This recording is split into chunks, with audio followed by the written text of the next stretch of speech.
Walaupun sudah mencapai 2 juara C Championship dan pingat gangsa Sukan C, kali ini saya ingin mencabar diri di peringkat dunia. Saya percaya pada pasukan dan diri saya untuk mencapai ke tahap yang lebih tinggi.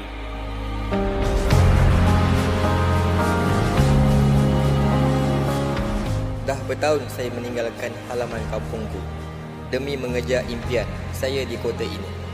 Semua usaha selama ini adalah untuk membuktikan diri dan mengibarkan jalur gemilang di pentas dunia. Kali ini kami telah bersedia. It's now or never. Tidak kira pengakhirannya. Kami akan buat yang terbaik untuk mengharumkan nama Malaysia.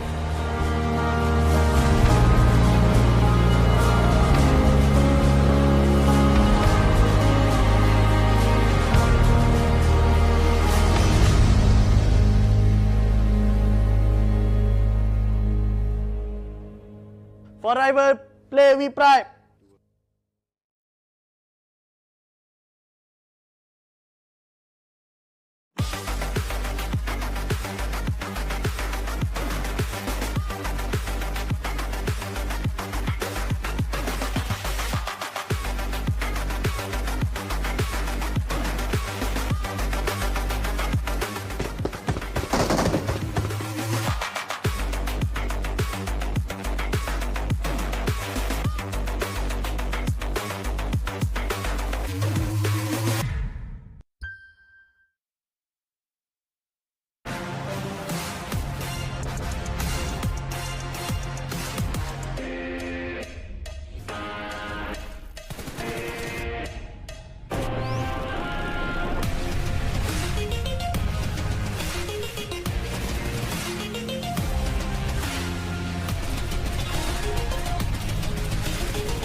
Hello and welcome to day 2 of the After Party Showdown. Yes, we are fast approaching our final day of the PUBG Mobile World Invitational here at Gamers 8 in Riyadh, the capital of Saudi Arabia. So if any of our teams are going to try and claim the top spot by the end of this competition, now is the time to step it up a notch. My name is Banks and I am your host, and I'm joined on the main stage by my co-host, Fancy. حياكم الله من جديد اعزائي المشاهدين والحضور في بطوله الببجي موبايل وورلد انفيتيشنال في الافتر بارتي شو داون، البطوله الاستعراضيه اللي شاهدناها بالامس. في اليوم الاول مرينا بست مباريات كانت جدا رهيبه مع المباريات حقت الشو ماتشز، لكن زي ما احنا عارفين تونا في اليوم الثاني، باقي عندنا 12 مباراه في البطوله الاساسيه، ولا ننسى انه اذا في فرصه للفرق انهم يرجعون راح يكون فرصتهم الحين، لانه خلاص بعد اليومين هذه راح نعرف مين اللي بيكون الحاصل على الجائزه الاكبر من كل الجوائز اللي موجوده عندنا. So, leading the charge going into day 2 are our current reigning champions of the PMWI, Alpha 7. However, we still have 12 matches to play between now and the end, so it really is anybody's tournament, Fancy. You can't rule anyone out. زي ما شفنا بالامس المباريات كانت جدا شديده، وزي ما احنا عارفين المبات الجديده غيرت اللعب حق اللاعبين، غيرت البلاي ستايل حقهم، زياده على كذا لا ننسى ان تقسيم الجوائز خلاهم يلعبون بطريقه مختلفه، لكن فريق الفا 7 قدر انه يحصل على المقدمه حتى الان، وزي ما احنا عارفين الفارق ما بينهم وبين المركز الثاني والثالث شوي بعيد، ما هو بسيط، فهل بيكون في فرصه لباقي الفرق انهم يسوون كاتشب اليوم ويرجعون مره ثانيه للبطوله؟ خلونا نشوف. So remember, if you're watching this at home, there are many match rewards to be earned by our competitors during the after-party showdown. And keeping track of all of these rewards and stats from day 1 are our friends over at the desk. So let's go say hi. زي ما احنا عارفين ايضا ان تقسيمه الجوائز بما انها مختلفه، بما ان اللاعبين جالسين يحاولون يحصلون على اكبر قدر منها عن طريق البلاي ستايل حقهم، سواء انهم يركزون على اللعب الاجريسيف او سواء انهم يحاولون انهم يركزون على انهم ياخذون التشيكن دينر، لكن كذا ولا كذا ما ودنا ندخل بالتفاصيل هذه، لان التفاصيل هذه بتكون عند رصيد التحليلي. خلونا نروح عندهم يقسمون الجوائز من جديد، يعلمونا ايش اللي ممكن يصير اليوم، ونشوف ايش اللي ممكن يتغير في اليوم الثاني معنا في بطوله الافتر بارتي شو داون.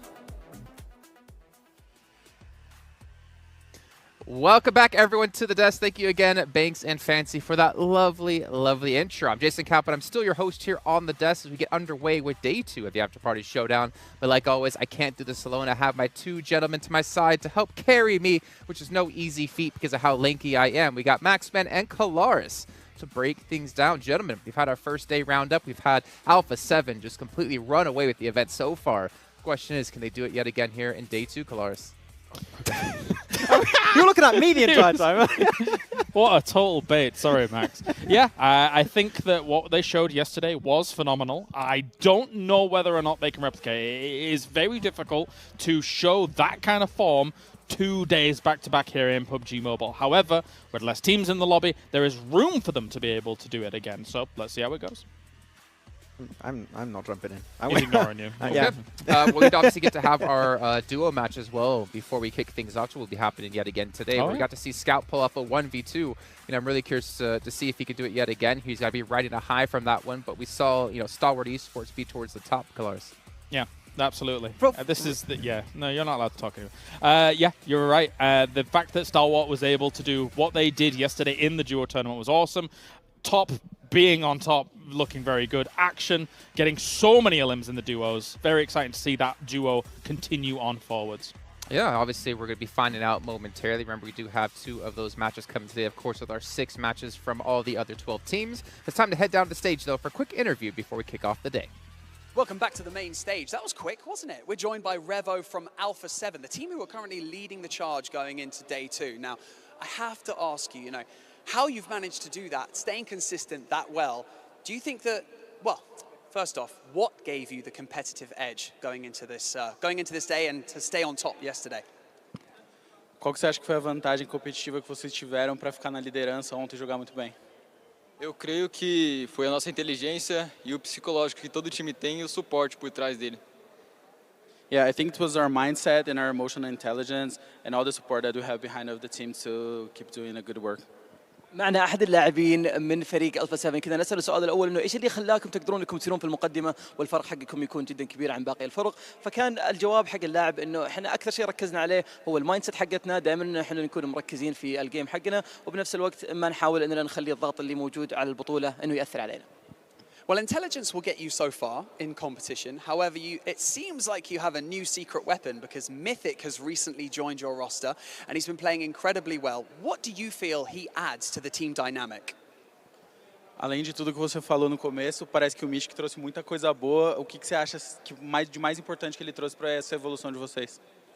Acho que a gente recuperou a agressividade que a gente perdeu no início do ano com a saída do Senab e eu acho que o Mythic trouxe isso novamente.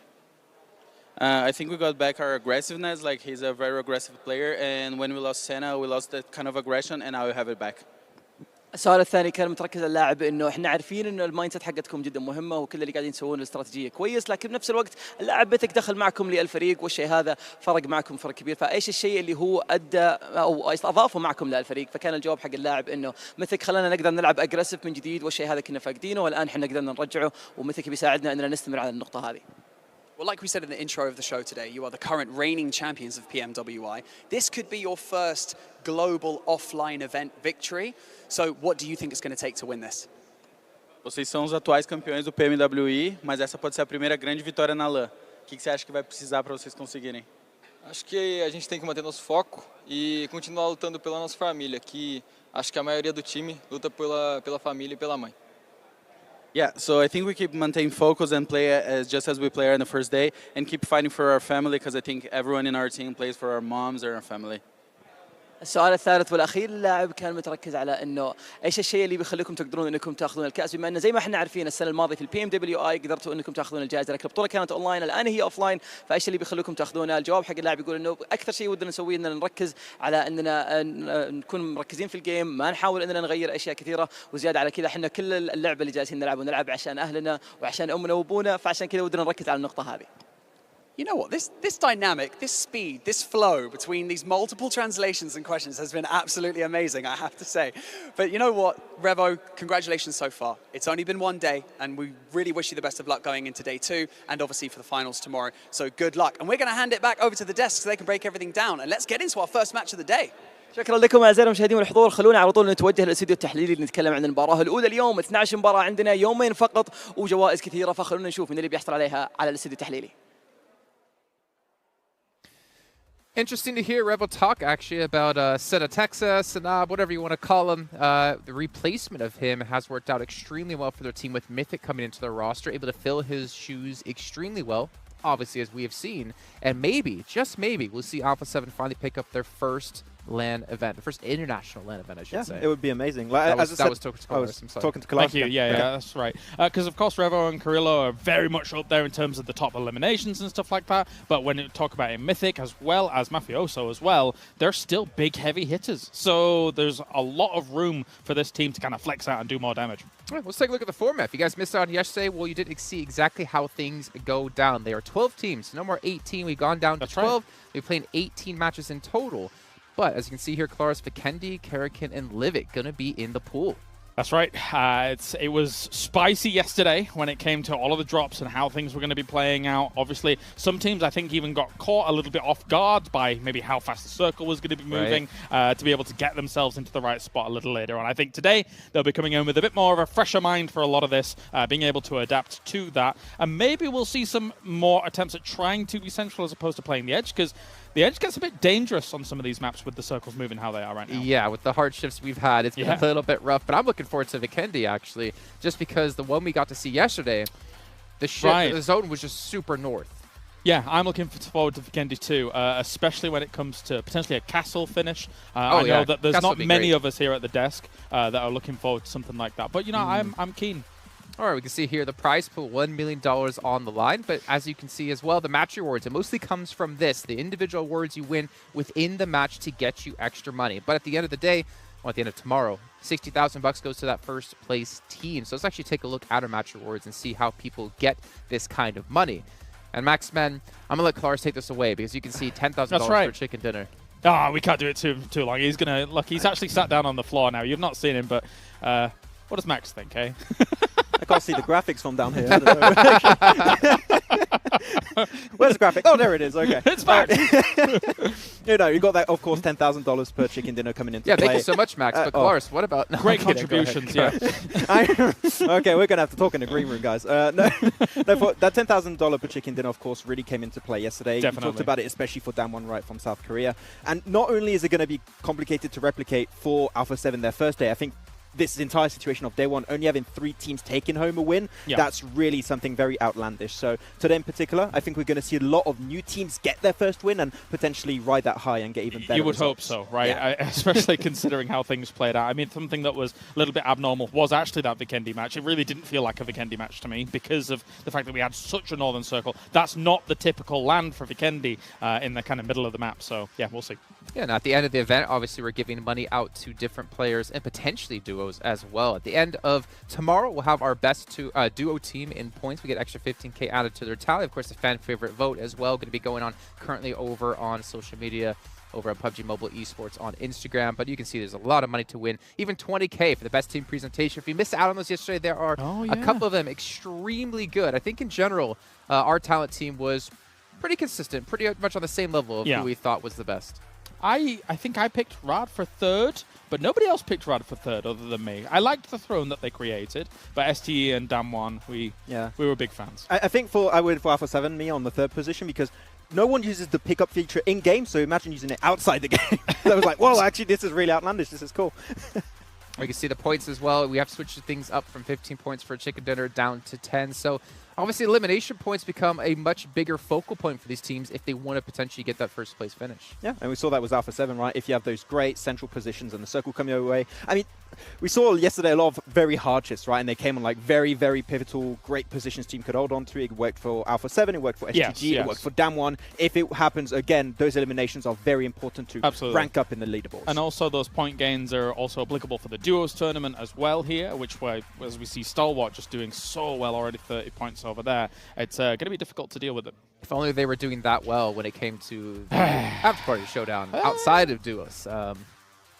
It's fine. You know what? We'll see where they're going to stand actually currently. We've been talking a lot about Alpha 7, so let's get an idea of where the teams do stand here overall within points of our event today. 76 points for Alpha 7, currently sitting in first place by quite a large margin. However, only 10K ahead of Damwon Kia.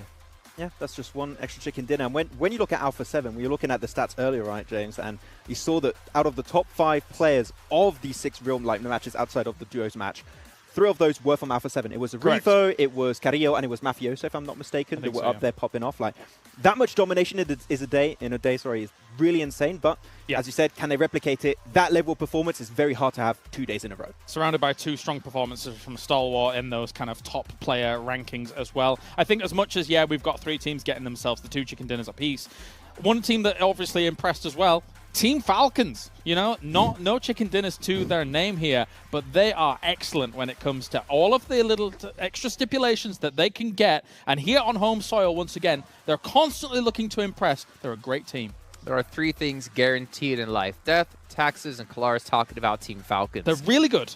On to the second page, though, the other teams we have remaining. Unfortunately, actually, for Rad, I thought we saw they had $1,000 yesterday, so maybe a little bit of a glitch in the matrix, down to 0 money at the moment. But again, we could see them change their strategies up. We did have a team run straight for an airdrop just to get secured that first one to give them $1,000. Yeah, I think strat changes like on a day-to-day basis are needed for a tournament that's never been seen before. Like your strat might come into the first day think, oh, it might work out.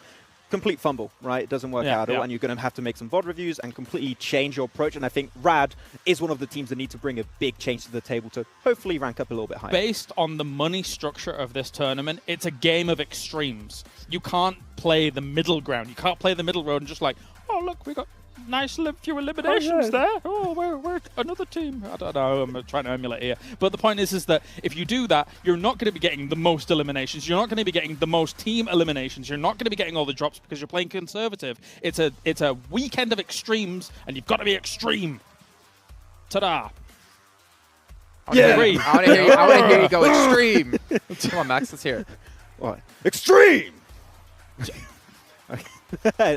I'm done. This is why we don't let Max talk often. Yeah. Let's take a look at our schedule today. Obviously, 2 matches coming through at the start and the end of the day. It'll be Sandhawk and Livik only. Tomorrow will be the last one, and that will be before we start the event. So we do have Aaron Livik, Akendi, Carrick, and Sandhawk, Miramar as well. On top of this, gentlemen, I'm really excited to see how today's going to go, actually, because we did see some change up in strategies. But for now, we're going to focus on the format of our duo event. Yeah.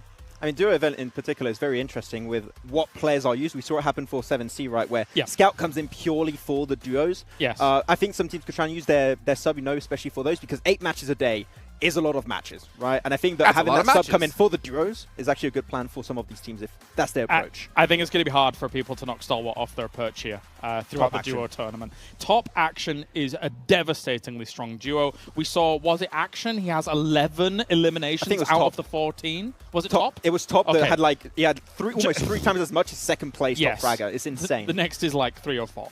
Yeah. So, Stalwart is looking primed and strong here to be able to take it. Only 3 matches remaining. remaining, they are scary. And they should have got potentially 2 wins, right? That first win was very close. Scout did play spoiler, so like it was like 1 win and 1 unofficial win. Sandhawk's the perfect battleground for that kind of scenario to occur. Yeah. There's so much foliage covering, not easy to see everybody. Gentlemen, our reporter, 7 Worlds Gaming, live down on the stage, has actually informed us that apparently Scout is playing all matches today. Oh? Yesterday, he only played the duos. Including squads. That's okay. an interesting So, if he doesn't, you guys all know who to blame. 7WG over on Instagram and Twitter. Yes. That's 7WG. I blame him for anything anyway, to be perfectly honest. True. So, That's yeah. true. Yeah. We typically do blame the shortest on the show for most of the problems. That's right. Normally it's me, but this time it's 7 because he's even shorter than me. I don't know how it's possible, but that's why we bring him to events, is for his height. that's all right. Redeeming quality. Good point, Jason. Yeah. Yeah. Big shout out to Sony Xperia 1.4, which was created in collaboration with professional esports players. You can see all the players currently on stage using these devices, and they're official smartphone partner here of PUBG Mobile. Also need to give a shout out here to Savvy Gamer Group because they have been able to make this event possible. All of our sponsors are able to make this possible for us to enjoy, whether you're playing or watching from home. And last but not least, the fan favorite player. I talked about it before. You guys just need to head over to the PUBG Mobile Esports Instagram page and give likes and leave comments about your favorite teams. Currently, if I'm not mistaken, Scout was winning, but obviously we'll find out when we do finish off this event. I can see over his shoulder, we got about 50 seconds until we are into game here. We're going to be heading over to Sandhawk yet again. Gentlemen, it's going to be 7 Worlds Gaming and Avenger to walk you through Scout 1v2ing for the win again. Thank you, Jason. I'm actually hoping that happens. You know, there was a lot of non-believers for Scout, although you and I were the ones that believed in him, especially you. I was just kind of hoping that he would clutch it up, but I wasn't too much of a believer. We'll see what they're going to end up doing. With the duos, though, if we're actually going to talk about 7Cs, that duo has been playing it super, super slow, and they have been playing that snake roll, just waiting for all the other teams to fight it out and trying to sneak their way into the zone. We saw it almost backfire yesterday with Scout just barely being able to get into this zone and then clutching that 1v2 that we ended up seeing against Star Wars Esports. I wonder if they're going to continue to play that kind of strategy, just super slow, try to snake your way in, and then just wait for the right time in third party. Yeah, I'm really interested to see how it's going to lead out here in our show match for the start. The duo is always a really fun take on how things can run out. And of course, with the domination we've seen from Starlord so far, is it going to continue? Are we going to see some creative things? And also, to your pleasure, Seven, we are playing Sandhawk twice in this time span of us casting 4 games today. So that is super exciting. But for this one, and especially here for the duo, only being 24 players, there's a lot of space coming out here on Sandhawk. So all the players, they should be getting their favorite setup and be looted to their teeth. Yeah, there's going to be so much room for them to loot, to just wait and see what's going to be happening with the later circles, too. I mean, even yesterday, and we're talking about that, and guess what? There's already a knock. Even though there's 24 players, a team decided to just hot drop, and it's going to be RA Esports and S2G. And RA Esports, it's already out within the first minute yesterday. Avenger, it took us at least 5 minutes to get 1 elimination, and that was with the actual full 12 teams, 4 players.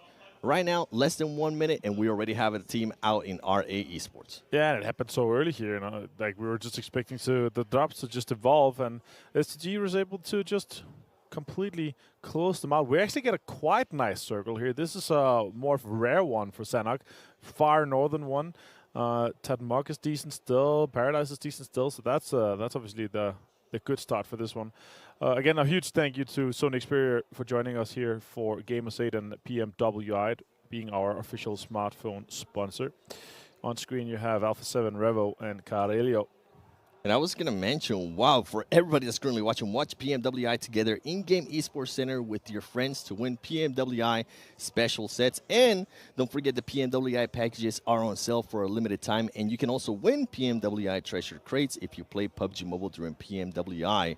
Now, I'm looking at the stats from yesterday in regards to the show matches, and I believe this is the first time that S2G is able to get some eliminations on the board for this matches. So that's good to see, and you can see right there how it happened. Silas being able to get the high ground. One of the other players from RA Esports didn't even have a gun yet, and he switched it on him too.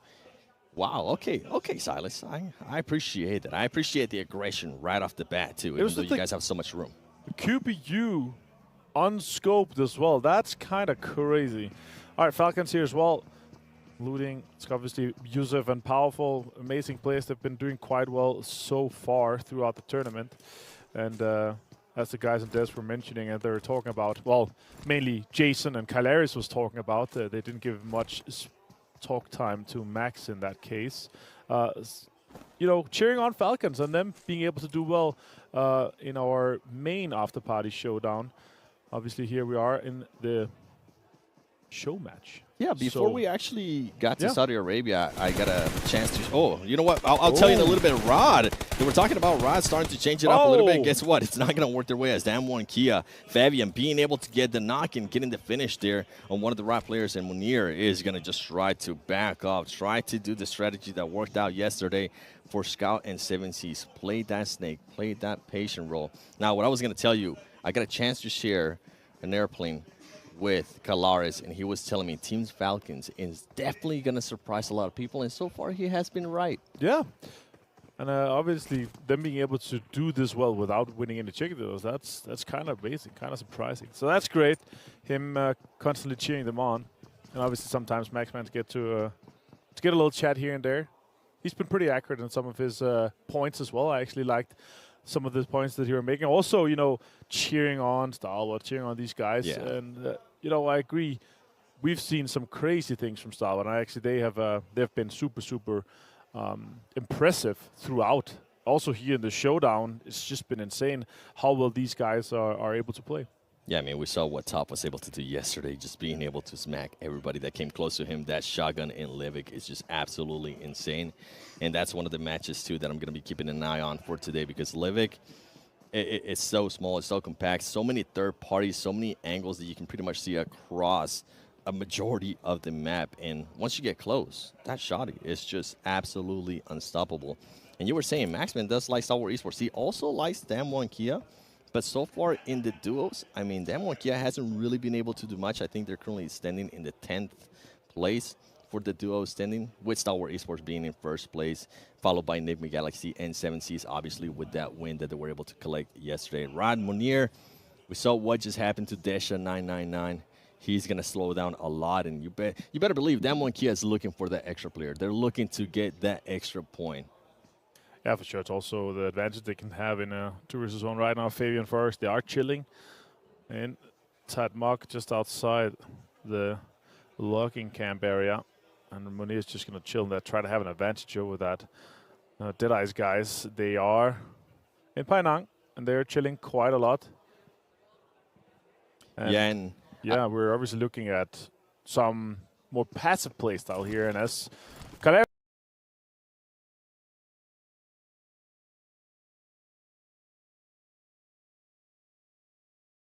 As actually mentioned here, it is very much the two different edges we see. You know, we are having two extremes, as he was pointing out, and it's the same case here for the duos, right? You want to be able to get as many points on the board. It is 10 points for the win, 6 points for second place, and obviously 1 point for the eliminations, the same as the main stage of the after-party showdown is. So you see quick fights at the beginning, then it slows down, and people are really considering how to salvage if they're losing a few players, or how to get the most out of every single game. And for Alpha 7, it's really worked out well. I've been super impressed with them, you know, also picking up Mythic, one of the best players coming out of Rise Esports from Brazil.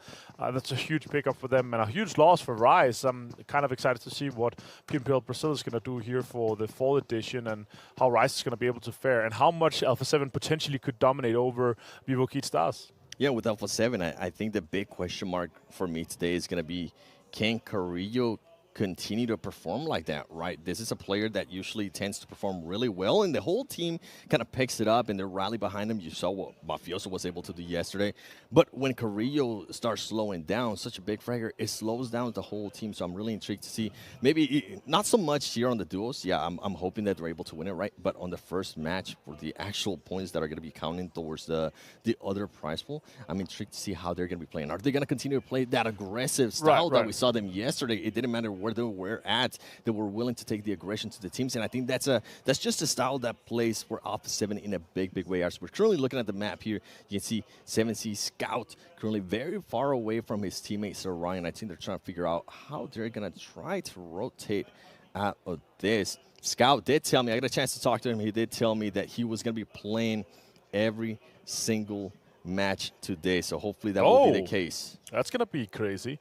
Interesting to see what 7C is going to be able to do. They obviously had a rough main tournament for that case, but right now they are looking to do the best here in our duos show match. Obviously, they are the only team on that west side, south of Hattin.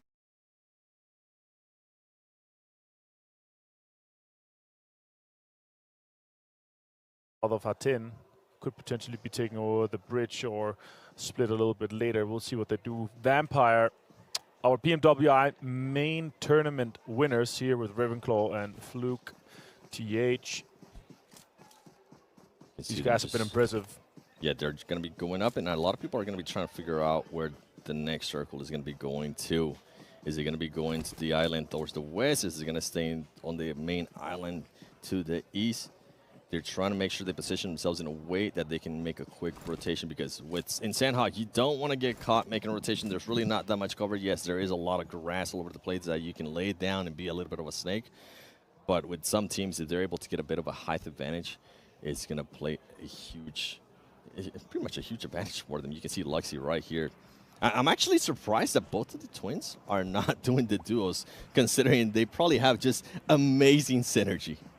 Yeah, Liquid has really been a standout player for them, so that's mainly, I think, I would assume one of the reasons. But yeah, you would assume, you know, twin synergy, there's something, like sometimes you've heard these stories where twins, when they're not together, they can feel when the other one's sad. Yep. So it's like really next level synergy. Luxy takes some shot toward Falcons, and Powerful is just able to take that buggy and just send it through and past everyone here, not taking too much damage. Oh, I say that, and he catches a headshot at the very end.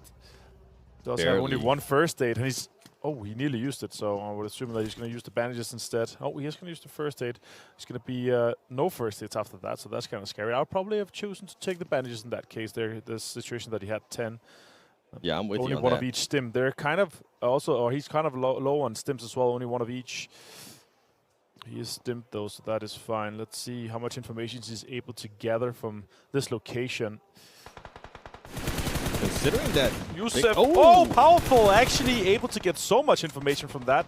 Yusuf does go down to Liquid, and that is super unfortunate. The question is, can he catch him? No, I think he's able to crawl around that corner, Yusuf, and Powerful might be able to pick him up there, Seven. Yeah, both of those teams are going to be able to recover, but guess what? There's going to be a lot of teams surrounding him, and we saw it yesterday, and I think we're going to continue to see it today, those third parties. And this is actually something that I got a chance to talk with Luxy earlier during breakfast, and he was telling me how much faster the gameplay is. You can't really take on those fights, and if you do take on a fight, you better finish it off quick. So I think Bigatron is going to be looking to do that, but guess what? Damwon Kia, Fabian being really, really sneaky here, just waiting patiently, and he needs to be careful because Bigatron, if they hear any kind of footstep, they're just going to automatically shift towards where he's at. But right now, there's some focus, and Luxy actually gets third party by Viper Esports. This is what I was talking about. You have to make sure you cover all your angles and you don't get just too tunnel focus on a single fight. And guess what? Fabian finally decides to come out, and he's going to say bye-bye. This is the moment I was waiting for. Let me get those 2 easy elims, and while I'm at it, I'm also going to loot you.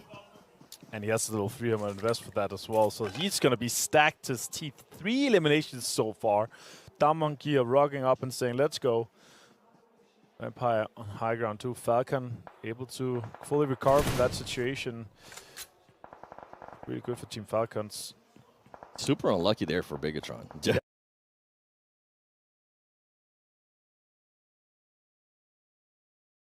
Yeah. They see a player almost get a knock. They do end up getting a knock, and then one of the players gets traded out as well, and then they get sneaked up on. And then you can see Damwon Kia now starting to make the rotation. I wonder how long Team Falcons is going to stay there, because they are being overlooked by Vampire Esports. It will be interesting how they rotate out of that. Sour Esports taking on some shots to some of the other teams on the horizon as well. S2, GIC, Rod2, Munir. Remember, he lost a player earlier to Damwon Kia, and here we go. Powerful and his teammate are currently all the way healed up. But as you mentioned, the Megan, I wish he would have used the bandages. I was going to talk about that earlier. I mean, he knew exactly where Bigatron was. He knew more than likely they didn't have a vehicle because of the way that they were just positioned in regards to Bigatron. He should have been able to use those bandages. For sure. And just take his time, because anyways, he ended up waiting for his teammate to get there. Stressful situation for sure. He wanted to be fully healed before he could start peeking and gather some of that information. Fluke.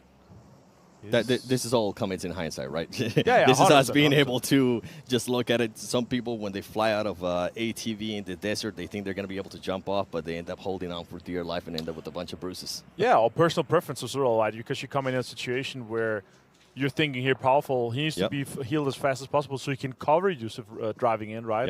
Yep. But for sure, not being able to have any first aids in for the future is going to be a rough one. On top, and he finds Scout. Oh my God, he finds him on this bridge. And he's able to take him down. The question is Scout going to be able to get revived off that, or is he going to be finished off? Definitely looks like he's taking a lot of damage right now. That's even more. So I think he's just going to bleed out in that case. Scout goes down, and that is Deadeye's guys taking that point for them. And 7C is going to be left just to Sarang. Interesting there from Scout. He was going to be trying to be sneaky there on the bridge. He ended up backfiring, but Deadeye's taking full advantage of that and then just getting an Ilum to themselves.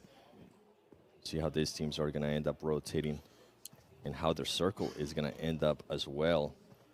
Deadeye's Joker just looking around, trying to see what he's going to happen. And then ultimately for 7C, Saran being so far away from Scout ended up helping him. As we're looking at the map here, you can see Alpha 7 towards the north. They are taking their sweet time. There's nothing really to worry about. And this is what I was talking about earlier, too. How many teams are just positioned in that intersection? See S2G. You can see the player from Rod. And who's going to benefit the next circle that we are going to be getting here? Big Galaxy currently playing a really slow. This has been their pace as well. Looting in bootcamp, seeing what's left. And, oh, this circle's a good amount there of the river. Yep. 7C's interested to see how he's going to decide to just rotate. I wonder if he's going to go for the swim or if he's going to just decide to go through the bridge and maybe end up with the same fortune that Scout had. Yeah, and that's really the fate in the hands of the Deadeye's guys. Two interesting things is that we have these two compounds. They are in play, and the two high ground and low, or the one high ground compound, one low ground compound is kind of interesting. The one above the bridge on that southern side is really interesting and could take a lot of control. Now Ravenclaw is pushing, and top is the last player for Stalwart. See a lot of teams coming in from the east here. We're just looking on and seeing right now.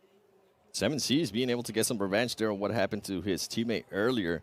Saran being able to spot at least her from Deadeye's. Is he going to be able to spot up Joker? Oh, the grenade ends up bouncing on the top. Did he realize that? I think he did. He started backing off a little bit, and this is how action ended up getting eliminated to Ravenclaw from Vampire Esports. There you see Deadeye, sir. I think he has been spotted. Can Saran get this nade and just ultimately get the Ilum? They are going to be getting pushed by the zone. He is able to cause some damage, but he's not able to get the elimination. He's going to be able to heal up. He just keeps going from tree to tree. Yeah, Joker just have to try to do something here. Shots, ooh, connecting just a little bit. Salang can move with the circle and then maybe take on Joker just a little bit later. I think it's unfortunately it for on top. He's going to be bleeding out to the blue zone in this case. Damonkia lost one player. Fabian's on the ground. Kirill also knocked, and Revo further away. Utility could be used and could be connecting. That's a potential big one. Ooh, does some damage. I think Carillo, yeah, Carillo's going to go down, though. And it's effectively a 1 versus 1. Fabian still alive. Revo with 3 more grenades in hand. Revo just letting those nades rain. I think Rio might have been able to just relay some information in regards to the footsteps that he was able to hear close by before he ended up getting fully eliminated. And this is going to be an interesting 1v1 here between Forrest and Revo, who's going to take it. I know a lot of the Brazilian players carry momentum, regardless whether this is a show match or not. And take a start of Haven, as we're saying that. Guess what? Yusuf and Team Falcons Powerful are going to try to third party this fight. Forrest with the DBS, can he get some shots? He's able to get some shots. He gets the first knock. Can he get the second knock? He needs to back off because he did end up getting a little bit of damage by the nades. And ultimately, Powerful from Falcon. Too much with those nades, and now Revo's looking to be able to third party that and hopefully get some Ilums from Team Falcons. 6 nades now. You found more nades. Revo is continuing this artificial red zone, but not connecting on Falcons. DPS in hand for Powerful to Yusuf. is going to try to get some more information and push maybe around that rock. Revo is disengaging from that fight, so he will be moving around the northern side and just try to get a bit more terrain inside the new circle that has popped. It's gone northwest, and it basically only has one compound that is basically guaranteed to end right next to. And yeah, that's the huge question is, how does these teams at the east side approach the next thing? As it says to G, doing some damage towards Falcons, and they're also prioritizing getting into the circle. They realize they have to, otherwise they're not going to catch a break with that. Circle is closing in just 10 seconds. Yusuf, powerful, has to take S2G on straight head-to-head or push towards Revo and have maybe a better chance to sweep towards him. But the terrain is just running out here. Sarang has found a decent spot to survive for some time here outside of the border. He's going to be fine with that for some time. And Enigma Galaxy, they are inside this compound that are in the dead center of the zone. Fluke finds Joker. And Deadeye's guys are eliminated by Vampire Esports. Falcons does have one player down. He's going to try to be able to get out of this. He's not able to get out. S2G just bringing in the eliminations, eliminating Team Falcons while they're at it too. And you were talking about Enigma Galaxy. They are already positioned within that compound as Silas does end up getting knocked by Revo. Revo with the big rotation earlier, deciding to back off. That ultimately ended up paying off in a big way. And he might be able to get some killings. And guess what, Kalsi, can you get out of this? You are going to have Revo looking at you. Can Revo connect? This is going to be a big question mark, and ultimately he can connect. Revo on a tear right now. 3 illims to himself. Remember, just better. Yeah, just better. He's got the Brazilian samba in him. Monia probably could be going down to zone in this case. Rad, yes, they go out. We're down to just 4 teams. Rad able to get that 5th place elimination, getting 3 points. Vampire actually in a pretty decent spot here. Would you see the next circle has popped top right of the minimap? They're actually slightly inside. That means Enigma Galaxy have to move out. Ravenclaw finds Lord, and that's a huge opening. That is the go sign for them. They have to send this in, and they could finish off that potential elimination. That's exactly what off. I think they are going to end up losing Lord. And he needs to be careful because now this is going to be 2 players from Vampire Esports. Ravenclaw does end up getting some damage. Grossa in hand. Fluke. Here come the nades. Is Amodi going to be able to hear where Fluke is? That's a great nade right there. It makes him back off. He does end up half damage. Ravenclaw able to heal up. Amodi just backing off, and while everything is going on, guess what? The other players that were just solos in Revo and Sarang from 7Cs are going to be able to just relocate, and that's exactly what they're doing. They're positioning themselves to be in a great place after this fight is done, or if not, being able to third party. Just so many third parties in the matches that we saw yesterday. Sarang playing it patiently. I wish he would use this time to actually find some kind of bush and get himself a better location. That could be a good nade. Could have been a good nade if he actually made that one. Ravenclaw spots Sarang now, trying to get him down and finish him off. He's just swimming to survive for a bit longer here, but it could be 7Cs giving his life up in the Cs, and it's going to be a 1 versus 2 Revo, potentially with Vampire Esports if they're able to close out on the Enigma Galaxy player that is still in the compound. Hamodi, Sarang taking some damage now. More damage. Oh, Ravenclaw is actually going to be able to find that one, so that's a point guaranteed for Vampire. That's 5 eliminations for them. That's 5 points, plus the guaranteed top 3 here. That is also 5th for 3rd place, so it's 10 points for them in this game so far, guaranteed. And they're looking to have the upper hand here. I think Vampire Esports might have heard me. They decided to disengage a little bit there with Emoti, especially with the new circle that they ended up getting. And keep an eye on where Revo and Sarang was. We saw what just happened to Sarang, and now they're trying to spot Revo. There's going to be a lot of utility use here in regards to grenades, and Hamoti's going to pop some smoke grenades and try to get out of here. Oh, Ravenclaw being able to spot Revo. Now it's going to be a 2v1. We saw what happened yesterday. We had seen teams and players being able to clutch that 2v1. Can Hamodi do it here? He's not going to be able to do it. The grow side just way too much. Vampire Esports gets the win on this first show match for day 2 at the After Party Showdown PMWI. Wow, what a match there for Vampire Esports, being able to get themselves 17 points. That's definitely going to push them up to the top, because this was a team that only had 1 point after 2 show matches. great showing there from Vampire Esports. Yeah, I just had to adjust to the format being only 2. They're used to being 4-man strong, right? And when you adjust to that, you can definitely tell the mechanical skill is through the roof for these guys. Really well executed. And with Agrosa in hand, there is not much to do against those guys. It's super easy with that last spray down. Yeah, when you have that close range, DVS, Groza, you just try to back off. Just try not to get in the way. But overall, great play. I'm actually surprised Revo was able to survive that long. He played it out really well. You called out when he started rotating, that ultimately being the best thing that could happen there for Alpha 7. Yeah, exactly. All right, guys, we are ready to go to the match standings here, sponsored by HTC with our desk. Let's see how much Maxman is going to be able to talk for this one. Well, the correct answer is none. Maxman is currently ill in the restroom, puking. Oh, he's back. No, he is here. He'll be talking the whole time, actually. We're going to go the full other way. So, Maxman, take it away. Analyst and host. Oh, no, everything now? Okay, that's fine. We'll take it. Yes, congratulations to Vampire Esports taking himself the chicken dinner on this game. And not a very easy push to take on to Nigma Galaxy. We were talking about it a little bit before, right, Kalaris? Like, Nigma Galaxy had that compound for the longest time.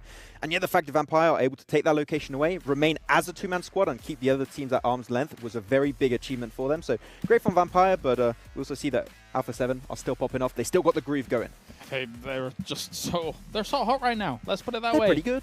Yeah, they're in every facet, in every phase of this tournament here for the second weekend. But yeah, watching Vampire Esports hold this down, lock this down, I mean, it doesn't help the other teams around them as well that are grosses in hand as you go into some of these final moments. Very difficult to deal with their position.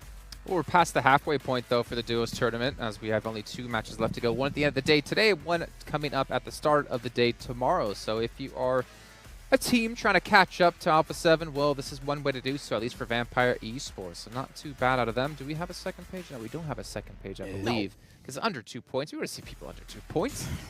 I will say, though, a little bit unexpected. Oh, we do? Hey. Oh, what? A little bit unexpected that Star Wars 0 points from this game, considering how fantastic they looked to the first 2 duos. So there will be no shift for them. However, yeah, all the other teams going to do a little catch-up. Yeah, I think they were picked up by like just one player, if I'm not mistaken. And that's the thing about the duos that's very important. Even if you're in a 1v2 situation, if you have a good kind of weapon with a lot of ammo, you can spray transfer. We saw that with who was it? Fabian, I believe, on down one. On BTR. One clip, 2 elims, squad wipe. That's the big issue. You've got to be very careful. One player could be your downfall. A huge difference compared to squads, because you can't get away with something like that in squads too easily. Yeah, you can. Well, yeah, I mean, okay. you can spray down 2 people, but there's likely going to be 2 other people looking at you from different angles. But here in the duos, yeah, if you spot someone out, and there is the tendency to clump up in the duos because you don't want to be too far away from your teammate, yeah, you can get those spray transitions nicely. Oh, you're obviously going to be seeing more of that as well here. Vampire Esports, you know, if we think about outside of duos and think about the whole event in these 2 weeks, doing a fantastic job taking the main event.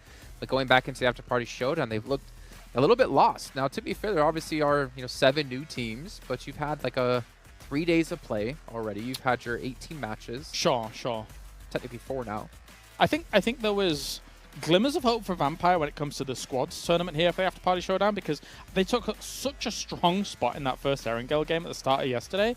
But then after they kind of like shifted and didn't really kind of transition on the 3-1 split that they had, everything kind of fell a little bit apart a little. I was kind of surprised by it. So maybe we'll see them get some momentum back off the back of this duos for day 2. Yeah, I agree. All right, let's take a look actually at overalls though when it comes to duos, so we get an idea of where currently teams are standing. Remember, we had Stalwart at number 1.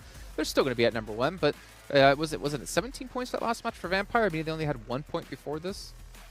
Yeah, I think that was very close to exactly how many they got. So yeah, Vampire, really big step up there from there. But then with Galaxy, actually pretty consistent. Without a single chicken dinner, pulling somewhat of Falcons here, but in the duos match, no chicken dinner really needed. Just get some elims, some placement points, and you're good to go. Yeah, and because there are so few elimination points available here in the duos tournament, getting a chicken dinner is such a boost across the 5 games that they're going to be playing. I mean, yes, Nigma Galaxy, nice little bump up as a whole, but the fact that Stalwart is still kind of that 10 and 9 points ahead of them, that's actually quite the leap here in this duos tournament. And it's actually really good because when you see a team get a win, typically then a very strong position, right? Very good compound, a good overlooked position. And normally breaches are very hard because you have like 4 players taking multiple angles, all like just overwhelming you with like angles and power. That's right. Here you only have 2, so it's a lot easier to shut down those like crashes and to just get the eliminations off the back of it.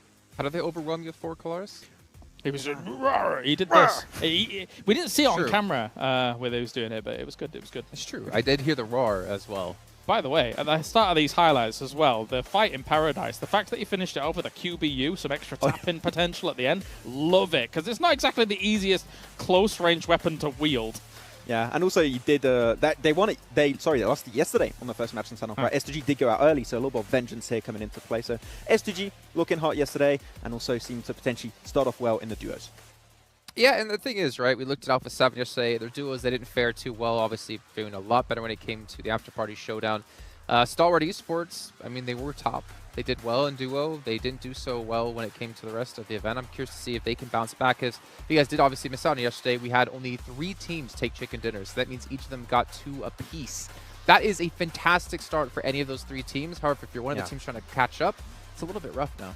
I would say, though, yesterday is a very big outlier. Like, the circles were rough. Like, a lot of the time you would see, like, BT in a good position, RA in a good position, Stalwart sometimes be in a good position, then hard shift, half shift. And I think that that's something teams need to work on today, is being able to adapt to those rough situations. If so, a win could happen. But I still think we saw some consistency somewhat from Stalwart, right? Getting a few points, but not able to quite get the win. Yeah, if we see the same tendencies today, we said it at the top of today, in fact, that teams might need to navigate more central and try and play from their edge. If we're getting all of these hard shift constantly across all of these battlegrounds, sorry, but there's too many battlegrounds to try and account for trying to go for wide rotates and trying to get into edge circles constantly.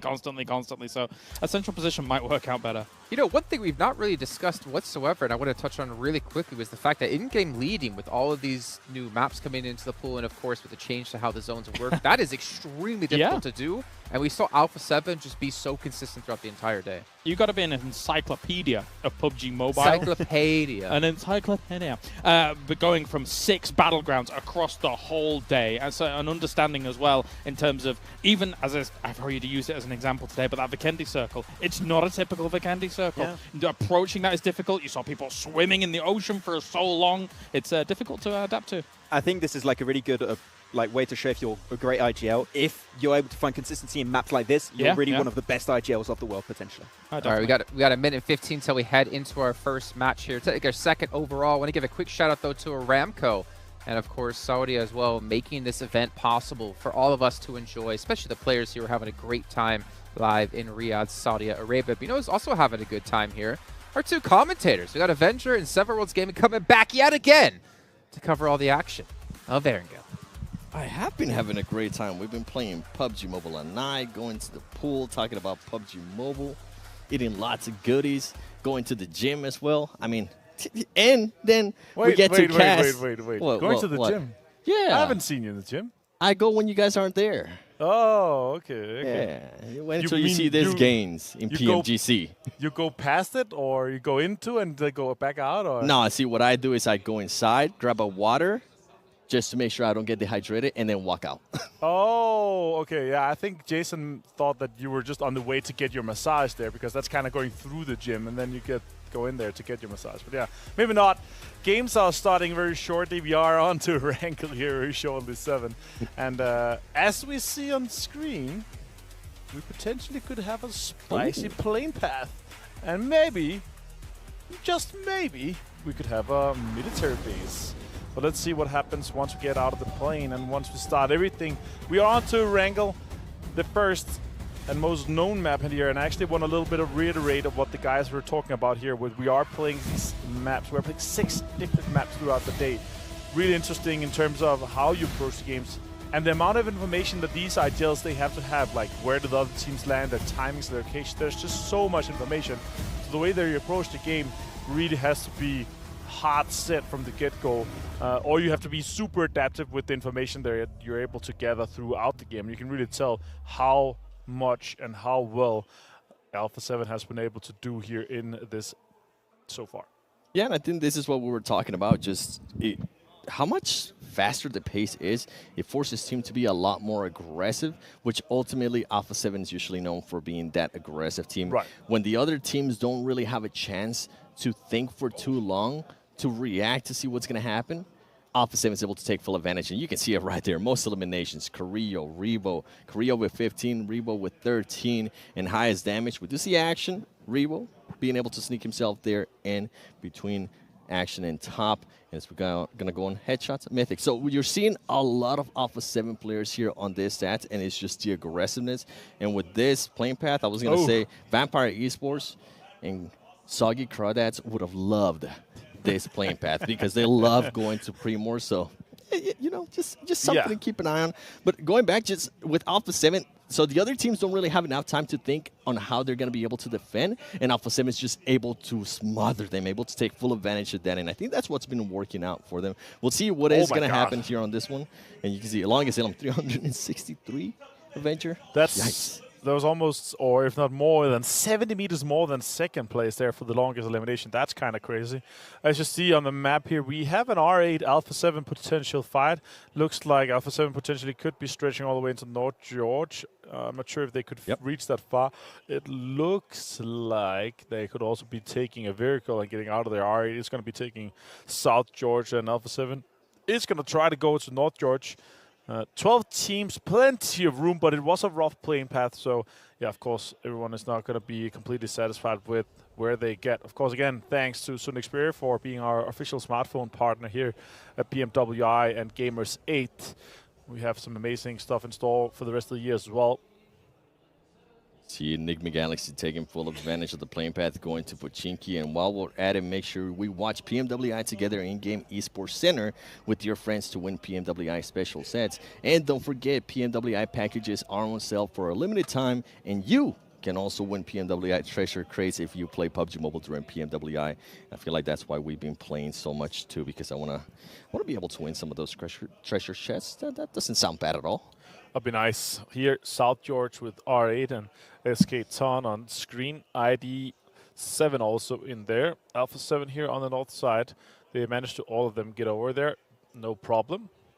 And everyone is alive here, and this is where we were talking about, and what the desk has also been talking about before the last game, is of course that we're going to have this very, very extreme approach of how they're playing the game, right? Because they're super hard focused on getting those points from, getting the points from the game that you're able to get into the first prize, which is $60,000, but also focused on your special eliminations, the first T elimination. So you want to be able to be full four-man strong with your favorite setup, so you can take these players on and potentially take home the chicken dinner, but also all these special rewards that we have throughout here. First airdrop. Most airdrops is kind of crazy too. Team with the most eliminations and most teams eliminated.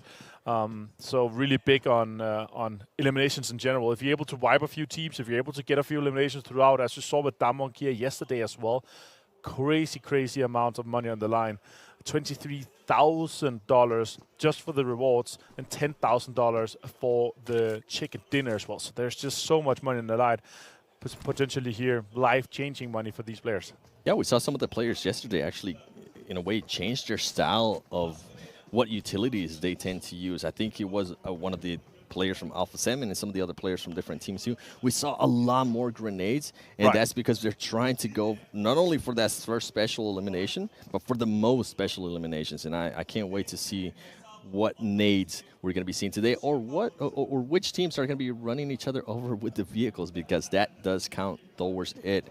We're currently looking at Enigma Galaxy here. We saw that yesterday as well. Sanok, with how much they tried to get that runner a kill, but he was just ducking and weaving, getting away and surviving that. He ended up just having to try to get him completely eliminated instead, and that was actually super fun to see how much they're trying and focusing on it. Of course, it's important. There's a lot of money on the line. Yeah, usually if you go the first time around and so many of the enemy team is right there, you kind of stop. But I think that was in the back of his head. He was like, you know money. $2,000 sounds really nice for this kind of elimination. Ultimately, he didn't end up getting it, but they did end up getting that squad wipe.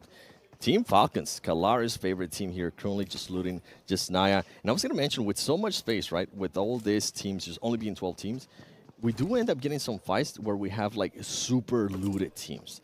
Right. Especially with a lot less hot drops that we are seeing today. I think yesterday we got a chance to see a lot more, and then these teams went back, watched the VODs, and decided to, you know what, I think, yeah, that first elimination is good, but let's just slow it down a little bit and let's see what ends up happening as we continue on through the game. Maybe go for those airdrops, maybe go for those special eliminations, that's what we're talking about as well, and ultimately go for the 10K for a chicken dinner. You can see Bigatron finally rotating out of their looting spot, which was towards the west bridge, making a push towards farm. And they need to be careful because 7 Seas is going to be very close to them. Yeah, for sure. And you can see as well here on screen, it's Genfast, Luxy, Succeed, Misery playing. Liquid has been set out for this game here. The question is, how many games is it set out for? It could be the entire day. We'll see. Maybe you had some insights of them speaking with them at breakfast this morning, but we're gonna follow that closely. The desk can maybe also see how many games. Obviously, it's important. How well are these players be able to do? And you have substitutes with you, right? Yep. You're gonna be able to focus on that. And yeah, says 2G on screen. Currently $36,000 after 6 games. That is just crazy. It is literally $6,000 per game. Let's see if they're able to continue that trend. 36, right and there. then you have Alpha 7 with 40. And then not far back, I mean, you have Team Falcons with $28,000. Yeah, and without any changes. That's what I was going to say. They haven't won a single game, so that's impressive. And in regards to Bigatron, the strategies, from what they did tell me, I think they might just be looking to finish out fights a lot faster. Right. I felt like yesterday they took too long and they ended up hurting them, so I'm intrigued to see if they are going to be going for that. As we do see this circle. Pop a lot south. of teams are going to be pushing south. Going to be seeing Dam1 Kia trying to make a push there. Guess what? Deadeye's being able to spot somebody from Dam1 Kia. Sir is going to be very close to them. He closes the door. Wow. He needs to be careful there. Good movement. Very good movement. If it would have been me, I would have ended up getting knocked by my own nade in an embarrassing clip on Twitter. Let's not hope that's going to happen. Let's see what Damwon Kia is going to be able to squeeze out of this one. Those guys kind of have the upper hand, being on the roofs already. Garage over there by Song and Fabian can be approached quite easily when you have on top, literally on top of that 2-story balcony building. Has a lot of control and information, and also one nade in hand. Potentially the Molotov could take something down there. Is it going to go in? It's going to go in. It's going to do a lot of damage onto Song. Fabian is on the outside there on the back door, so he's trying to hold that corner. It has been smoked.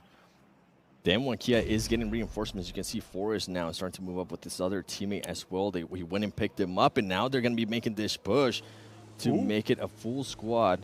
They need to be careful because somebody from Deadeyes is going to be right there. They crash into the rock, and now they're being spotted. Smokes are going to come out. Deadeye top Sir. Is he going to be able to blow up that vehicle? He does end up getting some shots on himself. And now you're going to be seeing the other Deadeyes players starting to rotate and see maybe he can get an angle on the players from Dam1 Kia that are stuck in the middle and out in the open. Pre-needing every corner right now currently. Turlov is trying to just make something happen here now. Forrest and Juni is going to be able to just push and try to do something more. Shari tries to pre-net that corner that Fabian potentially was holding. More utilities being used. Again, a really heavy utility wall in this case. Molotov on the top. That is a really good Molotov closing out that top. You cannot run up. Shari pushing in. Oh. Big opening though for Dam1 Kia as they are able to knock one of the players that was holding a big off angle for Deadeyes. This is going to be huge for them. How are they going to be able to respond? Are they going to be able to take advantage of this? Oh! Forrest and Junie end up getting actually knocked and eliminated. They are, oh, they're both knocked still. They're not eliminated just yet. They just got knocked from that. Shifu's going to be pushing in. Song! That is really well played. More action with the shotguns here. Can he get one more? Nope. It's a 2 versus 2 effectively here in this case. And we're in the blue. Fabian finishes off Shari in this. And now Fabian has to try to see if he can push more. Oh my god, it's really well calculated. He heard it potentially. Let's see what Deadeyes guys is going to be able to do this one. Turlov, Shifu with the Molotov. Works out quite well for them. Song and Juni in the bottom. Fabian going for the high ground too. On the road. Pushed He alone. is gonna end up being able, Juni going to be able to finish somebody, and Oh, Kia wait. ends up getting knocked as well. Shifu last player. Waiting patiently. He's the last player. It is going to be a 1v3 if they end up picking up their teammate. Let's see if this grenade is going to hit on anybody. It is going to get that elimination, and he is able to secure himself the first special elimination in $2,000. That's great. That's Shifu comforting now. considering that your whole team is For already sure. eliminated. First team elimination now. Oh my god, Janine, no, that is just so unfortunate. Now Shifu saw that and he's going to be pushing right now after that first aid pop-off. Saiga, oh, that's a good nade by Fabian, really calculated. Now Juni's going to be able to be picked off. And Damwon Kia is able to take out Deadeyes, guys. If Junie is able to knock himself, does that count the worst? Just kidding. Imagine if it did. As we are seeing a replay here from S2G and Star Wars Esports. Star Wars Esports already eliminated Deadeyes. Guys, we just saw what happened to them, eliminated as well. Yeah. First team elimination for them, $5,000. Yep. Being able to close that one out. That was great to see. Now 7C on screen here. 7. They're going to be rotating in. The circle has popped, and it's kind of centered on Milta and the compounds around it on the north side. That's why you see 7 trying to get into those. They have Enigma Galaxy ahead of them. Falcons 2 in the distance. Aladdin a little bit far away from his teammate here. He needs to be careful because all the other teams are going to start trying to get just a little bit closer to Milta, get an angle, and see if maybe they can third-party any of those teams that might be out in the open. And guess what? Scout was right. He is currently playing this match as well. This is the actual non-first show match that he's going to be playing at the after-party showdown PMWI. You can see Enigma Galaxy slowing it down. I think they have realized that Rod was getting an off angle on them. Is Lord going to be able to capitalize on this? He's trying to go for the headshot. Oh, he thought about it. It was lined up. That would have been sick. 7C. Inside the north side of Milta, I kind of like that. They have a good amount of control here. The question is, where does the next couple of circles go? To split with that warehouse and that garage building, flat top. Vampire on that northwestern side, actually holding out the dirt road. Freak finds Dasha with a headshot. That's huge. An R8 is going to be pulling up on the high ground tower on that west side, on the farm. They're going to have some control there. And now we're really seeing more teams trying to get in and focus on getting those placements locked down. 2 stops, taking some 2 shots towards the compound. All right, one of the teams that didn't really have one of the best day ones, they're looking to turn it around. Let's see what this new circle is going to end up looking like. You can see Damwon Kia after being able to eliminate Deadeyes. They did end up losing 2 players, but those Illims, I bet it feels good. And this is a team that can definitely slow down their play and just wait and see what the other teams are going to be doing. And look at that right there. Bigatron, in a way, blessed with that circle. And it's interesting to see how some of the other teams are going to be reacting to that, because if we really try to predict, I think it's going to go straight down in the middle where there's absolutely no cover, Avenger. Huge amount of field there. There's a big wide compound in the center. Shots coming in from Prestige. Takes down Colsty with a headshot. Nice aim from this young man. He's able to connect a few more. And they obviously know that now it's S2G. They know that they lost players in the kill feed earlier, or elimination tracker in that case.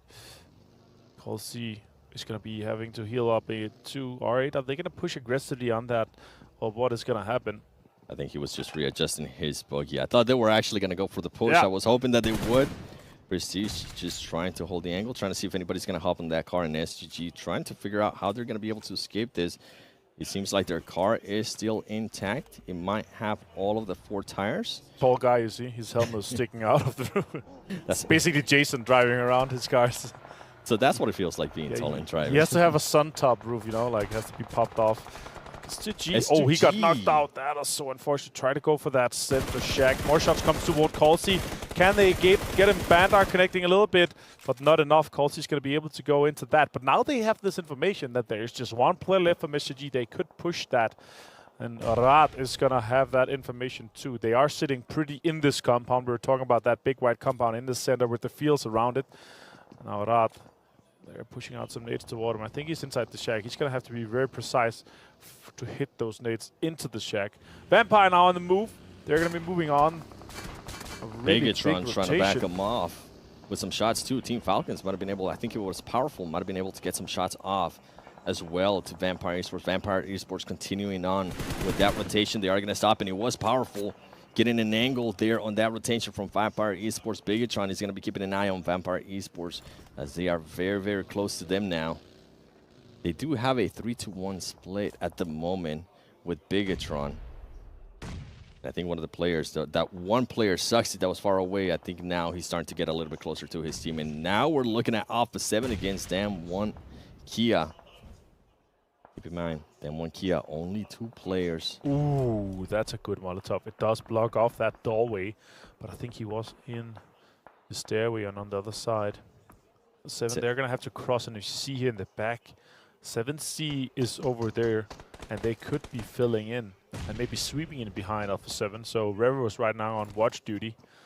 He's going to have to get the information for the team to make sure that they don't get pushed from behind.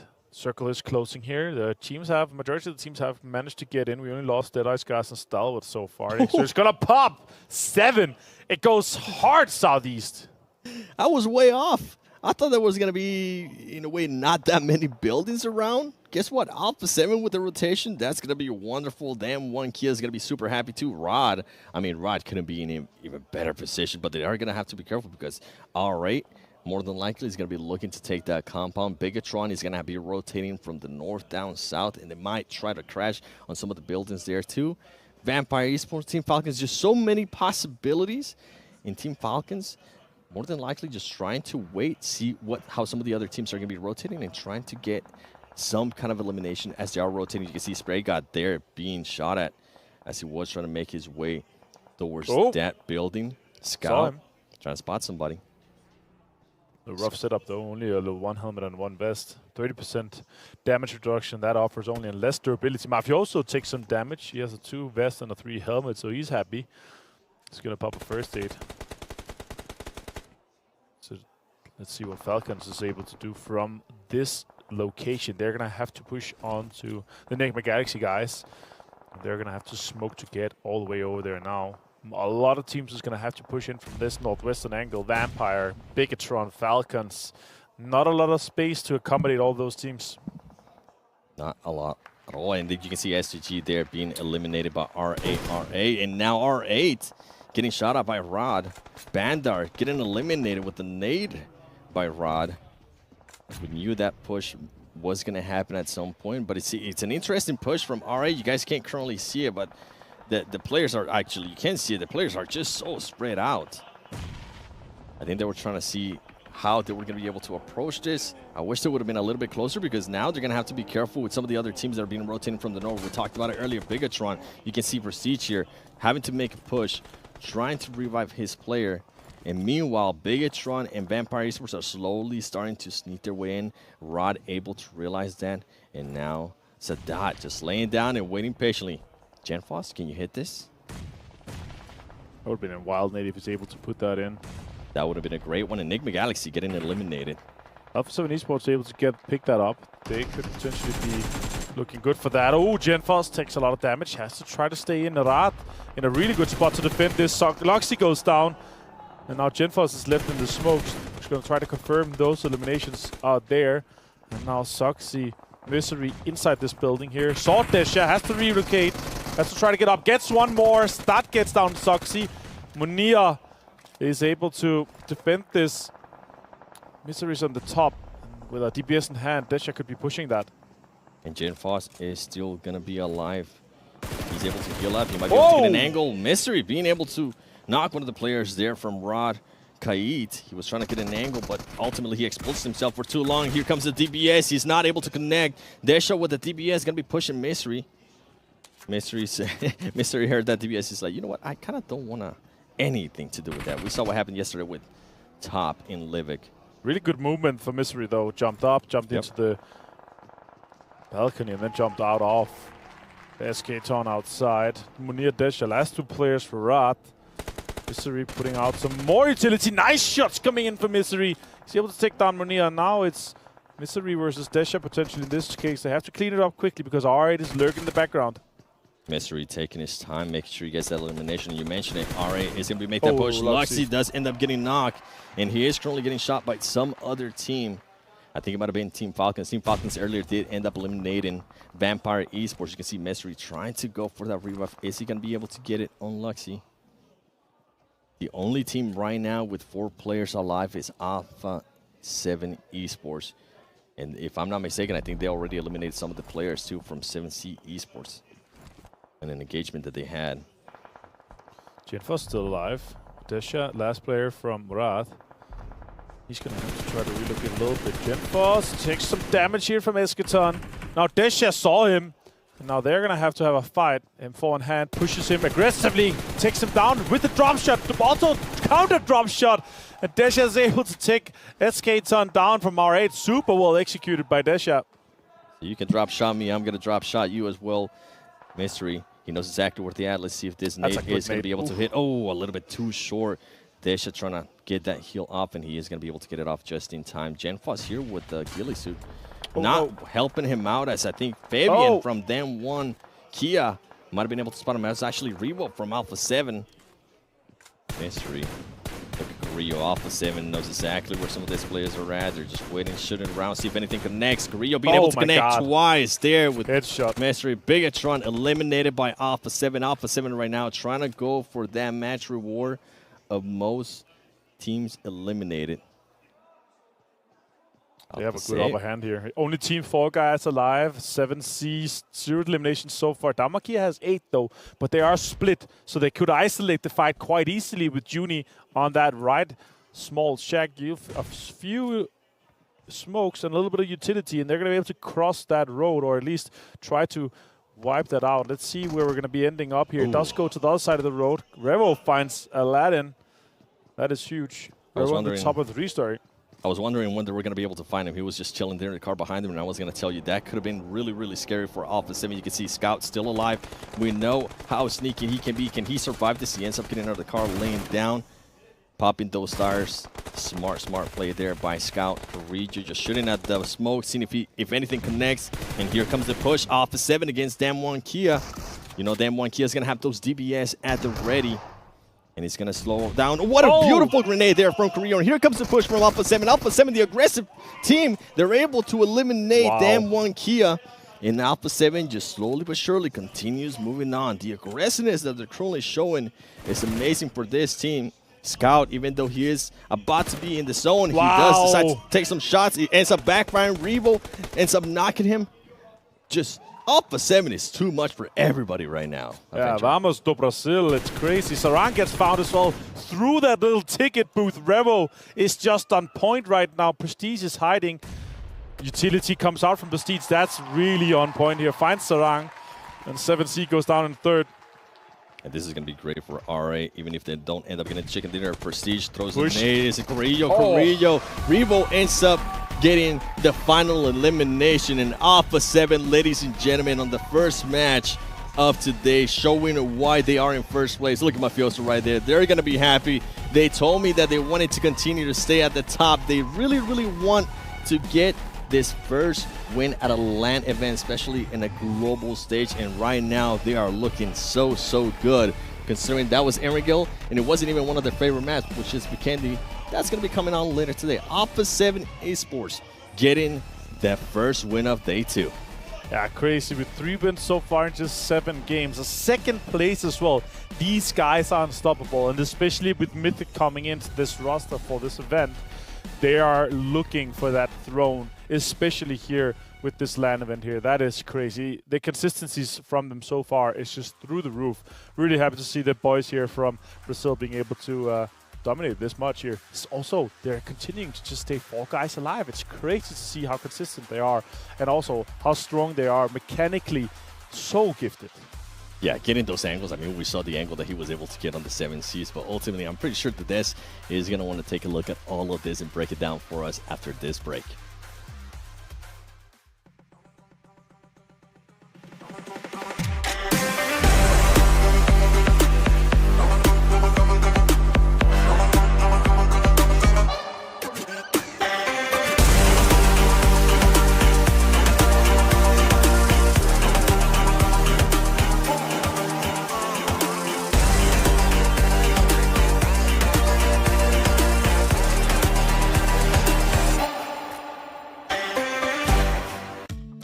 مع التحديث الجديد لستي سي بلاي، تجربة جديدة للكل. لو جوك دايم تحديات، نافس وانضم للبطولات. استكشف الشات والتايم لاين وتسوق من متجر التطبيق. الليدر بورد على تفاعلك بالتطبيق، والجوائز الأسبوعية والشهرية على نظام النقاط تنتظرك. ستي سي بلاي، مهما كان جوك هذا محلك.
Congratulations, you're champions for PMWI After Show.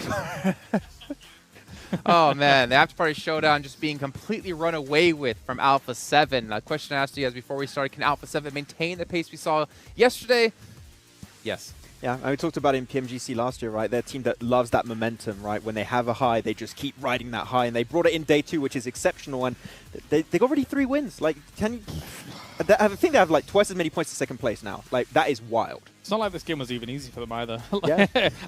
When you look at a win like this, you're probably like, yeah, they must have been center all game long. Absolutely not. They're chasing circles. I think one thing that benefited them whilst they were up kind of towards Lumbermill and then moving southwest is the fact that they have kind of Milter to transition from building to building. It gives them a lot of hard cover, but they're still blasting whilst doing it here. This team is looking absolute all-star at this moment in time, and it's going to be hard to stifle that progression. Yeah, and the way that especially they were fighting while fighting, what was it, Damwon and also 7C behind them, right? They really dealt with that fight properly. They just allowed Damwon to leave that position, took care of 7C before going for the push afterwards on Damwon, take that position, great smoke road across the road. Yeah. The execution and the way they just executed everything in a row is not easy, but they just pulled it off like almost perfectly, remaining as 4 players too.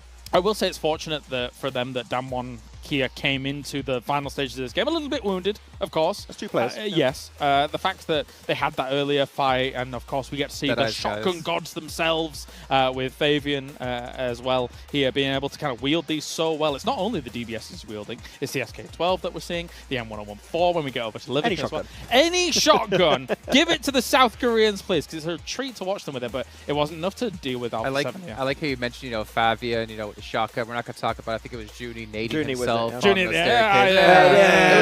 think we decided it was a bait, right? He was intentionally trying to pull Deadeye's guys Come get us, and then he just like underthrow. Psychological warfare. Yeah, exactly. Yeah. And it was actually really well done out of Damwon Kia to actually survive that long. By the way, ladies and gentlemen, got to give a shout out here to Sony Xperia 1.4. Made in collaboration with professional players here. And it's actually official smartphone partner of PUBG Mobile. You see all the players playing on it, participating on this sweet phone. You know what? I think Alpha 7 would be like, yeah, we're happy. Why wouldn't you be happy? They got 3 chicken dinners. They can buy quite a few of them. Maybe they want to buy some for their favorite desk. Which probably wouldn't be us, actually. No, not us. Probably be the Portuguese podcast. Yeah, probably them, Yeah. Kaya, if you're out there, hook me up. Let's take a look, though, at the match rankings brought to you by STC. Don't see how many points they got, as well as the other teams around the bend. 21 points for Alpha 7. Ooh. And for Damwon Kia, I think this is actually pretty impressive, again, considering they were down to 2 players off the bat. Not off the bat, but early. And they were second coming into this as well. So the rich get richer. This is the top 2 teams already setting themselves apart from all. I mean, Alpha 7 obviously is very much farther ahead. So in terms of your prediction of like maybe double the points against second place, not quite, because it was of course Damwon Kia that was previously in second anyway. But yeah, they're still extending that lead. Yes, exactly. They still lengthen the lead right now, which is great. Though we're seeing more from we're seeing more from Rad teams that have been a little bit topsy-turvy. I would say a little bit disappointing almost in that first day yesterday. So at least they are showing a little bit more presence. And Falcons, still getting points here and there, just consistently being there, but we still need to see a win from the Falcons. But again, I think Rad is now the only team coming in initially with 0 money, right? I was literally just going to say that. Like, great, they got 4th place here, but did they get any money? Exactly. You need to, well, I mean, as Max fully committed to it, you need to be in a land of extremes here. Don't do it again. Don't do it. Okay. But, so that's an important thing here. Do you want to find out if Rad got any money in this last match? Oh, yeah. I am keen. I'm down. Not yet. Not yet. Not yet. Probably not that. Probably not at all. Then we can see Stalwart taking themselves the first elimination. S2G taking the first team elimination. Falcons. Is that what you're going for? Well, no, I think this is just in general really cool. That's right. All the teams. Well, yes, they're a very good team. This is cool in general because these teams didn't get the win. But they're still getting money on the board here because of the stipulations that we have in place. So you can, yes, of course, play for the win. I think that's probably the best way to be playing it out. But still getting a lot of money on the board. Never mind, Alpha 7 did quite a lot, so did Damwon. So they got, Alpha 7 just, again, 20K game for them. That's nuts. They're just, do we just give them all the money now? Is this... I think we're running out of money to give them. Exactly. It's really insane when you think about it, too, because this week, too, is supposed to be teams that qualified in the first week of the main tournament, right? So they already proven themselves. Initially, teams we saw that got voted for. Yes. That did not qualify directly. They actually get voted for their region. The fact that they're dominating this hard is absolutely staggering for me. So Alpha 7, keep going. The guys are popping off. It feels like they came in prepared. So, to be fair, right, if we compare Brazil, I mean, we had Vivo Keyed, right, from Brazil, the representatives in the main event. Then we have Alpha 7 coming through. Vivo Kid haven't played an offline international event before, and Alpha 7 have played this quite a few times, right? Yeah. So I think it's a little hard to compare those two regions in particular, but I like how you do bring up teams that were here voted in are actually performing better than teams we had in the main event. Yeah, I mean, I think especially they had a lot of time to prepare, watching the main tournament and seeing what was the overall style, even though I think that we can agree, right, week 1 and week 2 is going to be completely different in terms of how teams are going to approach it, but at least they have done their research, it seems, and they came in swinging, and they're still swinging in day 2, so it's going to be very hard to shut them down, and if they keep lengthening the lead today, day 3 is going to be almost an impossible task to overtake them. It's a pretty deep talent pool in the region as well, when you look at kind of that LATAM, South America pool as a whole, so when you've got a team like Alpha 7, okay, you didn't quite qualify against the Vivo Kids of the world, etc. and stuff like that. But they get voted in. They are some of the fan favorites from the region as a whole. And they show in just 1.5 days, not even 1.5 days, why they're able to blast quiet like they are. Again, this game was not easy for them. They did not have a central position. They were constantly chasing circles because we're seeing so many hardships still. And they're still able to pull it off. That is brilliant. Have we ever seen, actually, I'm thinking, a America's team win an international event? I think this might be actually the first time if they keep going like this. I'll have to look back and do some research. Does loops count from way when? I don't think they won an international event either. Didn't they? No. So they were just really good and just didn't win. I'm trying to think about PMWL. I think Cloud9 won that. Wasn't it Footballers? Or Footballers. Footballers. It was definitely not an America's team. So that could be a first. This could be like a first time that's going to happen here. Yeah. Remember, guys, when we started PUBG Mobile all that time? Nah, just sit here and reminisce about the good times. I miss good times. Yeah, cool. I think I said Cloud9 because I miss Beowulf. Beowulf? Beowulf? Oh, yeah. Yeah. He's a good handsome lad, guy, great guy. Sad to see him go. Big shout out though to Dr. Suleiman Al Habib, one of our sponsors here to make this event happen for all of us at home, and of course STC. There's a lot of sponsors, but you know what? When an event takes 5 to 6 weeks long, just for play, not even the setup, you're gonna need those sponsors. Let's take a look though at our overalls when it comes to, I believe, points and who's currently leading. We don't even need to guess who it's gonna be. Alpha 7. So just in 1 day and 1 match, they've earned what first place gets at the end of this. Yeah. It's a really cool dynamic here to see play out. And also just a casual 37 points ahead. Yeah. It's all right. I mean, they're used to being like hundreds of points ahead of teams, right?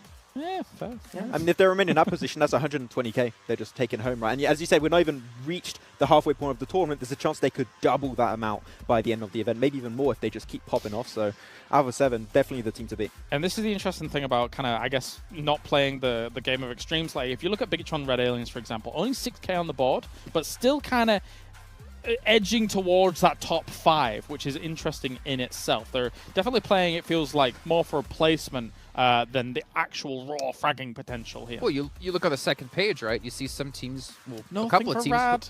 Well, yeah, nothing for Rad is unfortunate, but Nibba Galaxy, they're right behind them behind by 1 point. You'll get I get my words out. But they have 10,000 more bucks. You also look at Deadass guys, who's in 11th place, and they have 2,000 more bucks. 7C in last place have still 1,000 bucks more. Like, obviously, it seems like you mentioned before, Bigatron seeming to be playing for the placements rather than the money. The middle ground. Yeah. And I think that probably kind of plays better for them here at this tournament. For me, Bigatron Red Aliens has been just such a emotional love story of like, we watched them for so long, be so excellent. There was the downward trend for them for a little bit. Here on the international stage right now, they don't quite pack as much punch as they used to, but they are still a great roster. Yeah, I think it's just going to take some time for us to see like Bigatron back to their excellency that we saw in the past, right? It's going to take a little while. Exactly.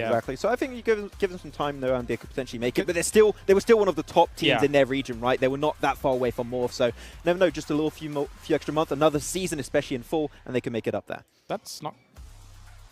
Yeah.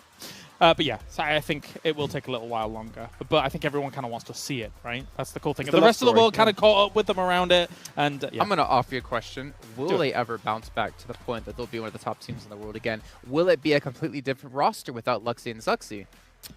It's going to be tough.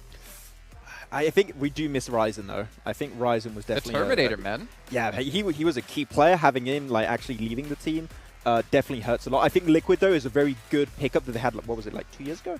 Yeah. While we were in Dubai. I think he was an amazing pickup. I think that we need to see more team synergy right now. Liquid does seem a little bit of an outlier sometimes. I was enjoying you, High Boy, when we were watching last. He's currently on loan, though, of course, to another team, I do believe. But anyway, that's by the by. We could talk about this for a while, I think. Well, unfortunately, we don't have time to talk about this for a while. As you can see, a minute left to go until we get into the game. But I want to quickly remind you guys at home about the Vibe and Drive event that is going on. You guys can log in and complete missions with your friends and get your hands on a free permanent legendary set. I believe actually us here at the event, I've gotten really close to this now, considering how much PUBG Mobile we've been playing the last few days. But also for you guys at home, there's a survey going on. You guys need to go check out a link found in chat or over on Tencent social media. And make sure you guys give some feedback to the show. Maybe it's about talent, maybe it's about format, maybe it's about players, maybe it's about how we need to give 7 Worlds Gaming more boxes until he becomes the tallest man on the desk. However, I think you'd be able to see his shoes by then. But gentlemen, Avenger, 7 Worlds Gaming, take it away. I would be totally okay with that. Except, as you said, you would definitely be able to see my shoes. I will be towering. I just don't picture myself towering over you, Avenger. But you know what? I am happy to see Alpha 7 performing well because this man right here, ladies and gentlemen, do Brazil, is performing really, really good. And I can't wait to see if they're actually going to continue to perform that way. Yeah, it'll be obviously be curious to see. They have been dominating so far, and obviously these guys coming out of Brazil, and the performance that they've had has just been insane. But we are going over to Livik in this format here with 48 players. It's obviously a tiny, tiny map the size of Karakin, 2x2. Karakin's a little bit smaller because there's a little bit more water around. But the question is, how do these guys approach it? How do these guys play this one out? It's really interesting to see compared to how they did yesterday, and if they're able to step up. Yeah, I mean, I'm intrigued to see how some of the other teams are going to be performing. We saw the Days talking about Bigatron, and if it's maybe time to get rid of the twins, Lexi and Saxi. No, I feel like that Bigatron without the twins would not be Bigatron. Right. And I am intrigued to see how they're going to be playing. I mean, Alpha 7, that last game alone, they ended up getting $20,000. That is a lot of money just for one game. So Bigatron, are they going to be maybe changing their strategies at some point, trying to go after that money? We are seeing where some of these teams are going to be landing. I would be intrigued to see if we actually end up getting some kind of hot drops. You can see Alpha 7 going with the full North rotation by State and Stable. They need to be careful, though, because there is some players there from Team Falcons. And if we go down, Vampire Esports is going to be able to just loot up Power Plant. A great place to go to. Actually, I either like to go Midstein or I like to go Power Plant. That's where I have the best of luck finding some loot. I like to go Crabgrass because that's where I'm really channeling my inner Saki Crawdad. Because there's center, there's a good amount of loot. We had a good ending close to it. And yeah, I really love that one because it's just center, good rotations, the roads are close to it. Yeah, next circle is going to pop, and it's not going to matter too much because literally the entirety of the circle is almost in here with the first one. The guys in the south obviously is going to have to move. Yeah, and I love that I'm hearing the crowd right now. Oh, they're getting hyped. R8 had a great performance in that last match. And guess what? Team Falcons is going to be getting the first elimination, and they are going to be getting that first elimination reward. $2,000 going for Team Falcons. That's going to make them really, really happy. This is a team that's currently in 3rd place for the overall, and they have been racking up a lot of those match rewards. Dead Ice I love hearing that crowd, and I love that everybody's currently watching PMWI together, and you at home can watch PMWI together in game at the Esports Center with your friends to win PMWI special sets. And while you're at it, don't forget that PMWI packages are on sale for a limited time, and you can also win PMWI treasure crates if you play PUBG Mobile during PMWI. I mean, look at those crates; they looked amazing. I definitely want one. Yeah, Adventure. For sure. The skins are absolutely nuts here. As you see, our rewards ranking earnings so far, $60,000 for Alpha 7. Just crazy. Among Kia Falcons, 32-30, and S2G on 41. It's been very top-heavy so far. You can definitely tell here in our earnings leaderboard. It's kind of crazy to see these teams being able to get this much. Yeah, let's see if they're able to close it out for sure for the rest of the one. But we are day 2. We are playing a total of 3 days, 18 games total. And once we're done with our game of the day, the next one after this one, of course, we are going to be halfway through. We're going to have a really good idea of how the situation is. And, you know, the guys on desk, they're quick to just announce the winner. All right, it's the PMWI After Party Showdown. But I think, obviously, I mean, once we go into day 3, the other teams are going to be super aware of that. Alpha 7 needs to be stopped. And once they pop up in the elimination tracker, they are going to be, kind of hunted and focused on a little bit. Otherwise, there's just going to be those guys winning, right? Yeah, I mean, Alpha 7 currently 37 points with the lead. It's different between first place and second place. Yeah. But I think that's achievable for a lot of those teams. They could try to push for that, right? Maybe not in just one game, but they might be able to do it within 2 games. And if Alpha 7 does end up having a bad match, which we have seen over and over again in PUBG Mobile, yeah, you might be very dominant on the first day. You might be very dominant at the start of day 2.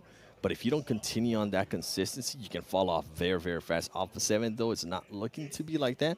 But Damwon, Kia, and Team Falcons, I'm pretty sure they are looking at that gap and wanting to close it down. Star Wars Esports getting on some shots there to Team Falcons, making sure to back off. And I'm excited to see, oh, I do see it right away. Top does have that shotgun on his back. Smart man, especially with what he was able to achieve yesterday during that show match.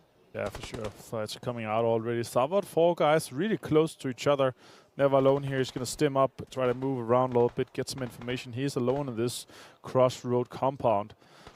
Question is the other guys going to come to him, or is he going to try to kind of evacuate the situation? I think he's just going to be waiting to see what his team is going to be doing. The team is going to go up to Ronhez. And he just might be waiting, honestly. S2G, very, very close to 7 Cs. You can see Powerful from Team Falcons back there, too. And the after-party showdown, we're talking about the points. Well, guess what? You just got a chance to see that 37-point lead for Alpha 7. That's some oomph to that. 37 points after 7 games. That is crazy, considering you get 10 points for a win and 1 point per elimination. Silas. S2G. Yeah, they're looking at what the situation could be for that one here. Could take some 7 Cs. And S2G actually, towards it. They're going to decide to be aggressive here. Silas, all of the S2G squads, the shotguns are going to be coming out. They're going to be getting down some angles. S2G being able to knock 3 players. Now it's only Adeline from 7 Cs. Can he survive? It's going to be a very tough one. S2G playing super, super aggressive right now. I don't think Adeline has any of the shotguns. This is going to be too much. S2G just coming in and destroying them. 7 Cs is able to knock down Ray C, but not able to confirm that elimination. Great push there by S2G, and that's what we want to see, especially on smaller maps like this. If you are going to be taken into a fight, make sure you fully go for it and finish it quickly, because guess what? Team Falcons was close by, and if that fight would have dragged on a little bit longer, I feel like Team Falcons might have decided to actually third-party that. Instead, Team Falcons decides to back off and not try to third-party. Yeah, I like that. The push from that really worked out well for them. Vampire here. Ravenclaw takes on Chari from Deadeye's guys. Let's see if he's going to be able to finish this off. More supporters coming in. Circle has popped. It's gone kind of south, so it's not going to change too much. Chari takes himself down with the grenade, and it's going to be finished off with that. That Schweppes just sweeping in, getting that confirmed together here with Ravenclaw. They have 1 elimination point confirmed now in this case, and they are onto a kind of a situation here in Crabgrass. The question is, do they continue to fight for it here, those guys, or do they just kind of back off? Here, see the push from S2G. Their opening there, their opening knock was just such a cosign for them. They're like, all right, guys, let's try to see if we can secure those $5,000 for the first team, full team elimination. They were able to do so. That was crazy to see. And I think 17 was just not expecting that. They were expecting the knock and maybe one of the players starting to relocate and trying to get maybe an off angle on their team. Little do they blink, and then all of a sudden they have the full squad of S2G pushing towards, and I think that's ultimately what ended up working there for S2G. And on that replay, we did get a chance to see Team Falcons, Powerful, was setting himself up to third party. But as I mentioned, if you finish off that fight quickly, I think they're going to think about it twice, considering that only 1 player from S2G was knocked. See Vampire Esports only trying to take control of Crabgrass here. They were able to get somebody from Deadeye's earlier. Star Wars Esports still maintaining the same position that they were maintaining earlier in the match, too, staying a little bit off the west of Midstein. A great position in this map. Bigatron. Talking about it, and interesting stuff. Luxie's actually sitting out for this match, so the Des is going to have a lot of stuff to talk about. We're talking about what happens if the twins are not playing. Well, guess what? One of the twins is currently not playing. I did enjoy what Max was saying in regards to the synergy. Genfos. Oh, Genfos decides to take some shots, but unluckily the player from SCG just decides to move at the right time, and now they have given away their position with 0 knocks to themselves. You're looking at this circle. Alpha 7 just maintaining that north position. Enigma Galaxy currently having one of their players knock. Not sure if it might have been Alpha 7. Carrillo and Revo are currently very, very close to each other. Oh, and they do have nice guys mental and Vampire. Too. Yeah, look at that. We see some shots coming out over by Crabgrass. Let's see what's going to happen in that situation. Everybody just slowing it down a little bit more, too. Once they saw the first wipe in the elimination tracker, right? You want to be all right, and then we don't have to go for it.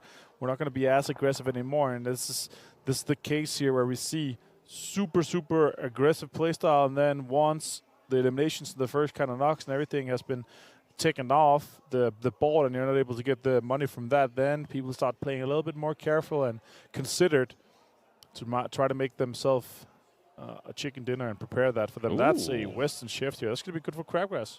That's exactly right. That's exactly what I was going to say, too. Your favorite landing, Crabgrass, might have been spot on. Vampire Esports, now it appears that they're just taking full control of Crabgrass. That's going to be good. But as we were talking about it yesterday during the show match, towards the south, where RA Esports is with Damwon Kia is, they need to be careful because they can definitely get some angles on them. And you were pointing towards the north, too. I mean, there is still one player from Deadeyes. Yeah, exactly. There's Deadeyes guys up there, and also Enigma Galaxy up by Blobster. Actually, a fun story. Blobster means flowers in Danish. Kind of crazy mental things. It doesn't feel like a lot of stuff is happening here, but especially in this map, I really feel like home. There's a lot of Danish words, Danish things here, obviously with the terrain and the layout being up in the north. R8 Esports Bandar on screen. Potentially could be taking on Damwon Kia in this case.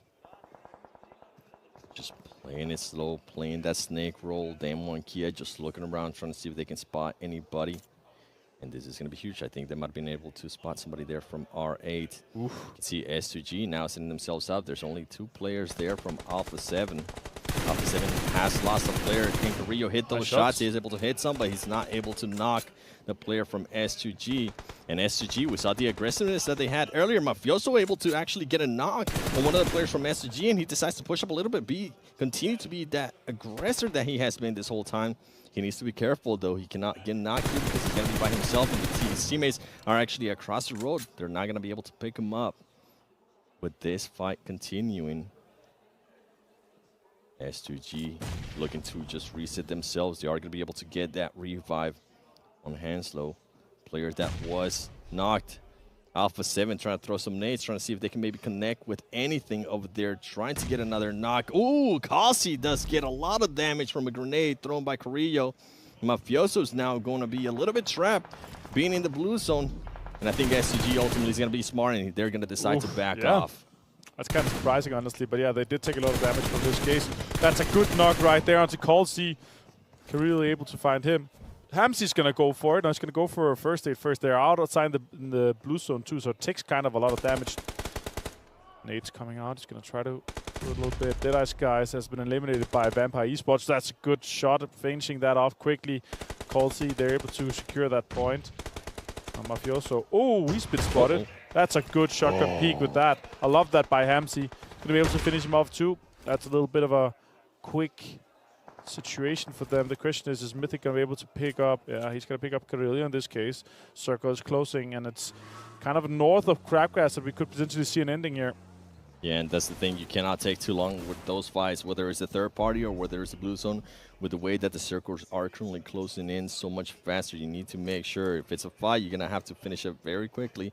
Now, Alpha 7 going to be in a big spot here as they're only going to have 2 players, Mythic and Carrillo. Been talking about how they've been so good at keeping up the 4 players alive. Well, guess what? It hasn't happened here in this match, and now we're looking at Enigma Galaxy looking to take some shots here at S2G. Not able to get any knocks. Hamodi, can he get a knock? He does get a knock, but he ends up getting traded out as well. Silas making the push. How is Enigma Galaxy going to be able to adjust to this rotation by S2G? Freak, I think he was going to try to go for the revive there on Hamodi. It's not going to end up happening. Silas decides to back off. He actually ends up getting knocked. Ray C, can he get a shot on Freak here? Can he get an angle? Freak too much. Just getting the shots there on S2G. S2G, the rotation didn't end up working out for them. And ultimately, the fight that they had with Alpha 7 does end up hindering us. Alpha 7, they lost 2 earlier, but they're still being alive. And you can see them playing very, very slow. Very close to Rod. Yeah, Rod here on screen. They are on the east side. They're going to potentially be trying to gatekeep as much as they can, but Mythic with 3 more grenades in hand could potentially find an open knock with this here. This is really rough. Mythic. Ooh. Oh, he's down to 1 HP. That is just so close. Kaito, some more grenades are just coming out. Can he? Oh, he has so much utility. It's crazy. Can he find Kaito? Kaito's down to 1 HP again. One more nade there with the corner. He could potentially find Desha in that case if it's able to just connect it. Oh, it finds Desha. It's on the money. Now Kaito has to move too. He's slow. Kaito still with just a couple HP. Great utility there from Mythic. He's going to be able to confirm on that knock. He's going to be able to spot somebody else. He switches on them. He knocks him down. He does end up getting traded, but guess what? All of that information, all of those utility that he was using allow Korea to just reposition himself. He might be able to get an angle here on some of the players from Rod. He needs to be careful though, because now Freak from Enigma Galaxy is going to be able to spot him. Korea having to work with the zone just on him, and he also has another team behind him. I think it's going to be too much as he does end up getting eliminated. Enigma Galaxy eliminating Alpha 7. And moving on, and now Rod is going to just finding themselves in big position here. A lot of other fights have been going on. Team Falcons currently has 1 player down. Bigatron Esports with only 2 players up, and as we're saying that, we see what happened. They have Liquid and Misery, as the other player does end up getting confirmed eliminated. Bigatron trying to position themselves here. They need to be careful because the M1 Kia is going to be pushing up on them. And they also have, as I said, that M1 Kia Fabian getting shot by Lord from Enigma Galaxy. Great spots, and Powerful returning the favor there for the M1 Kia instead and knocking Freak. This is going to be huge for Team Falcons. That's the knock that they needed. Are they going to make this push? You can see they're all setting themselves up in the car. One of the players actually did not end up getting on. I'm not sure if that was meant to be or not, but Damar, Yusuf, the players from Team Falcons slowly crawling their way up to Bigatron and to Enigma Galaxy. Oh, they find Yusuf, Monkey on that push from the side. Forrest Juni left alive, and he gets knocked. Forrest is left to try to heal, but I think that is that for them. They're going to be going out here in 4th place. Monkey with 4 points for the placement. There were the few eliminations too. I believe it was 2. Now Falcons could potentially pull up that revive. That's a good Molotov to deny, especially that push Freak potentially could be on, yeah. And now we're down to Enigma Galaxy with 3, Bigatron with 2, and Falcons now with the revive popped off with 4 guys strong. Lord, they have full information here on the Bigatron guys. Freak does take Damar down, and now it's a 3v3 effectively. Powerful, very close. Great grenade there by him. He's not able to knock off Freak. Powerful. He's going to be able to connect some shots. He's able to see Freak. He's going to end up getting that knock, barely surviving himself. The Molotovs are coming in from Team Falcons, forcing Enigma Galaxy to just rotate in a way that they didn't want to. Bigatron is still alive, just waiting patiently to see who else is going to be getting knocked. And I think Team Falcons is trying to make push here. Powerful. Playing it very slow, healing up. Here comes the nades. Liquid being able to knock one of the players there from Team Falcons. And now this is the push that we're waiting for Enigma Galaxy. I think Team Falcons is just becoming the focus of all the other teams, sadly. And here we go, Liquid. Can he get this knock? He does have the shotgun. We saw what happened yesterday. Guess what? Rauf does have one too. He's going to make the jump. He's not going to be able to connect with that. And now Team Falcons does have the advantage. Can they confirm here on Liquid? And no, Team Falcons able to actually get the chicken dinner. Great play there by Team Falcons. 2 teams who are going up against them. Look at them. They are very happy. Yeah, tell them that is $10,000. Kalaris is going to be very happy that his favorite team of the tournament got that chicken dinner. I'm super happy for them to be able to close one out here. They had 2 second places so far, and now they're able to take this chicken dinner. Huge for Falcons. They needed that. And that means that the guys on the desk are obviously going to have a huge happy time talking about Falcons. Kalaris in the distance is super happy. He's cheering in the background. He's going like this. He's like, yeah, he's punching it up. I want to see that when you come to the desk. We are going to be taking a break because I'm pretty sure Kalaris needs to just calm down a little bit before he breaks down everything that happened there with Team Falcons after this break.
عايز تترجم راب؟ تعالى لي. ملوك الصين دي انا ملخصها في سطور، بس مين يقرا؟ فاهم؟ كلام الشارع ده انا هرشه كل المجال حبايبي.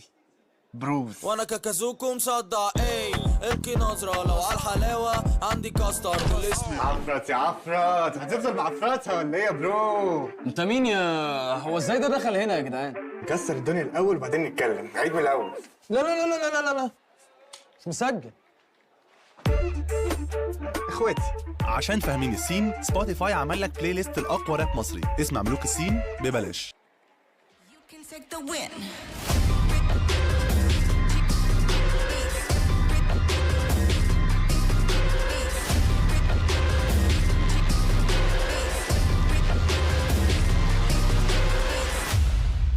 We the future that you run from, hitting harder than a bass drum, and we're only getting louder, and we're only getting prouder.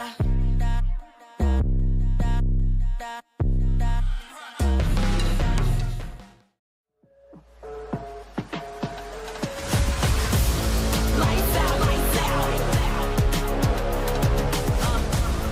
Lights out, lights out. Feeling fine are the Falcons that they're flying high off a victory here. No, go ahead, Cloris. Fantastic stuff from them coming in. I love it.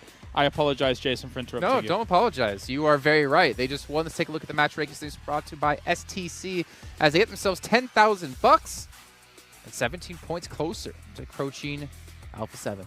And finally, a Team Falcons chicken dinner. That's right. They need to get eventually right. They were consistently towards the top, not quite able to actually close off that game, but they played the edge. It is their playstyle. They play it so good. They kept getting the reses, remaining as a 3-4-man crew the longest time, and then you have Liquid that just cleared, like, make job way easier for them to get the finishing blow. But it was a really good game from Falcons. It was actually just a matter of time before they got themselves chicken dinner, considering the placements they were in, considering the position that they constantly get themselves here in these games, and considering the performance we saw from them last weekend when it came to PMWI, the main event here, Jason. I'm excited to see them get this chicken dinner. I think it's not going to be the last of the day.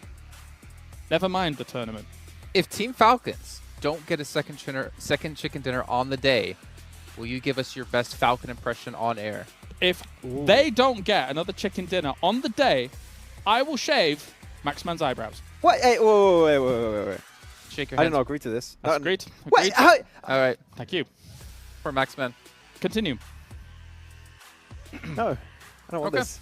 Well, this is going to be great to see. Obviously, if you want to see, I mean, now I'm rooting against Team Falcons, so now I feel a little bit conflicted here, to be honest. Let's take a look though at the rankings and how they broke down in terms of money, right? Let's see the awards the teams got for this one. Maybe Rad's going to be there. Maybe they got themselves their $1,000 for the first time. Not here. Not now. Next one, maybe.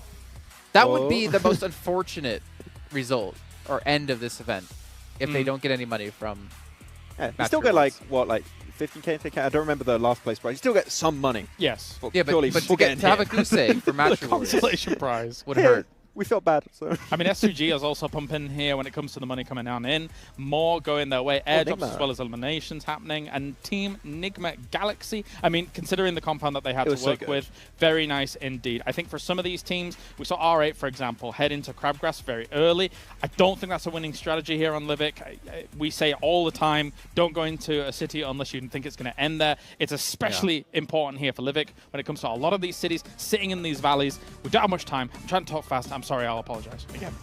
I mean, all you really need to say here is M1014.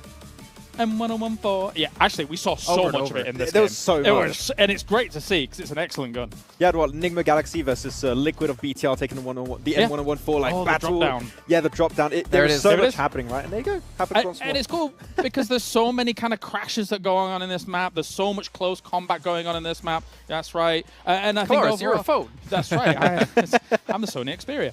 Yeah, there's so much potential for that gun on this battleground. I think these players also are seeing it as the days go on. I would say it's kind of similar to Vikeni in the sense you have this compound and you have a lot of open ground around, right? So you have to crash late game. It is a necessity. And you saw that crash from like S2G versus, I believe it was 7C. 7C. Right? The M101... Sorry, the... M101... I'm not going to do it every time. Okay, sorry. It was very, very impactful in that fight. So when you want to go for the crash, if you have just even one or two, it will make a pretty big difference. Yeah, and obviously, Clarence, you've been kind of theorizing. It's not bad to have on like 1 or 2 different players having a shotgun, depending on what, obviously on any pretty much map. In actual meta as well, I think you can easily afford it in your loadout because M4s are so versatile, etc. And we're done.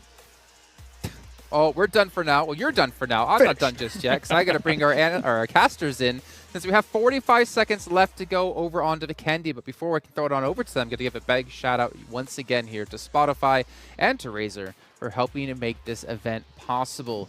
But gentlemen, we have the Candy coming up next. Yesterday, it was a super northern circle. We're hoping for a castle finish. You know, Max would love it, but not as much as he loves these two's commentary. 7, Worlds Gaming. I want to leave you at 7, but I'm going to give you the whole thing. The whole shout out. These 7 Worlds Gaming and Avenger. Yes, please give them the whole thing. And I think you guys should shave Max eyebrows. I second that. How about you? Yeah. Avenger? I mean, I'm fantastic, and I love that segment. I love how there's just the leeway in between and the synergy in between Jason and Calera is just crazy. It's just leaving Maxman in the dust. And also, you know, it would be nice to see Maxman fully shaven. Just not the eyebrows, the whole thing. The beard, the eyebrows, the hair, everything off. Just complete bald.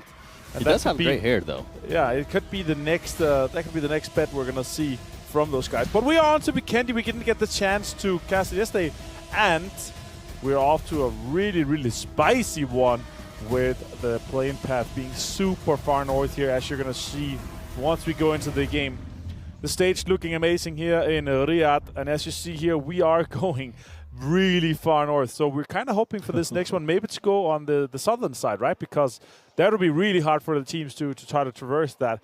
My favorite drop here is Dino Park. The amount of loot in that place is just through the roof. You get so fast looted. Also, Cosmo is also nice, but it usually gets contested when I play it. Yeah, all right, let's see. Is it going to be a castle ending? Are we going to have some crazy things happening? And it's the triple Alpha 7-7. Most eliminations, 18, 18, and 13. And then guess what? When we go to top players, yeah, I'm not surprised to see that there. Nice Revo damage. actually, I'm intrigued by that because Revo is being able to edge off Carrillo. And as I mentioned yesterday, there's players, yes, they might be in the same team, but they like to be competitive with each other. They do like those bragging rights. Sure. So. And 5 headshots for Mythic. That is crazy to see. Yeah. And knockouts too. Also triple 7-7. Yeah, you know, it's just Alpha 7 just dominating so far.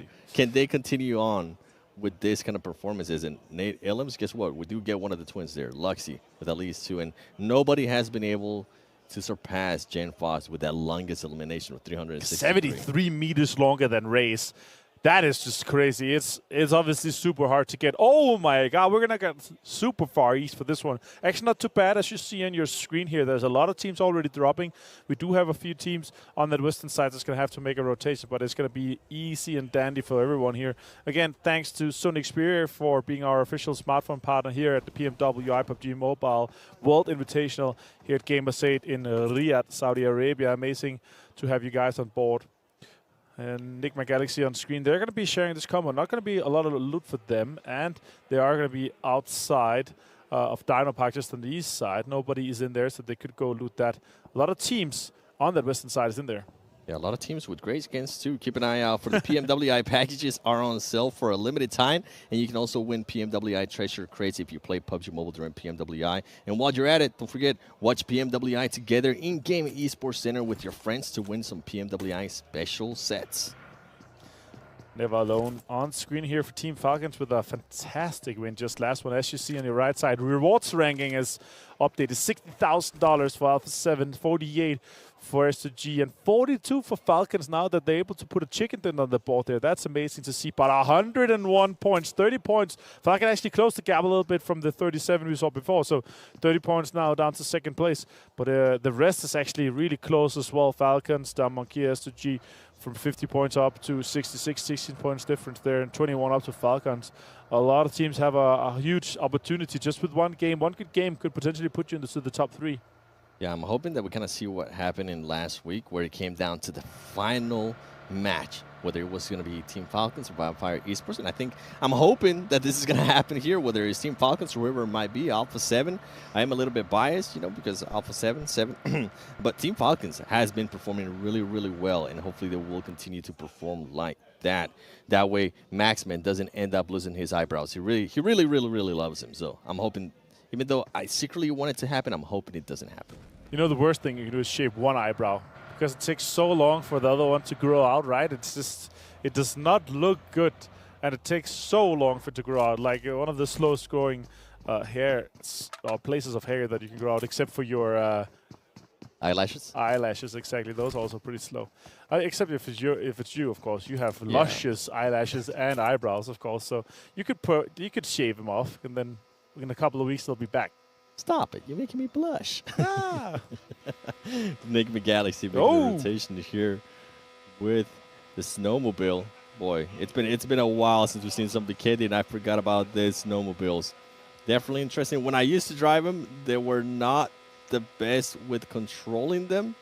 And yeah, they're better off-road than on the road. Yep, yeah, definitely, 100%. That's you can the see big them one, right? switching out there with one of the snow bikes. I don't even remember what this one is called, to be completely honest. But I know that one is, to control it is even worse than the snowmobile. You can see Bigatron right here just taking full control of the compound. And it's interesting, as I'm looking at the map here, Vampire Esports is going to be able, if they do end up rotating towards the east, instead of making a long rotation, they are going to be able to rotate just absolutely freely to Cosmodrome and Trefno if they decide to.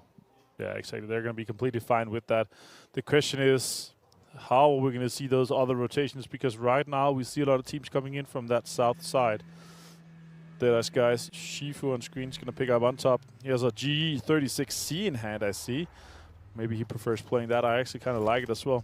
Fortunately, I don't think it's as good as the M4. It's just somewhere in between. A little bit too weak. The punch is too high. Like it's somewhere in between the M4 and the Scar. But yeah, it's not my personal preference. But I think it's a cool weapon in general, and I think it's a nice one for this one here. Loxy with the 4x on it, he's going to be able to absolutely shred people if he's able to close them out. Not that much utility. I see 6 smokes and 1 grenade on them. Here we see Rat coming out and rotating. They are coming in from the south side again, a really populated area. Going to be trying to make their way up to the north by Cement Factory. And I was going to point out, 7Cs is still so far out. They were in Double Maestro. And with that team... why? You know why, right? Why? Because we're on Vikendi, so it's a cold map, so they move slowly because they're frozen. 7Cs. Well, it's not just Vikendi. I mean, this team has definitely been moving very, very slow. They are currently sitting at the bottom of the leaderboard, and I think we are going to be getting our first fight between S2G. Oh, no, it's actually Deadeyes and Bigatron. Deadeyes making some of the players there from Bigatron back off. I did end up seeing some of the S2G players, and we know what S2G has been able to do. If they do see an opening, they are going to make that push, especially if they get that knock. But with 7Cs, this is a team that has been playing very, very slow. They are currently sitting at the bottom of the leaderboard. Yes, they have been able to win some of the earnings, but I would like for them to become a little bit more aggressive and not playing so passive. They have the skill. We saw what Scout was able to do yesterday. Yes, it was during a show match. Yes, it was just against 2 people, but I do want to see a little bit more aggressiveness, as we do have Rod here against R8 Esports, who's going to be getting the first knock. We haven't had a needle in yet, and somebody's going to be looking forward to it. Is it going to be Rod? He's going to be wanting to confirm that. You can see Rod being the first one to eliminate right there and getting $2,000. Oh, he goes down as well. Getting knocked from behind. Yeah, and Rod actually looking pretty damn good here. That was impressive. Rod being able to take down R8 Esports. Super impressive of the guys coming out of Egypt here. Kaito on screen. Well played by them. Now we have Deadeyes, guys. More G36Cs in action. Smoke come out. I think Shifu's going to be completely done here. Yeah, he's going to bleed out. That's unfortunate for Deadeyes, guys. Losing a player like that. That is Luxy confirming that one. And now the circle is closing. Luckily, it's kind of center. It's going to be kind of easy here for Peshkova. We could see a potential urban ending with that. Peshkova is actually kind of nice with that road that's going through the center and all the open buildings. A lot of fights with that. And as you're pointing out here, a lot of teams are still not inside the circle, 7. Yeah, Enigma Galaxy very separate from each other. I think they're looting. I'm not sure exactly what's going on with that team. Maybe they're trying to get some of the heals. Hopefully they're not trying to go for a heal up. Team Falcons making now their push towards the east. And then you see Damwon Kia just sneakily making their push towards up north. Right. They need to be careful because they might end up running into Alpha 7 because Alpha 7 is going to take that full control. So I think two teams that had the exact same idea, interested to see what's going to happen there if Damwon Kia does not end up just changing their rotation. Overall, though, most of the teams now in this zone, Bigatron set themselves up perfectly. I'm glad that they didn't end up losing anybody earlier to Dead Eyes, as I think they were scouting to see if they wanted to take that compound. Dead Eyes did back them up just in time to stop everybody else. And Bigatron is currently playing with both of their twins, Luxy and Suxy. So I think it might be just that Luxy doesn't like Livik. I'll have to ask him and I'll find out for everybody tomorrow. Yeah, exactly. That'll be great to hear. And obviously, there's also that touch, right? We're playing these 6 different maps. Some players might have a huge preference.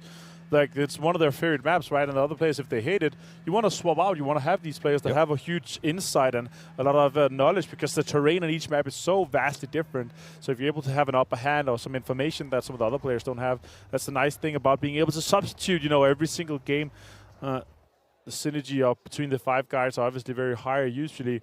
First airdrop collected here for Call-C for S2G. S2G representing here out of Turkey. Ooh, that is 7C gone down.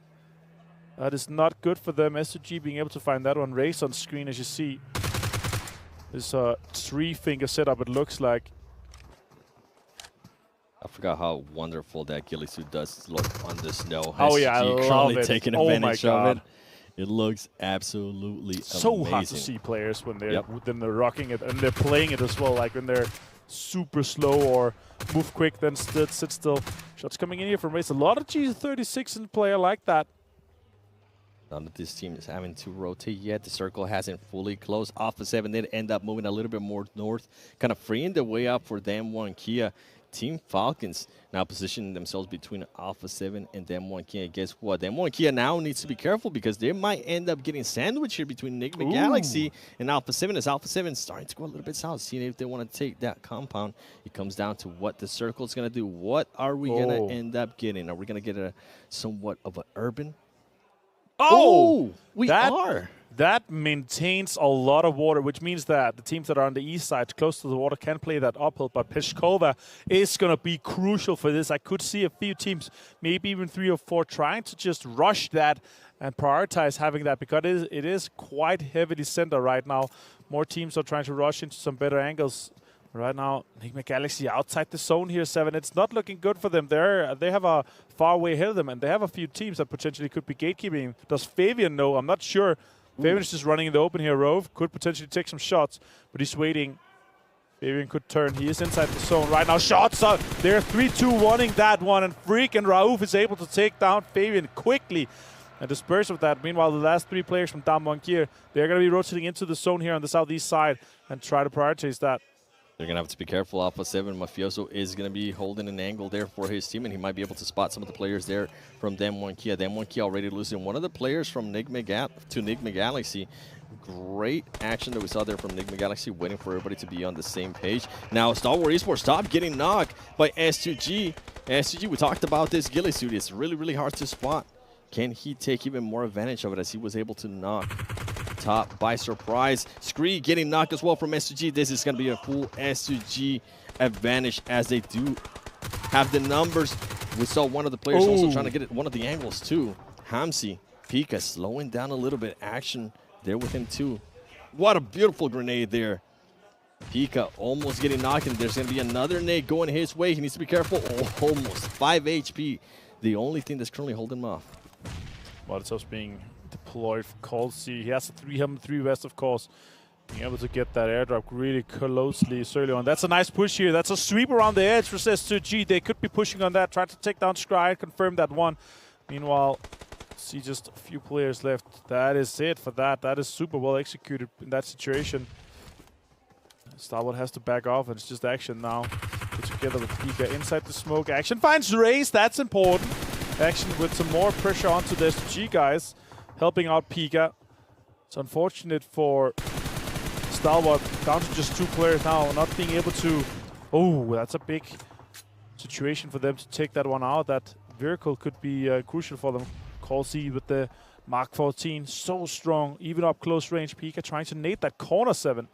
Yeah, these two teams are fighting for so long that I'm wondering if 7Cs is very close by. Are they going to decide to make a push and try to third party this? It was the aggression that I want to see out of 7Cs, but I don't think they're going to be doing it. You can see Hamsi picking up his teammate right there. Action and Pika, though, ultimately being able to hold it off for a very long time for their team, and they're still trying to find some of the other people. I think they have spotted some of the other players there from SGG, hoping that they can get some kind of elimination. We do end up getting a new circle, and it is going to go a little bit towards the northeast. I think this is going to be benefiting in a big way Vampire Esports, Alpha 7, and Bigatron is going to have to decide which way up the road are they going to want to be. Are they going to want to be with Vampire Esports, or are they going to want to be with Alpha 7 as the fight between SCG and Star Wars Esports does continue. Star Wars Esports action currently getting shot from the back by players of SCG. You can see Pika currently laying down Silas.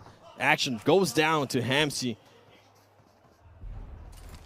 Now Star Wars Esports Pika trying to figure out what he's going to be doing here, waiting for the right moment. We do start seeing now 7Cs slowly but surely starting to come up. Are they going to want to participate on this? And honestly, if I'm 7Cs at this point, just continue on to the zone. It is too late. You don't want to third party this. Focus on the zone, get to the safe zone. And Rod, meanwhile, they absolutely send it towards the ocean, and great thing they did, because they only ended up just getting one of their players. Now you can see Carrillo currently shooting at Ravenclaw. Is he going to be able to connect? He's not able to get that knockdown. Now this is a huge play by Alpha 7. Them being able to take that compound. They just saw the circle go north. Nobody was in there, and they pushed that, locked it down. All 4 guys super strong in this situation. Damonkia could potentially take one of the Rad players down. They're trying to defend this off, and that's going to be a dirty fight there on the east side. Meanwhile, Bigatron is coming in on the south side. I think they're going to be fighting Falcon. Yeah, you see right now on screen, Nick McGalaxy just gone down here to Damonkia. Such a good play from him. Yeah, wonderful grenades, and that's going to help him for that match reward. Don't forget, special eliminations. That's going to be huge, especially with the most special eliminations as well. Yeah. Team Falcons just playing it very slow, coming out from a rough great circle game for here them. With so much water, 7. It's crazy, right? Indeed. SGG playing it. Now SGG is trying to figure out how are they going to be able to get into this one, and where are they going to end up going, because of that fight that took so long between them and the Star Wars Esports is going to put them at a huge disadvantage. Team Falcons, Yusuf able to spot Luxy right there, not able to get the knock. Decides to back off a little bit more. And guess what? Suxy is able to spot Powerful there. He does get some shots. Very, very low. He's going to be throwing the Molotov. Just decides to back him off. Great Molotov from Bigatron right there. Meanwhile, Jamfos relocating himself, trying to get some angles. Oh, look at that. Falcons push down here on the lower ground. It's going to be hard for Bigatron to defend. Lux is still knocked. Genfos also in a situation where they can't get the res off. Suxy is going to go for Luxy right now, and they have very little time. Falcons going to be pushing up aggressively in this. This is a super good execution by Falcons. Kalsi with the Mark 14 now pushing Genfos. Ooh, a lot of damage coming out here. It's a dangerous gun. 303 as well. Bigatron in the middle of this sandwich. Falcons just went in impatiently. There is some killings that are going to end up going to SG. SG, we saw the aggressiveness from them earlier. They are going to be pushing on Bigatron, and Bigatron is going to get eliminated. And now SG is going to have to switch their focus to Team Falcons, and that's exactly what they're doing as they're going to be trying to get one of the knocks. Guess what? Damar is able to start the engagement. He ends up getting knocked there on Kalsi, and they're able to trade out somebody too, because Hamsi from SG just went down as well. And Team Falcons, the aggressiveness out of this team is just great. Silas is able to get some knocks. Can he confirm on the other knock? Too powerful, decides to lay it down. Silas with the M4 looking to get those headshots. He's not able to. Powerful, able to remain alive and just go and help out his team. Now they need to worry about how they're going to make this rotation up north towards the circle. Damo and Kia currently swimming.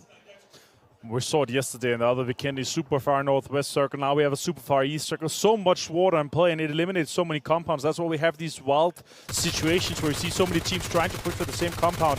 Dirt potting so much. Alpha 7 here trying to deny the push from Powerful. Team Falcons trying to just get a foot inside this circle here. But Alpha 7 says no.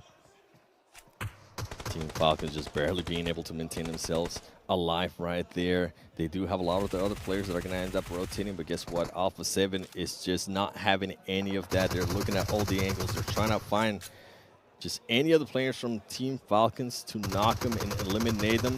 That way they can move on and focus on what's ahead, which is going to be Rod, Damwon Kia, and Vampire Esports. But here we go. Never Alone gets to get some of those shots in. Connects a few onto Rero, but now he has to heal. Ticking slowly down now. He has 5 first aids. A little bit too early on the pop of the first aid. Powerful tries to push, but instantly denied by the UMP by Mafioso. Sadat finds Powerful, though, on the other side.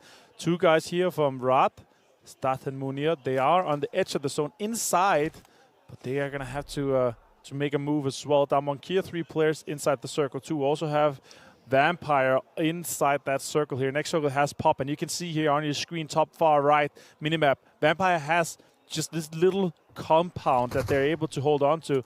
Meanwhile, the guys on the south, Alpha 7 and Arad, they are going to have to move in this situation here. Falcons eventually is going to go down to the zone, trying to blue zone heal right now. Good shots coming in from Vampire. They have to deny this push here. Never Alone finds Rero. That's going to delay them, and that's going to be really crucial for their further campaign in this zone here. It really is. There you go. Never Alone gets eliminated by the place. But Alpha 7, as you mentioned, it just getting hindered by their rotation, and they are going to have to push on Rod here. Is the only way that they can rotate. They don't want to take on Vampire Esports just yet.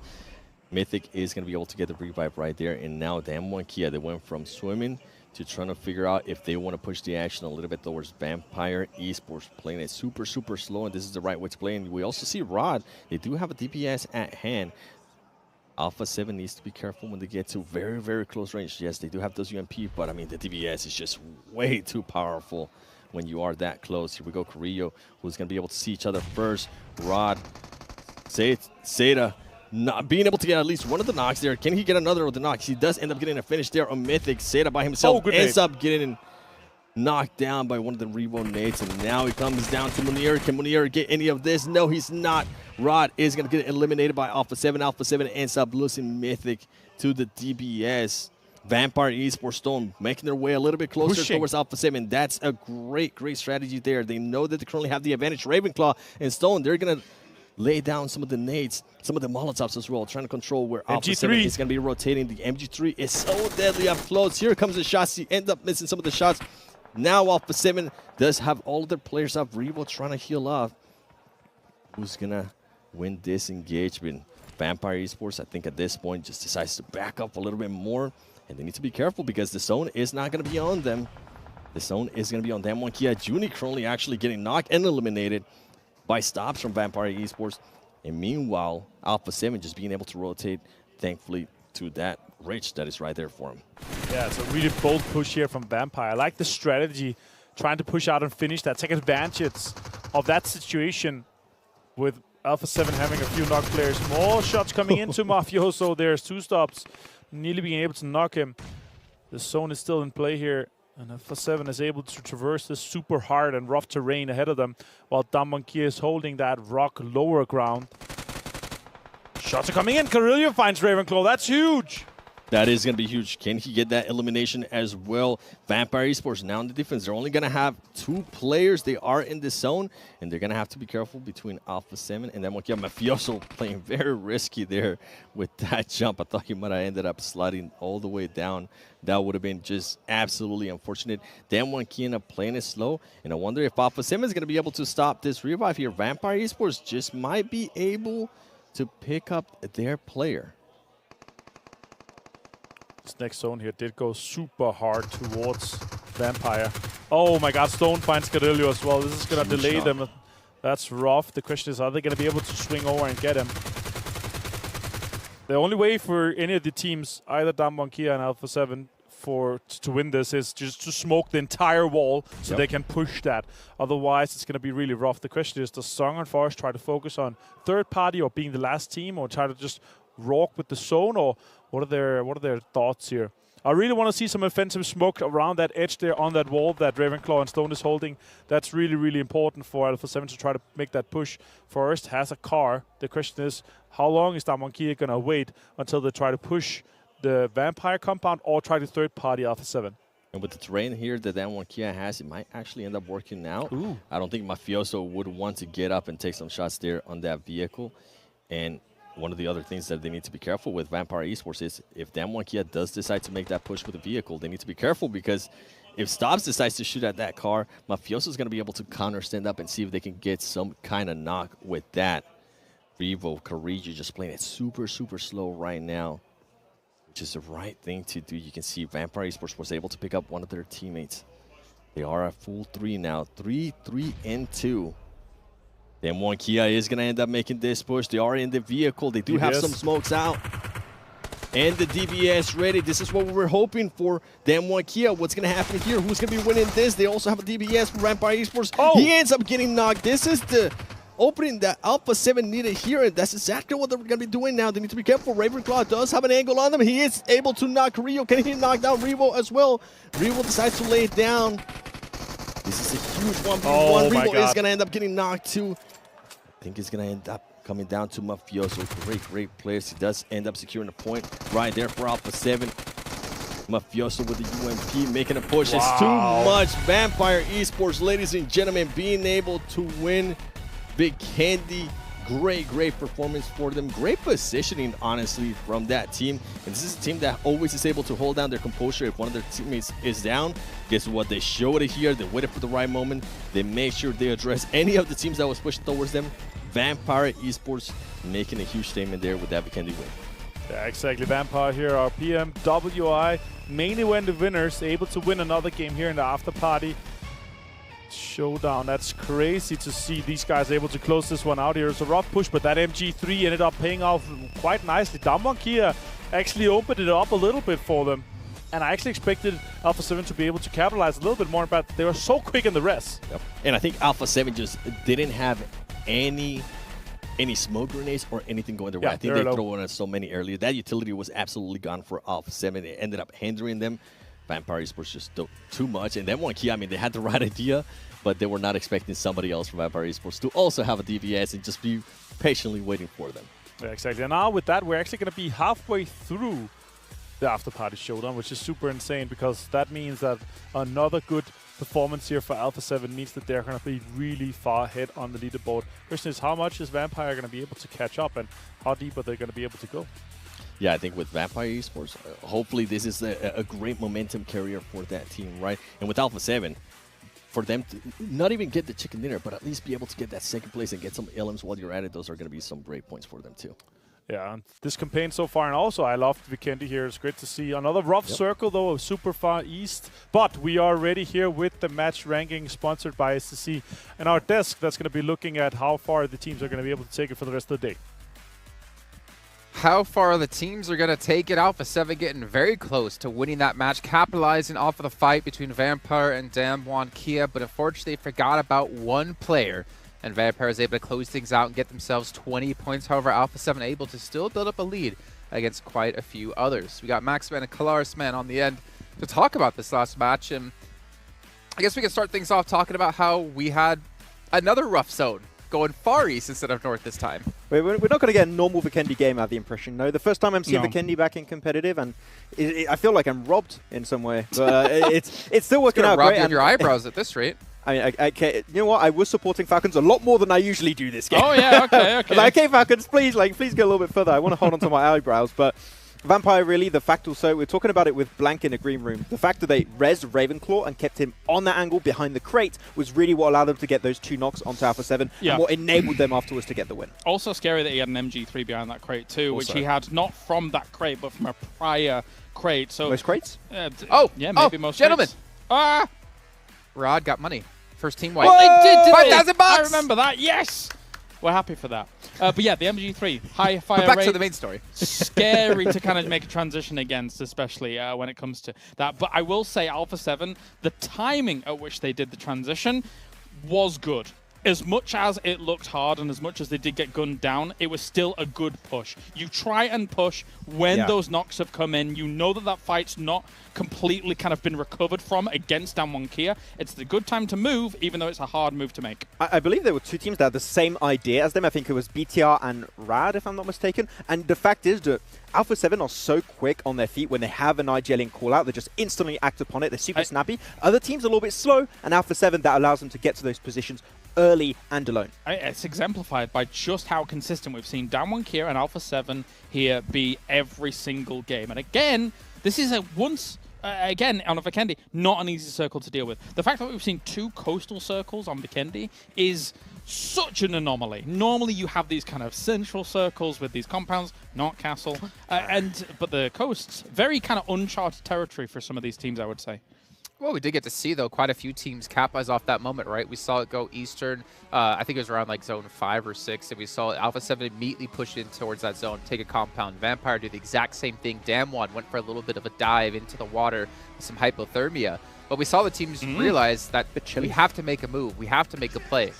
Yeah, exactly, and I think that call came out from Vampire very early on. I think we were pretty critical, right, on the first day when Vampire had a good position potentially on that Suvnufka Island finish, right? They didn't act upon it. They didn't take that position. I think they learned from that previous mistake in this game. They scouted a really good spot that was in the circle on the coastal sign, instantly take it for themselves. So I think that definitely there's an improvement on Vampire that enabled them to get this win. There's decisive moves that are going on here in some of these games. And again, to bring it back to Alpha 7 once again, an extremely decisive move for them to kind of move up on this kind of east side beach location, not beach location, the cliffside location, take some of these priority compounds and just play from them. It's not like they're sending one forward. We saw the example of BTR sending Zuxi forwards as a scout, not having full information, but by the time he gets there, Alpha 7 is sent as a 4-man. Very decisive play to take the compound that he would have arguably wanted for BTR, but they're not as swift.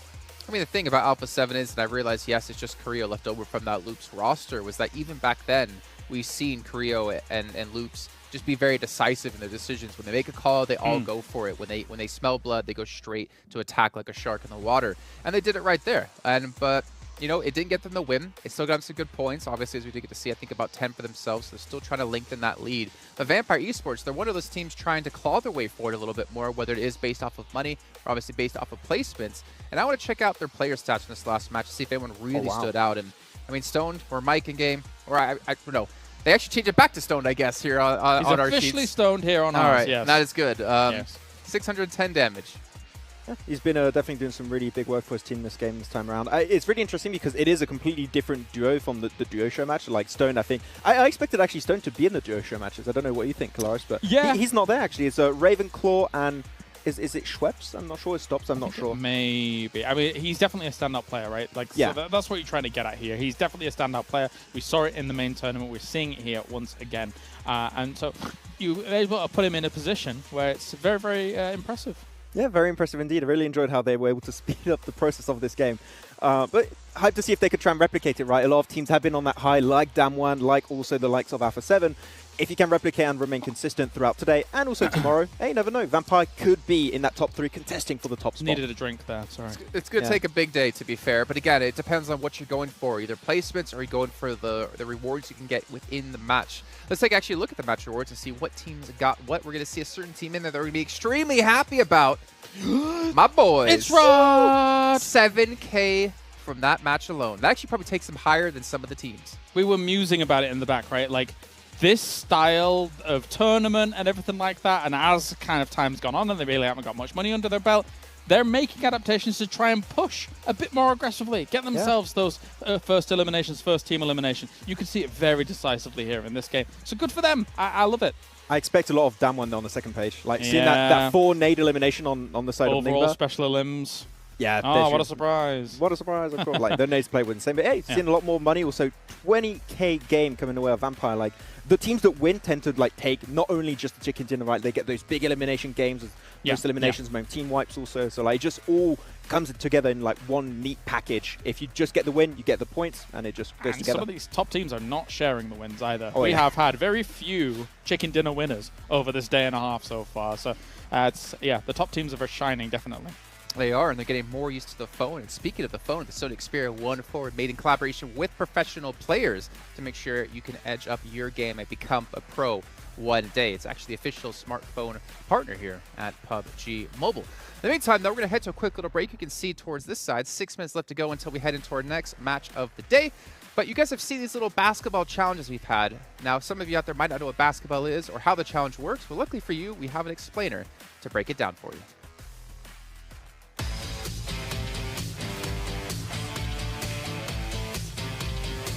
So you're probably wondering why the players are playing this game of basketball, this fantastic game. All right, so here's the breakdown.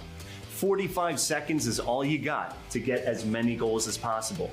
You have 6 balls, 5 on the reserve, and 1 right here on the launcher. You gotta shoot the ball into the net. It's not as easy as it looks, but you keep going until you run out of time. If the ball bounces and goes in, it doesn't count.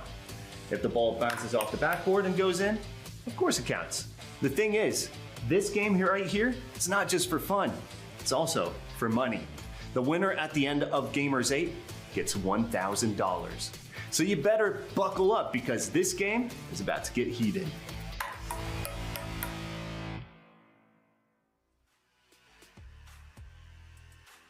I bet Mads thought that actually went in towards the end, and hopefully everyone cheered like it did.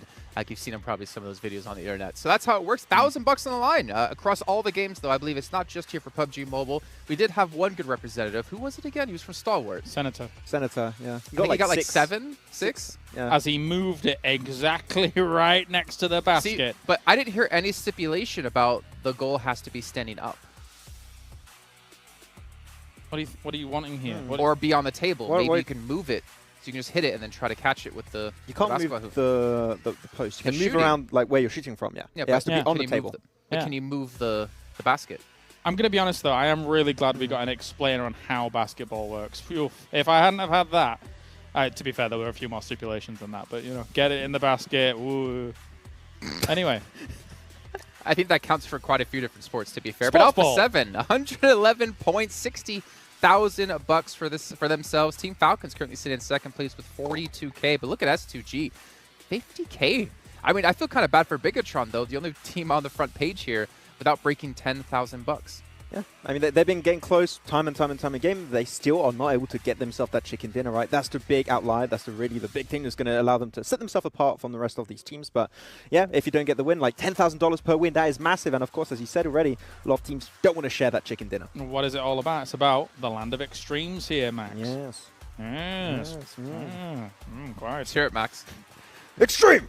Okay. Yeah. I love how he commits to it. Oh, as yeah. well. That's the thing I love about Max. Yeah. He commits to everything, just like he's going to commit to shaving off his eyebrows if Team Falcons don't get a second. I like how he also tried to defend himself earlier. He was like, I'm rooting for Falcons because then I'll have to shave off my eyebrows. He never agreed. We agreed. And he all of a sudden it's just like peer pressure Stockholm syndrome. Peer pressure, I don't know. It's just captured.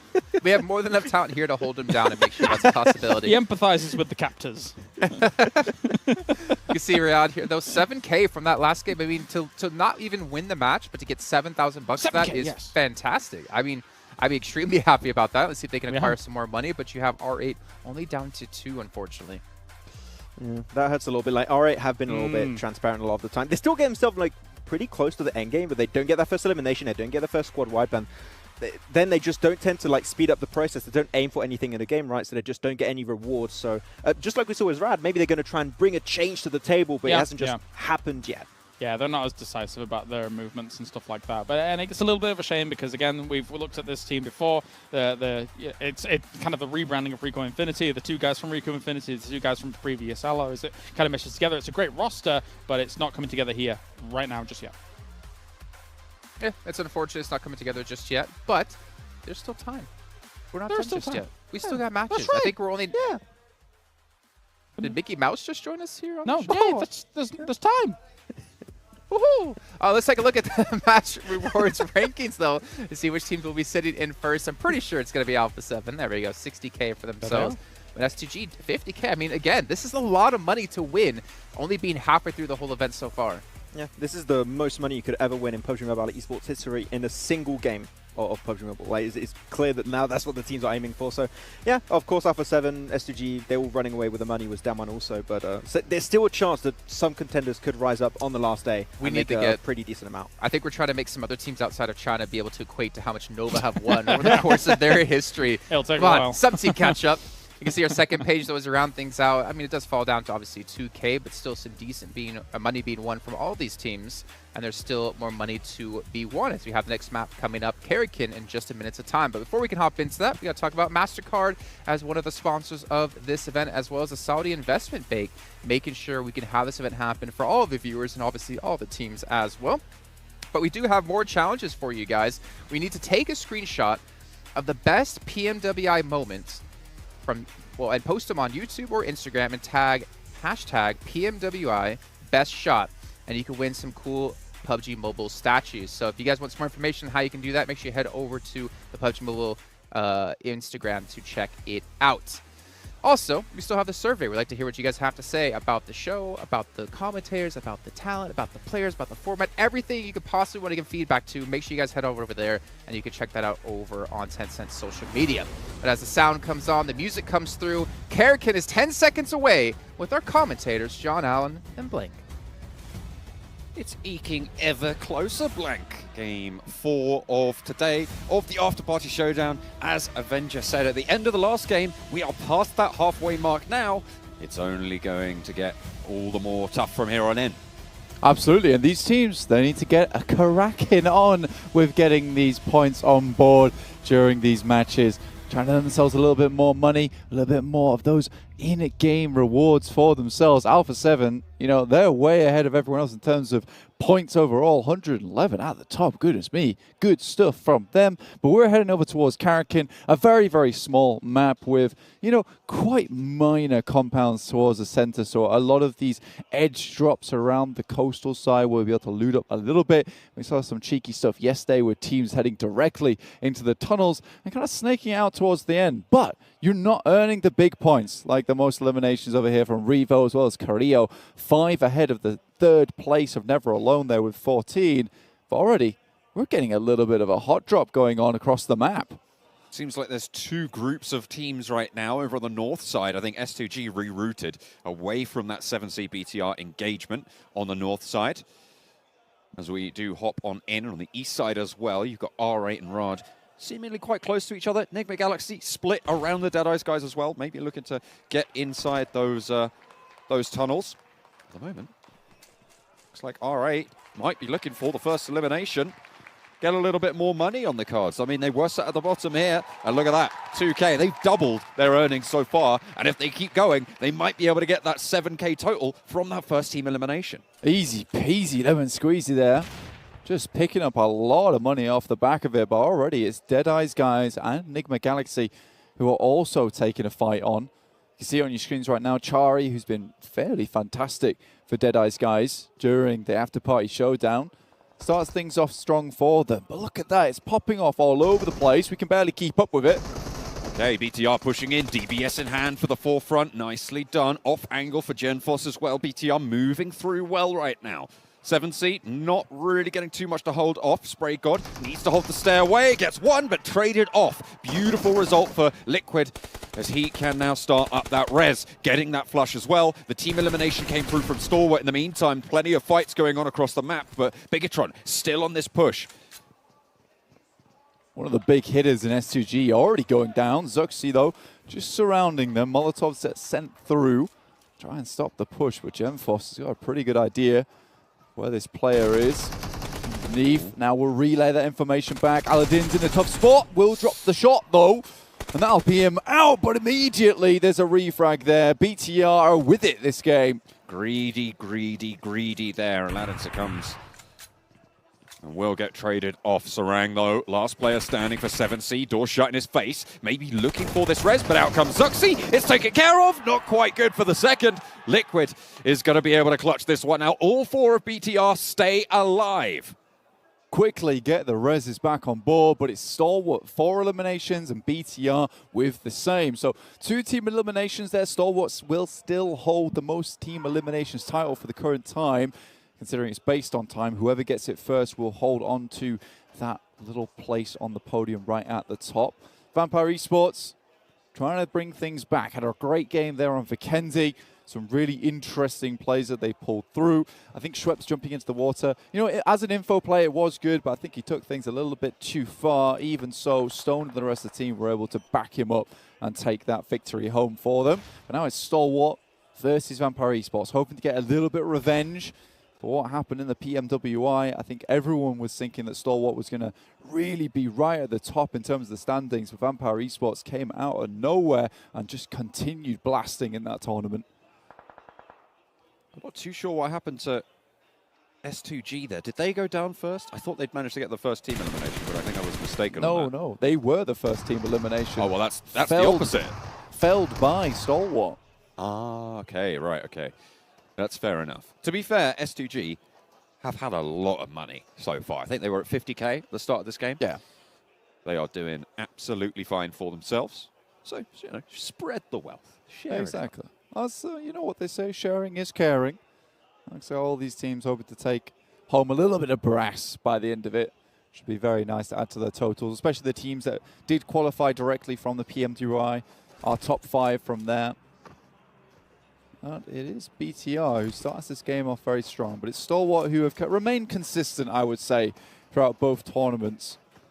They're still yet to be at the top, and with the current streak that Alpha 7's on right now, this team is looking good, but Stoned, as I say that, will knock one of the players from Stalwart. Very, very long shot, though, so unlikely they'll be able to flush that.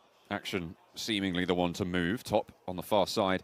Very, very resible there. Will just slow them down on the northwestern side. The circle really not posing a threat to anyone right now. Alpha 7, no one really in front of them at this stage.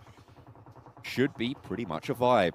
Rad, with only one player left, though, potentially getting pushed on. Was that another knock onto Action? That was the guy going for the res onto top. Now Scry has to reposition. Pika's there left. The last person trying to suppress this angle. Excellent hold from Vampire Esports. Deja vu. I think I've been in this place before. Scry tries to head up to get the rest, but Stone's having absolutely none of it. Take some shots. And at this point in time, you kind of call him back to the boys saying, I think it's not likely they're able to scale up to the top side there. And, you know, even though they're so clearly in range, Stoned just got some insane oversight. Pika needs to suppress the straight line, but with only the red dot, that's going to be hard shots to hit. Apparently, not that hard though for Pika. Already nailing one over towards Schweppes. Going to be have to backing up, get that heal off. Top flushed, Action flushed. They are going to go down. Vampire Esports add 2 to the tally. Yeah, Pika tries to jiggle it out there, but I think with the punishment that Scry suffered before, he wasn't likely to go for it again. But Ravenclaw, you saw him before in that fight, making the long run to a big off angle. Did in the last game of Kendi, slightly less of an off angle there, but this one is absolutely insane. What a wild sprint this man has made. Incredible. Really, really solid. I think this is a suppressor on the front of the rifle as well, which is going to mean it would be a little bit harder to figure out exactly where that's coming from. Although these teams will have their wits about them. They'll certainly know a general direction. Now for 7. Also taking shots down towards Deadeye's guys. I think throughout all these games, they are the ones not to be messed with here. In the after-party showdown, look to rack up even more cash for themselves. You know, we may say sharing is caring, but it does feel like Alpha 7 would like the lion's share to themselves. Sure, they might hand out a couple of freebies, but for the most part, it's theirs. Handing out plenty of L's, though, for a couple of these teams. Deadeye's guys take one themselves. Alpha 7, though, they did lose Revo in the process. Vampire, in the meantime, on the western side of this next circle, looking to take care of Stalwart, and that will be the end of them. Vampire Esports pick up a team elimination. They are looking to get a little bit more. Bigatron at their western side might prove to be tricky if they don't know they're there, but they should be able to scout this one. It looks like Bigatron know this position's going through. Is this the exact situation that Stalwart were in against Vampire Esports? Let's see if the tune has changed. Yeah, you do like the Vampire Esports essentially, and now taking up the exact same position. BTR are going to take up Vampire's spot. And again, it really is deja vu today. I feel like maybe I'm going slightly insane. We'll see if BTR can do the same efficient work towards them. But there are shots sent back. Flukath will be knocked by Zuxi, though. No answering knocks as well. And now, I mean, how does this keep happening? You'd have thought that something would have figured out. 2 smokes bloomed. They are a lot closer together than Stalwart were, which means that these reses potentially a little bit better. They also don't have the massive Ravenclaw off angle that was available to Vampire Esports to stop those reses earlier. Yeah, that really cut down Stalwart in their tracks. Stone there, running around as fast as possible on the swivel. I hope he's, you know, greased up the soles on those shoes so he can be swiftly sliding from left to right. because he will need to in that smoke. And now even Alpha 7 are taking a chunk out of them. Goodness me, Vampire Esports, you should have known that spot was bad when you took apart Stalwart the way you did. Need to figure out how to escape from this area, right? Yeah. You need to disengage from this engagement. It is not going well right now. Unless they can get a pick or two, and if you're going to land that spray, it could be good. Swept, oh, gets to cover, just about, has to put the rifle away, and hit the decks, try and get some healing done. Alpha 7 not going to spot it just yet. They see Stone instead. Just dancing around. This guy, happy feet. Yeah, and I mean, I said that he'd put grease on the soles, but looks like, you know, he switched out the trainers completely for a pair of some ice skates there. So he is really, really making it happen. There's not much ice on this map to be, you know, skating around on, but he makes it look good either way. I feel like ice skates would potentially be the worst shoe for this sort of terrain. There's real good grip. There's no. Yeah. That's the entire purpose. They'll go straight into the sand. He's not going anywhere. He can really plant his feet. It's like having nails on your feet. And that's what you don't want, surely. It's like the poor man's crampon. Is it? Yeah. Oh, okay. I feel like ice skates are quite expensive. Yeah, but if you got nothing else. Okay. Yeah. That's fair. Maybe put a pair on your hands, then you're like... Yeah, then you're really going for it at that point. Get up the side of the cliffs. Unfortunately, it's kind of hard to handle a weapon. Yeah, I'll test that. If you don't hear from me, can you please ring a helicopter? Sure. Yeah. I'll get right on that, certainly. Looks like Vampire Esports have moved a little bit further into their position at this time. Nigma Galaxy not really taking shots. Alpha 7 slowed that engagement with them. Bigatron on the northern side, potentially looking to try and change the path of history and not push onto Vampire's position and take up that spot. Not just yet, anyway. Could change. It could change. I mean, Zuxi's taking that off angle right now. You can see it. Vampire Esports, they've managed to get themselves a good lineup, but the next circle about to pop in does head over towards the east side. Falcon's going to be extremely happy with this one, especially considering, you know, they've held this spot for a very long time in this game. They've not had to move. It's one of the main compounds. Should be very nice and looted. They'll have to be running around like Vampire Esports, searching the bodies for the medical equipment. Nigma Galaxy in front of Vampire Esports, you know, they've been harassed by Alpha 7 before, but were able to, you know, get out of dodge fairly quickly. Now Zuxi, this is that off angle we were talking about before, but it's very important that he doesn't go down. Also, dropping the suppressor on board, very important piece of equipment, considering you are on the off angle away from your team. You cannot give away your positioning. First airdrop was collected, R8 SK10, which does mean, of course, blank. That's some more money for R8. Beautiful stuff. They got first elimination coming on through. First team elimination, not so lucky, but that's 3K so far that they've earned. Starting on 2K, you will definitely take that. It's going well. If you want to continue to stay up to date with all the money these guys are able to put in the back pocket, you can join in for the PMWI Watch Together. So you can watch together with us in-game over at the Esports Center with your friends to win some PMWI special sets. And if you want the gun skins and the outfits from the PMWI, there are PMWI packages on sale for a limited time. You can also win PMWI treasure crates if you play PUBG Mobile during PMWI. It's always worth it to crack out the phone and get a little bit of PUBG Mobile done on the fly, perhaps in between, on the breaks. Though the guys on the desk, they are very interesting. Drop some good knowledge, some good jokes. Can't go wrong with that. Well, there's some good ones. Good jokes. There's some good jokes. Yeah, absolutely. Some good jokes. Yeah, that's right.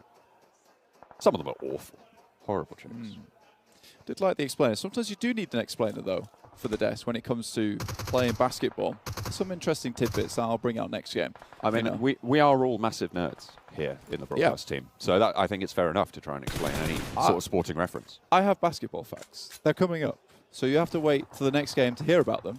So stay tuned here for the After Party Showdown. Oh, I'm excited now. Maybe I'll find out what basketball is. Who is a Kobe? That's right. Who knows? Very, very famous, though. Vampire I think Esports. you should know. That's fair. Vampire Esports quite close to Nigma Galaxy right now.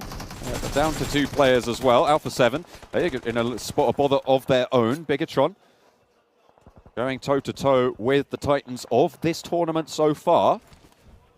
It looks like at the moment Alpha 7 suffering a little bit as Bigatron try and push through, but the blue zone is going to put pressure on this fight. Mafioso down, close to Bigatron's line as they move forwards. Not really going to be able to do too much to save this one.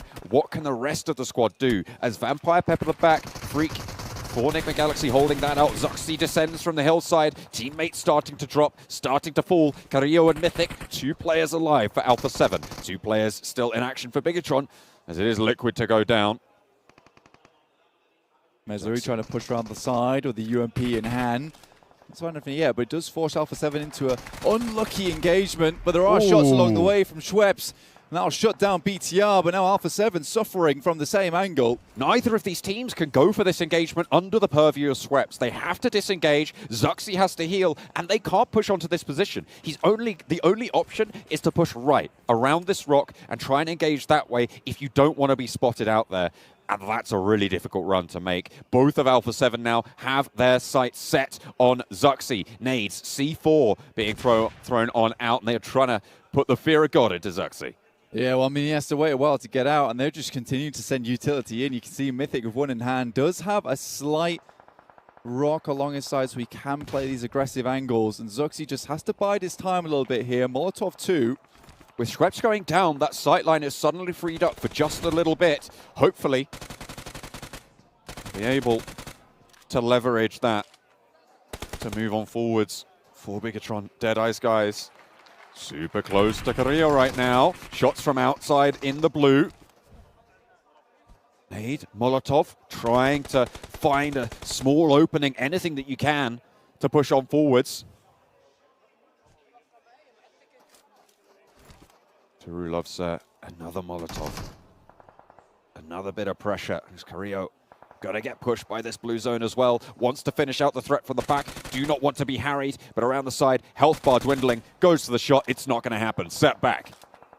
Carrillo dealing with that on the side of the circle there, right on the edge, and somehow Alpha 7 still making it through. You see D77 though off in the distance. Just dropping the first aid kit in. But Carrillo still has this on lock. Slowly taking out players, but it's Zuxi. Spots him out first. And he's managed to make his way in. The sticky bombs, they were not enough to stop Zuxi. This guy has been on tears before, and he doesn't likely stop anytime soon. Mythic jumping his way into the circle, but D77, that angle that maybe they'd not found out before, sends in the spray, but absolutely whiffs every single shot.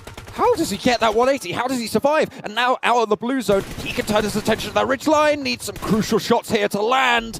And makes it work. What a turnaround for Mythic. But he's the last player standing now for Alpha 7 into this engagement. Nick McGalaxy versus the last remaining player from Rad. It's not over yet for Mythic, though. And with D77 painting a rainbow above his head in bullet marks, I don't know, man. Mythic really shouldn't have got away with that, but blessing his lucky stars right now. Oh, that's rude. That's a little bit rude, that. Go on.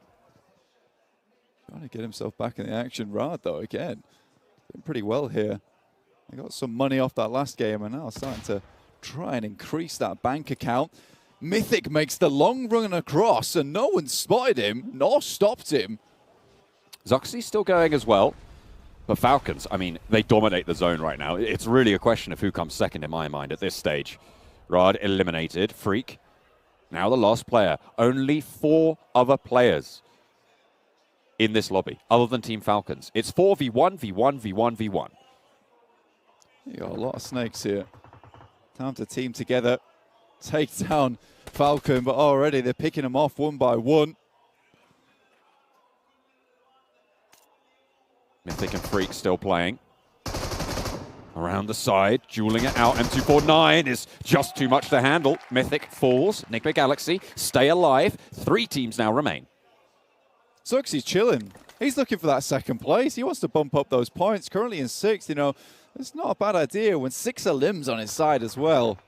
Good stuff from him. So that's 6 points total. I mean, you can't turn your nose up at that. Certainly can't. Freak. The M249.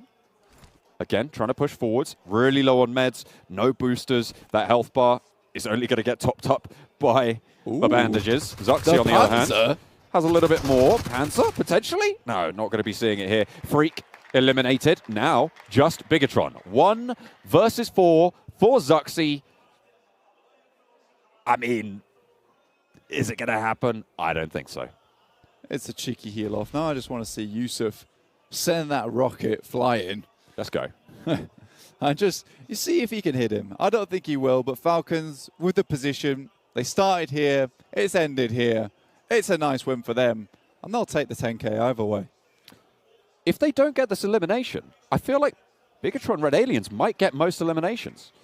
If it goes down to the blue zone, potential for them to be pipped to the post. I mean, they'll take the 10K for the chicken dinner, sure, but... Oh, Panzerfaust potentially spotting it. Yusuf, he's on the broadside. I think Zuxi's seen it. Let's send it in. I like the Never Alones there doing the same emote than what they did in their team parade send out. It's true. Yeah, it's nice stuff. You know, cosplaying as yourself in game. That emote was created for Team Falcons, in fact. Hells yeah. No more, only one more first stage. Sorry, I take that back. I apologize. He's spotted Damar. He's got to have done, right? And now he's going to lie down. Oh, that's unfortunate. Yeah, he's not getting back in. Sticky bomb on the floor. Time to go. See you later, boys. Boom, boom. What an ending. Team Falcons take the chicken dinner on Karakin. Excellent way to earn yourself 10K. You do like those. You do like those. Yeah, dominant win as well. They didn't really have to do too much on that Northwest edge because, you know, it was all popping off over there. Team Falcons just kept it nice and chill over on that Northeast edge. They wait for the rest of the teams to come over towards them, and that was the end of it.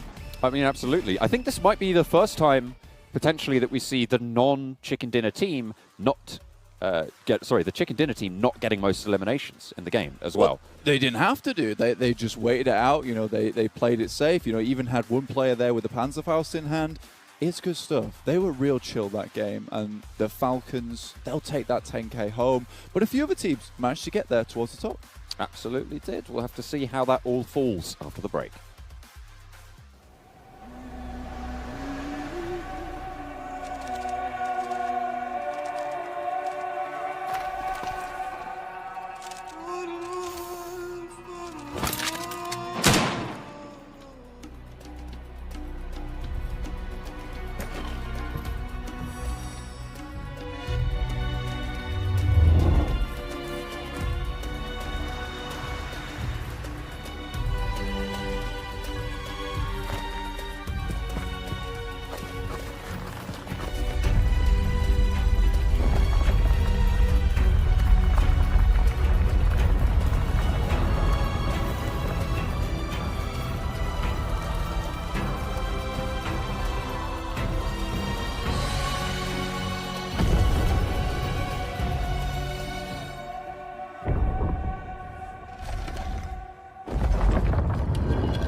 Team Falcons, the eyebrow saviors of Karakin, have once again striked, getting their second chicken dinner on the day and another $10,000 at a minimum on the board. Kalaris, you called it, the profit, saying that Team Falcons are going to get themselves a second chicken dinner on the day, or we shave Max's eyebrows. Will they get a third? No, we're not doing this again. What was enough? I love how he got ahead of it. Yeah, he did. That was impressive. I was in a rough position because I am the blesser. You know, I normally call things quite well, but I really didn't want them to win, considering there was the opportunity of a lifetime. But anyway, they get themselves the victory. They really didn't have to do much for it here. Karakin's a bit of an odd battleground, I think, to say the least when it comes to this, but they do get themselves the victory. 15 points go their way. Yeah, our match rankings by STC here showing that they dominated the board here. But to be fair, Bigatron Red Aliens able to at least heal out, get 6 limbs, you get 12 points, Max. It's still not a BTR win, so we're still not able to see it this time around. And they committed to the heal hashtag, off very early. right? Hashtag BTR almost win. Oh, yeah. I think it's a bit long. Doesn't roll off the tongue. I know social media. I don't think it would hit the mark too well, but it's a good attempt. But wait. Oh. Hashtag 2022 BTR almost win. Hashtag BTR too soon. Oh. I think I good. Yeah. That is why you're the social media master. Let's take a look at some of our highlights, though, brought to you by Sony, and kind of recap what did happen in this one. Obviously, a lot of teams fighting it out. I actually really liked how we had a 4v1v1v1v1 at the end, which is, if you're a team looking for money, that's a lot of potential tasty morsels to pick off. Yeah, a lot of potential squad wipes, because squad wipe is when you eliminate the last player of a team. There was a lot of solos there, so you could have got, like, what, 3, 4 extra squad wipes in the last few seconds. That could have been huge for Falcons. We'll see if they actually won it right there, but in terms of action, you know, a lot of teams trying to go and fight for those high ground positions, and Falcons, of course, had the high ground position at the end. They got the information. Teams pushing their way. Not much you can really do. I was really keen for them to try and even just peek over and see where they were. Maybe they could have got that Panzerfaust off, maybe a cheeky shot, but you know what? It's not going to happen. Yeah. Can you give us a more extreme version of that sound effect, Max? Boom! He really does commit. One thing, yeah. I don't know why you keep testing me. I don't know. I like this. That's why I know. If for sure Falcons didn't get a second chicken dinner today, you would have for sure shaved your eyebrows, maybe not. Maybe I would have done like the hair, but eyebrows, I don't want to. I don't know, because I've never done it. I don't know if they'll regrow. I don't want to stay like that they forever. Take a long time. They take a long time to regrow. Exactly, that's what Don't do it. Thank you. I can see I'm by not the end speaking of from PMGC. experience at all. Well, we can see our rewards here. We do have, well, it's Stalwart Esports. I feel like we haven't been able to talk about them much today, to be fair. Yeah. They got themselves in a rough spot here in this game. I mean, they took high ground kind of expecting to be able to control it, but they had a few just shots coming in from, I think Vampires actually was one of the teams that was dealing with it. There was a funny moment where I think it was Ravenclaw threw a sticky bomb over originally. It's like, it really was kind of rubbish, but you know, they don't really go that far, so you can't really use that. R8 cleaning up, though, at least in the money section. They didn't do too well in the game, but that is a team that we talked about being one of the lowest, on the lowest end, if not the lowest end on earnings so far. Yeah, I mean, you've still got like a few games to go today and also the entirety of tomorrow, right? So you need to do a little bit of a change of pace if you want to get some money. I think a lot of teams, they're not aiming for that first spot, right? They're aiming for the money increase and get as much as they can. So I think they need to make changes to and bring changes to the table here. Yes. Yes. 40 seconds left to go here, but before we can hop back to our commentators and drop into Sandhawk, once again, have to give a shout out to the Savvy Gaming Group for making this event possible. And for you guys at home, to remind you guys about the Vibe and Drive event currently happening, just make sure you guys log in and complete the missions with your friends and get yourself a free permanent legendary set. I know Maxman is looking to accomplish that. I think all of us looking to accomplish that while we're at the event, playing some Pogi Mogi after the show is done. But John, Allen, and Blank, we got Sandhawk coming up next. Take it away. Pogi Mogi time. Let's go. That's right. Anyway, I promised you guys at home some basketball facts. You did. And we are now in the next match, so it's time for some basketball facts. Now, the basketball fact of the day is that the reason you have a net is because when you throw the ball in, the basketball in this case, it spins around the top and then comes back out again. Depending on how far it gets into that and comes back out, that's still a point. It doesn't have to pass through the net to make a point, and that's why the net is there. So you can see when the ball makes it all the way in and then potentially bounces back out, which is why you have those long little segments where people are trying to figure out how far did the basketball go through the hoop. And now we know. And now you know. Absolutely. And knowing is half the battle.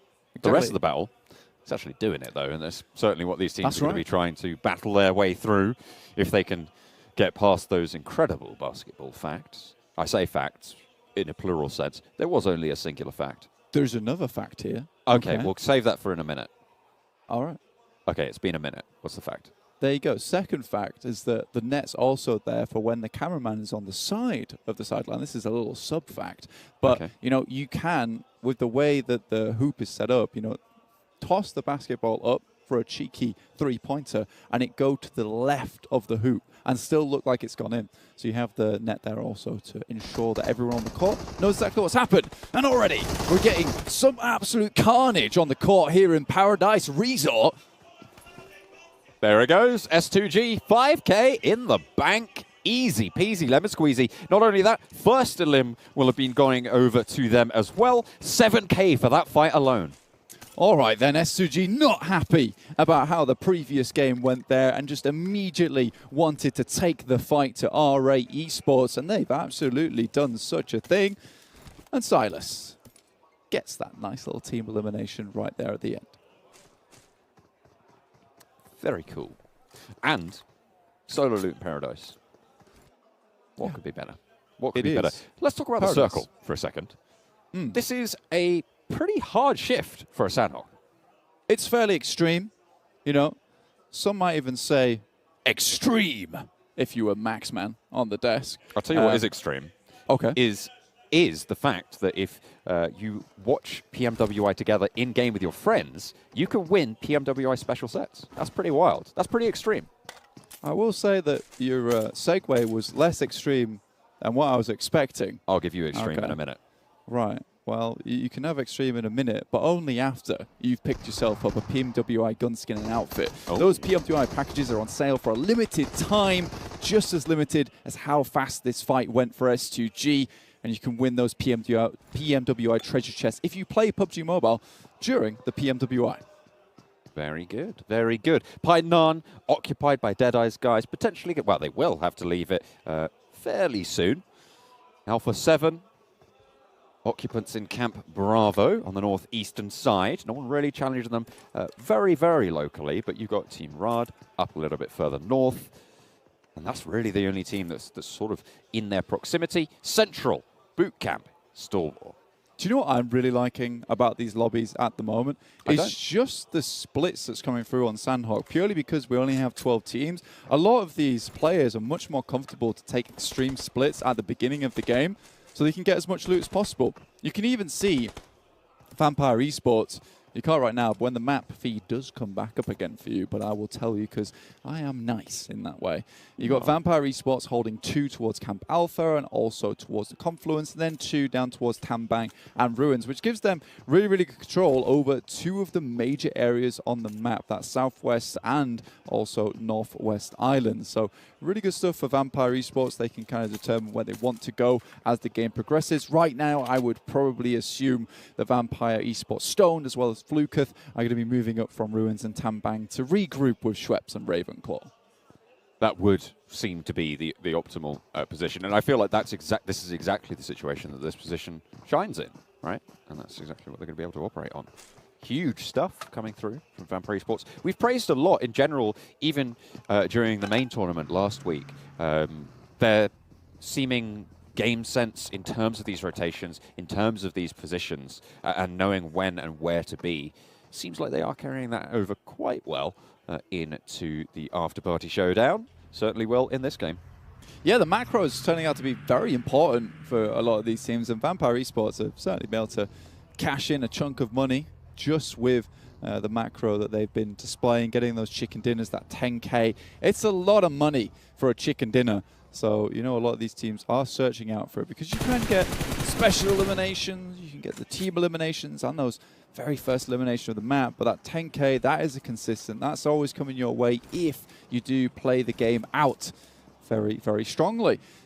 S2G, though, they've got a bit of momentum here. You know, they've puffed out their chest. They're feeling good after that squad wipe. You know, you're feeling maybe a little bit down after the last match. And even if you get that full squad wipe coming into Sandhawk, you know, it's not the best. You know, you feel good about yourself. But getting it a revenge versus R8, ooh, that's got to feel good. Certainly does. I'm looking right now at another way that one could feel good in this lobby. The airdrop over on the northern side, close to down 1 Kia, under the purview a little bit of 7C. But if S2G swing around, they might even be able to get the first airdrop. You can see it on the top side of your screen. Sung, though, has got that info, baiting out the 1K bounty for it, potentially. I think that right now we're starting to see more and more DBSs through the lobby. And it might be a DBS showdown for the loot crate itself. And all props to Fabian for really popularizing this method in the PMWI. He had some sick matches over towards Miramar with that weapon. And, you know, we're all happy to see it. Kalaris is super happy to see it. Do you know what DBS stands for? No. Da Big Shotgun. Da Big Shotgun. That's right. Of course it does, yes. Is that in your head or, you know, canonically? I choose to not answer that question. That's okay. You know, no comment is a comment in of itself. Damwon Gaming, Damwon Kia, just down this side, holding strong. Really just baiting. Everyone's baiting out the airdrop.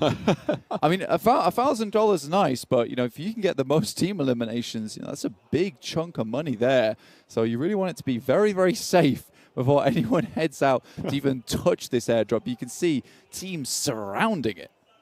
Over on the northwestern island here, Vampire did get spotted out. I don't know if that was by 7C or even Stalwart or Deadeye's guys on the south side, but Ravenclaw did get knocked. I imagine it's in this engagement because you can see another knock coming through from Vampire Esports down the hill towards the Deadeye's guys as point break will be Fluketh on the south side of the formation for Vampire Esports.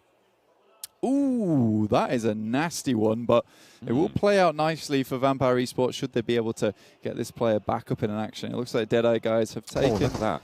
A little bit of damage for themselves. Sliver of HP left on, I believe that's Chari who's getting red there. Spotted out on the hillside. Fluketh still raining down pain on Deadeye's guys who are right with their backs to the blue on this next zone. They will have to move. And Vampire Esports, they're just going to have complete control over this terrain. I think Fluketh, we talked a lot about Stone and how he's almost like star player for the team, but I think Fluketh and, in fact, the whole team is very, very good. But I think Fluketh as a fragger is kind of, you know, we don't talk about him too much, but even in that first day of PMWI, on a angle where they got a ridiculous elimination score, I believe it was 24 total. Fluketh was one of the main contributors to that, and I think he has really supported Stone very well in that regard. It's fantastic to see. You know, they really do have all their own little roles on the team, and you can see them being played out as well. There's some very, very consistent gameplay coming through from Vampire Esports, and they know the drill. I mean, those off angles from Ravenclaw, just time and time again, coming in so clutch in those fights. It's a very well-coordinated team. As you say, their macro, their rotations, their positioning, some of the best in the world. That loot crate is still just poison, by the way. No one wants to head towards it. I think we need some kind of taste tester from the lobby to head on over. Oh, and another one drops in the location as well. So there's potential here for one team to quickly pick themselves up. The first airdrop and most airdrops in the lobby, but Damwon Kia. Oh, dear. That's bad for business. 7C, though. Love and life right now. Fabian about to get flushed. Aladdin actually pops on out. Shooting the railings, not going to do too much, though. Back into the pickup. Hit the deck again. Control the bridge. I like this spot from Aladdin. He is slightly lonely out here, though. But realistically, he just needs support from Scout, Sarang, and Madman off in the distance. He just provides info, hits a few shots, and is very safe inside that pickup. Difficult to get to him in there unless someone takes high ground on him. Alpha 7 going at it again versus BTR here. BTR down towards the south, just the west side of Paradise Resort, and Alpha 7 making their wrap over this side. Nigma Galaxy as well as Falcons also starting to approach the circle. It's Nigma Galaxy who have made the big run through the Western Island. They're right behind Deadeye's guys now. Certainly are. Vampire Esports did move up a lot further north, so that traffic jam has shuffled along. But it is, you're right, the Hamodi has now leapfrogged the position from Deadeye's guys. They're on the compounds in the northwest. No one really in those exact compounds to challenge them. Can Vampire Esports get the bead on them, get something done? Those loot crates, by the way, those airdrops have still yet to be touched. Like I said, man, they do have spikes on them. You got to be careful because getting too close to an airdrop can spell the demise of your team. Enigma Galaxy, though, I think they really do have to be careful on this approach. They've all taken up compounds on that northwestern edge, as you can see. And I think this is where they start to scout out, figure out where all these players are rotating into. But this circle doesn't really have a definitive area on either side of the island. That bridge is still in there. Vampire Esports fairly happy with the current spot that they're holding. I feel like it is looking more like a Northwest Island finish, right? I mean, you have only got a fairly tiny chunk of that mainland, but we've seen crazier things happen, right? Certainly plenty of hard shifts going on today. So on a hard eastern shift, there is still potential. But those crossings that were made early, good news. Things like Stalwart moving across from boot camp, it feels like they've made the right decision. 100%. 7C, though, still being our fishermen's in the lobby. Throwing the long line with the airdrop being the bait here. Like those team intros. A lot of these teams are very, very smart with it, I suppose, the best way to play. It's a tricky fish to catch. A lot of these teams being intelligent in this game. STG, though, they have moved out with the boat, and it looks like Madman was able to hit a very, very dirty spray. Silas, though, tries to take the shots, and Madman is having none of it. I mean, the boat's up in flames. It's swimming for pretty much everyone in the water. Two of them are knocked out there, Raze and Hamzy. As that Raze knock did just come through. Are they looking to try and get these reses? It's going to be difficult, but they got one. And Silas just trying to provide support, but I don't think he realizes that from that angle, Madman can just peek on the left side, and he's just never going to hit that shot through the window. Just trying to suppress, but the suppressing fire is just not good enough, because it's never going to be a problem for Madman if Silas remains there. Were they trying to go for the loot crate? I think they might have been. But it feels like S2G really have kind of shot themselves on the foot. Maybe they were just trying to look to cross more accurately. There's another loot crate up here as well. It's all happened in the same location. It's out in the water, so, you know, it's very, very dangerous for any of these teams to even attempt it. So I think right now it's the chicken dinner that's on the cards. Maybe towards the end, you have a little bit of a leisurely swim when there's less players in the lobby. Falcons, though, they've come in very late to the circle. And Enigma Galaxy, they've already taken up position. Oh, straight on past, down the hill. Hard cover from terrain, but the push comes through. Enigma Galaxy move forwards. Auto Shotty not going to be strong enough. Lord able to get the side swipe. Powerful. Back behind the rock. Needs to cower behind it. Not really too much to do here other than try and just hold out. Hold on for dear life. The flank comes through. There's an off angle from Enigma Galaxy. The pan to add insult to injury as Ralph swings in for the back angle. Goodness me. Has he been fried? Is he easy over? Who knows in this situation, but he's certainly out of the game. Never Alone tosses the nades over the top. Try to find some damage. It's really good onto Hermodi, though. One more might do the trick. There's another player heading towards that location. This could be very bad. Ooh, good damage. Hermodi managed to get the heal off there. Never Alone. Spots it, handles business on the swivel. Ralph now on the back angle. Could have been pivotal there, but didn't slow down the push from Never Alone. Looking to turn this one around. Team Falcons with 3. Nade in hand for Powerful at the back, but one's popped over the top. It will suppress the angle and has the backup for the rest of his team. Up the top of the hill, there's Freak, and Deadeye's guys are starting to chime into the fight as well. Never Alone, finally taken care of. Deadeye's guys handle the back lines, and it is all falling apart for Enigma Galaxy. They've been ripped to pieces in a fight that they thought would be easy, and now it's all down to Ralph here. Does confirm one, and Lord and Hermodi making the long crawl across. It's Deadeye guys who have their sights focused over towards Vampire Esports, so you know, potentially there's a chance here that Enigma Galaxy gets at least 3 players back up on their feet, but maybe not with Shifu, who is actually moving around the side of the coast here. I believe S2G might have managed to pick up one of those crates out in the water in the meantime, but you have to think that Deadeye's guys have made this choice consciously. They were ahead of both Enigma Galaxy and Team Falcons in the queue on that western side. They have chosen to stay behind. They have chosen to be at the back of the queue. Damar, that's a nice long-range shot onto them, and even so, Deadeye's guys were able to make a nasty little bit of damage over to all these teams. It's not been good, and Deadeye's guys have really thrown all of these teams into the cauldron. It's starting to boil now here on Sandhawk. Bubble, bubble, toil and trouble. Not easy in the cauldron on the northern shore. Alpha 7 making their way to land, and will be able to do so. Rad trying to challenge position potentially. Carrillo trying to shimmy up the cliff and get the UMP out. Close range spray.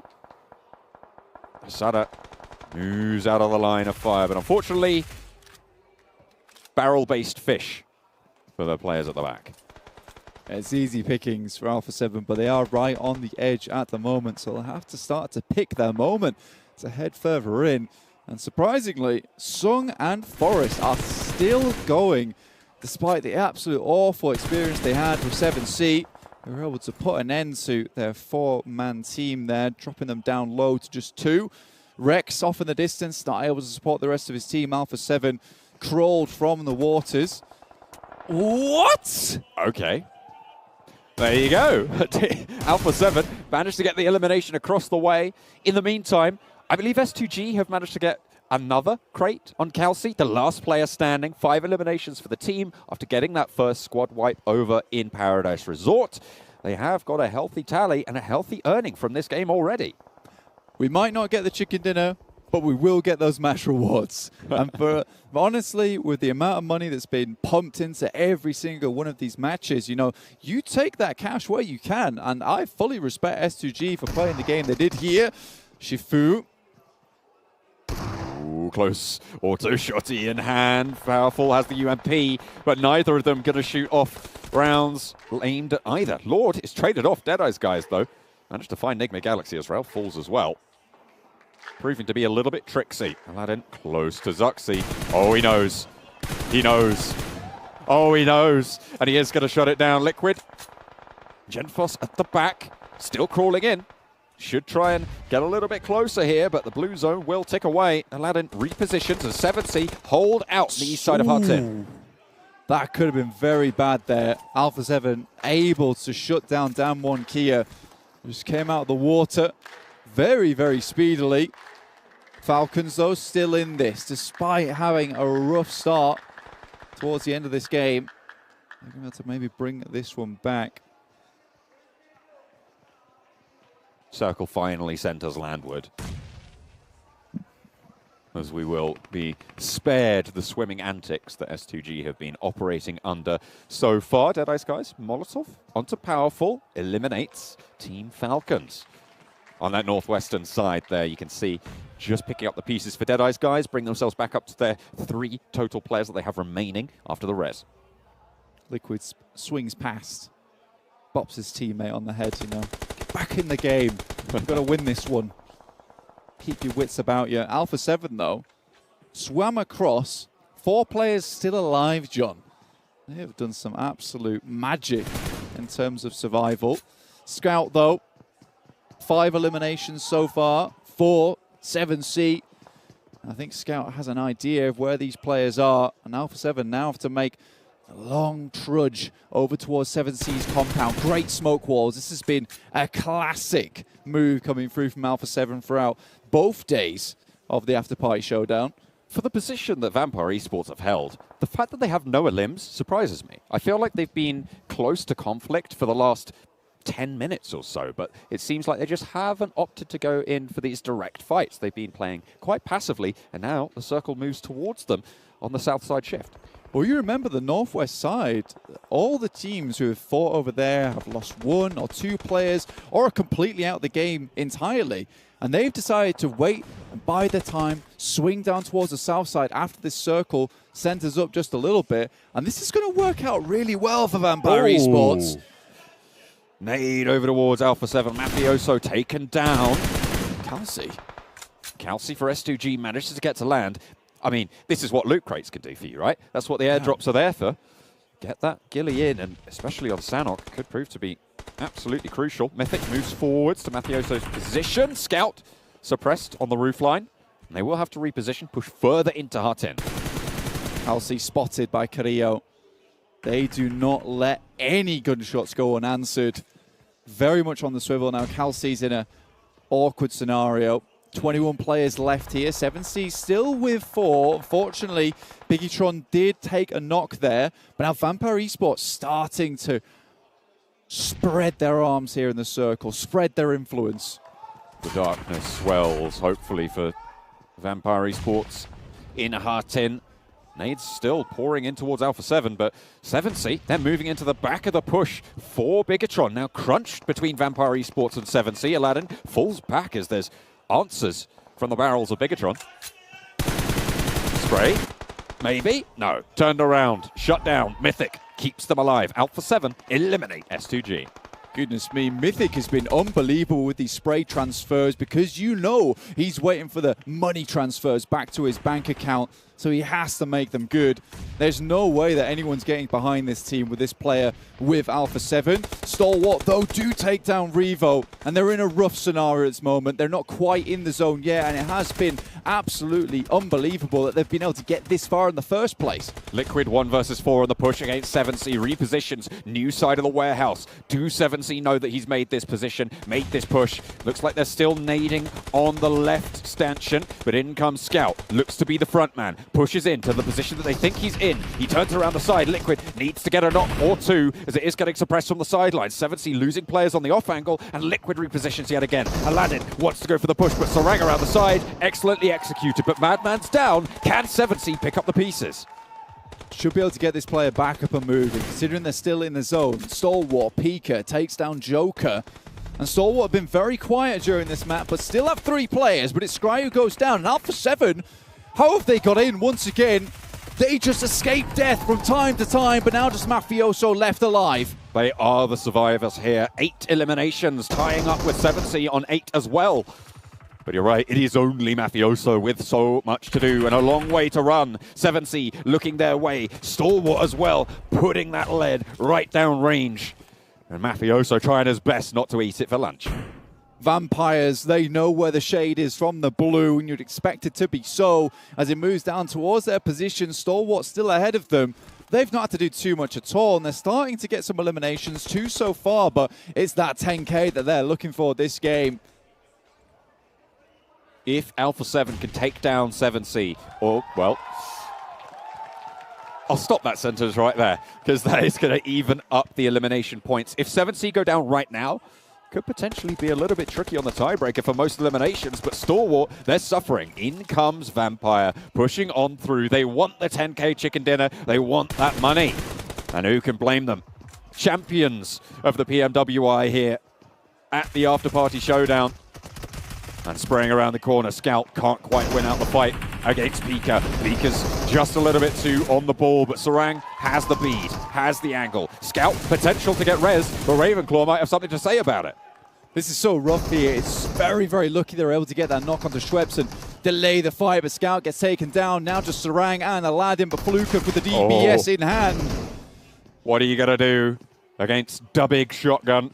Pushes on in, no Sarang out of the building. Aladdin down, 1 player left. They know exactly where he is. 7C to fall under the gaze of Vampire Esports, taking the chicken dinner on Sandhawk. Vampire Esports, they may have been slow in the beginning like a turtle, but towards the end with the DBS, they were showing the shells to 7C. They're out of it, and Vampire Esports will take home the chicken dinner and the 10K for that one. Beautiful stuff overall. You love to see it. They were just seeing the future, man. Absolutely, and Alpha 7 staying in super late, consolidating their point lead. I mean, it feels like this team, at the moment, nigh on uncatchable on the points totals.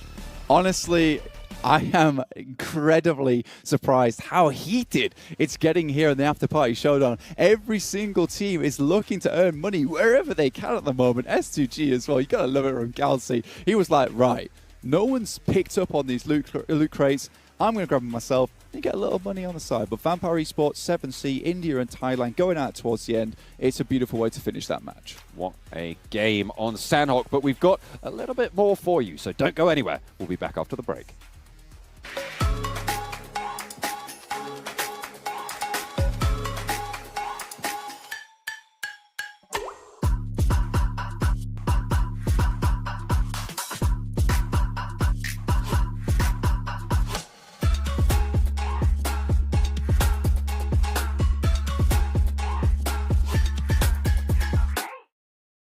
Progress is a race that has no end.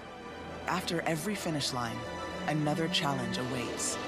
How can we continue to push innovation in a sport at the forefront of technology? This is how.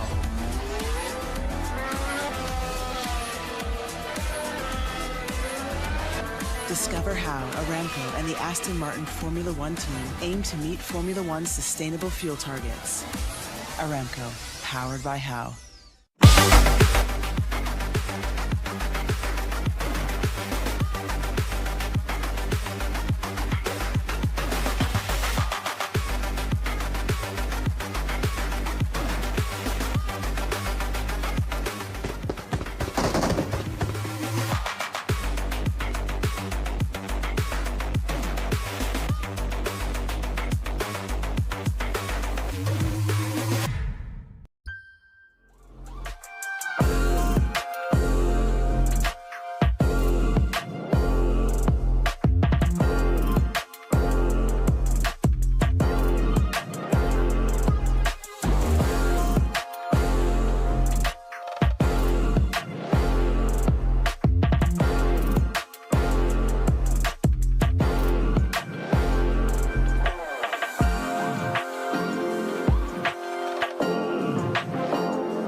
Vampire Esports, another big win coming out of them today. That's 2 for them, and that's 2 for Team Falcons and 1 for Alpha 7. We could have another day here, a back-to-back day of 3 teams getting themselves 2 wins apiece. Let's take a look at our match rankings brought to you by STC so we can see all the points collected by them, and of course the other teams out there who did participate.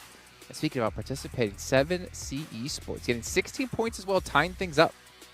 It was always scary for them at some point. Like, you were talking about one compound in particular, north of Hatton, they had to take to try and stop Alpha 7 from getting involved. Oh, but yes. They're just full sent in the middle and try to get a really good spot. Sorry, I was still embodying the soul of John Allen there for a moment. Yeah, you're right. You're I mean, spot. Yeah. thank you.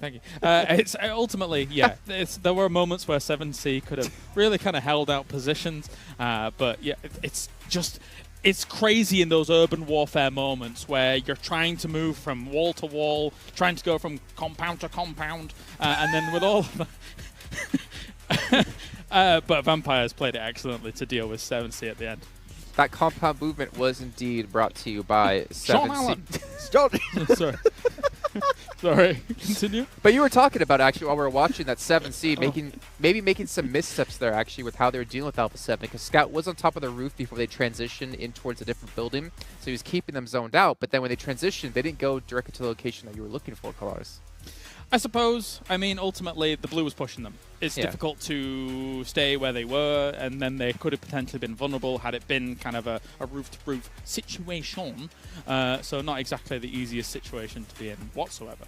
Yeah, and I do believe also that there's a situation where Alpha 7, do you actually win that, right? I think that 7C got a little bit lucky, quote-unquote, because there was Kelsey from S2G that was like took down 2 players from that location. If they go in there as a 4-man, I think there's a clear chance they win that game. And a cool moment is because Kelsey is trying to salvage some money in this game because S2G gone down so early. Yeah. He's swimming around, getting crates. He comes up on the shoreline, has a ghillie as well as an MG3 during all of that. So, yeah, it was difficult for them to spot him, and then he becomes this proper spoiler for them to try and move up forward. I wonder what would have happened if he wasn't spoiling, because I think he got a knock and a flush onto at least one member of Alpha 7. Yeah. And then it was Mythic that was able to finally finish him off. But one team I did want to talk about here is the team in 4th place, Stalwart Esports. Where have they been today?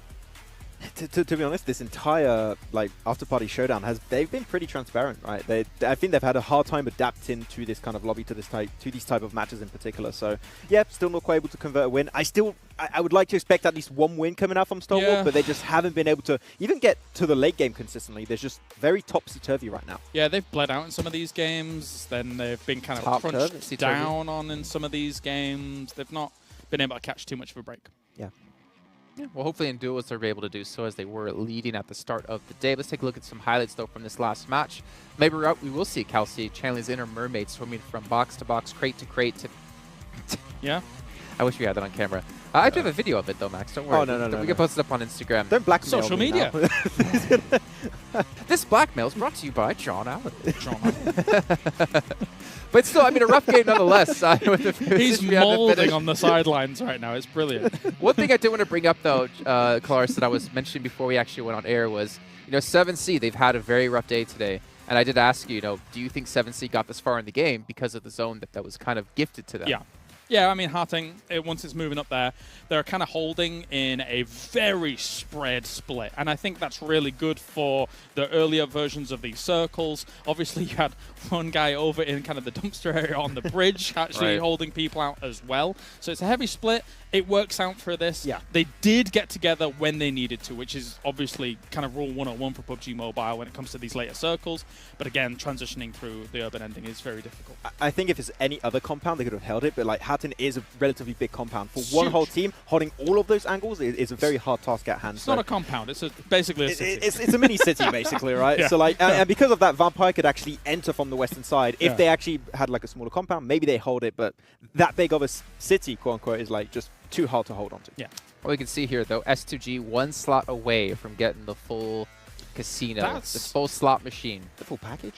Considering they had not much going on in the later stages of the game, that's extremely respectable. It shows how much potential there is in the early moments of the game. And they've been dominating Paradise today. Like, they won it in the duo show match versus R8. They won it here with, like, 4v4 versus R8 again. Like, they are truly the kings of Paradise Resort. So if I'm R8 and I want to get more money, I might avoid it now. I think when it comes to Paradise, they're doing a good job of controlling the outer walls, looking in on the compound. They're very good at that. If you've got a team that's dropping on the inner building, you're kind of a little bit paralyzed as to where you can move. If you can move into the courtyards of Paradise, that gets sketchy.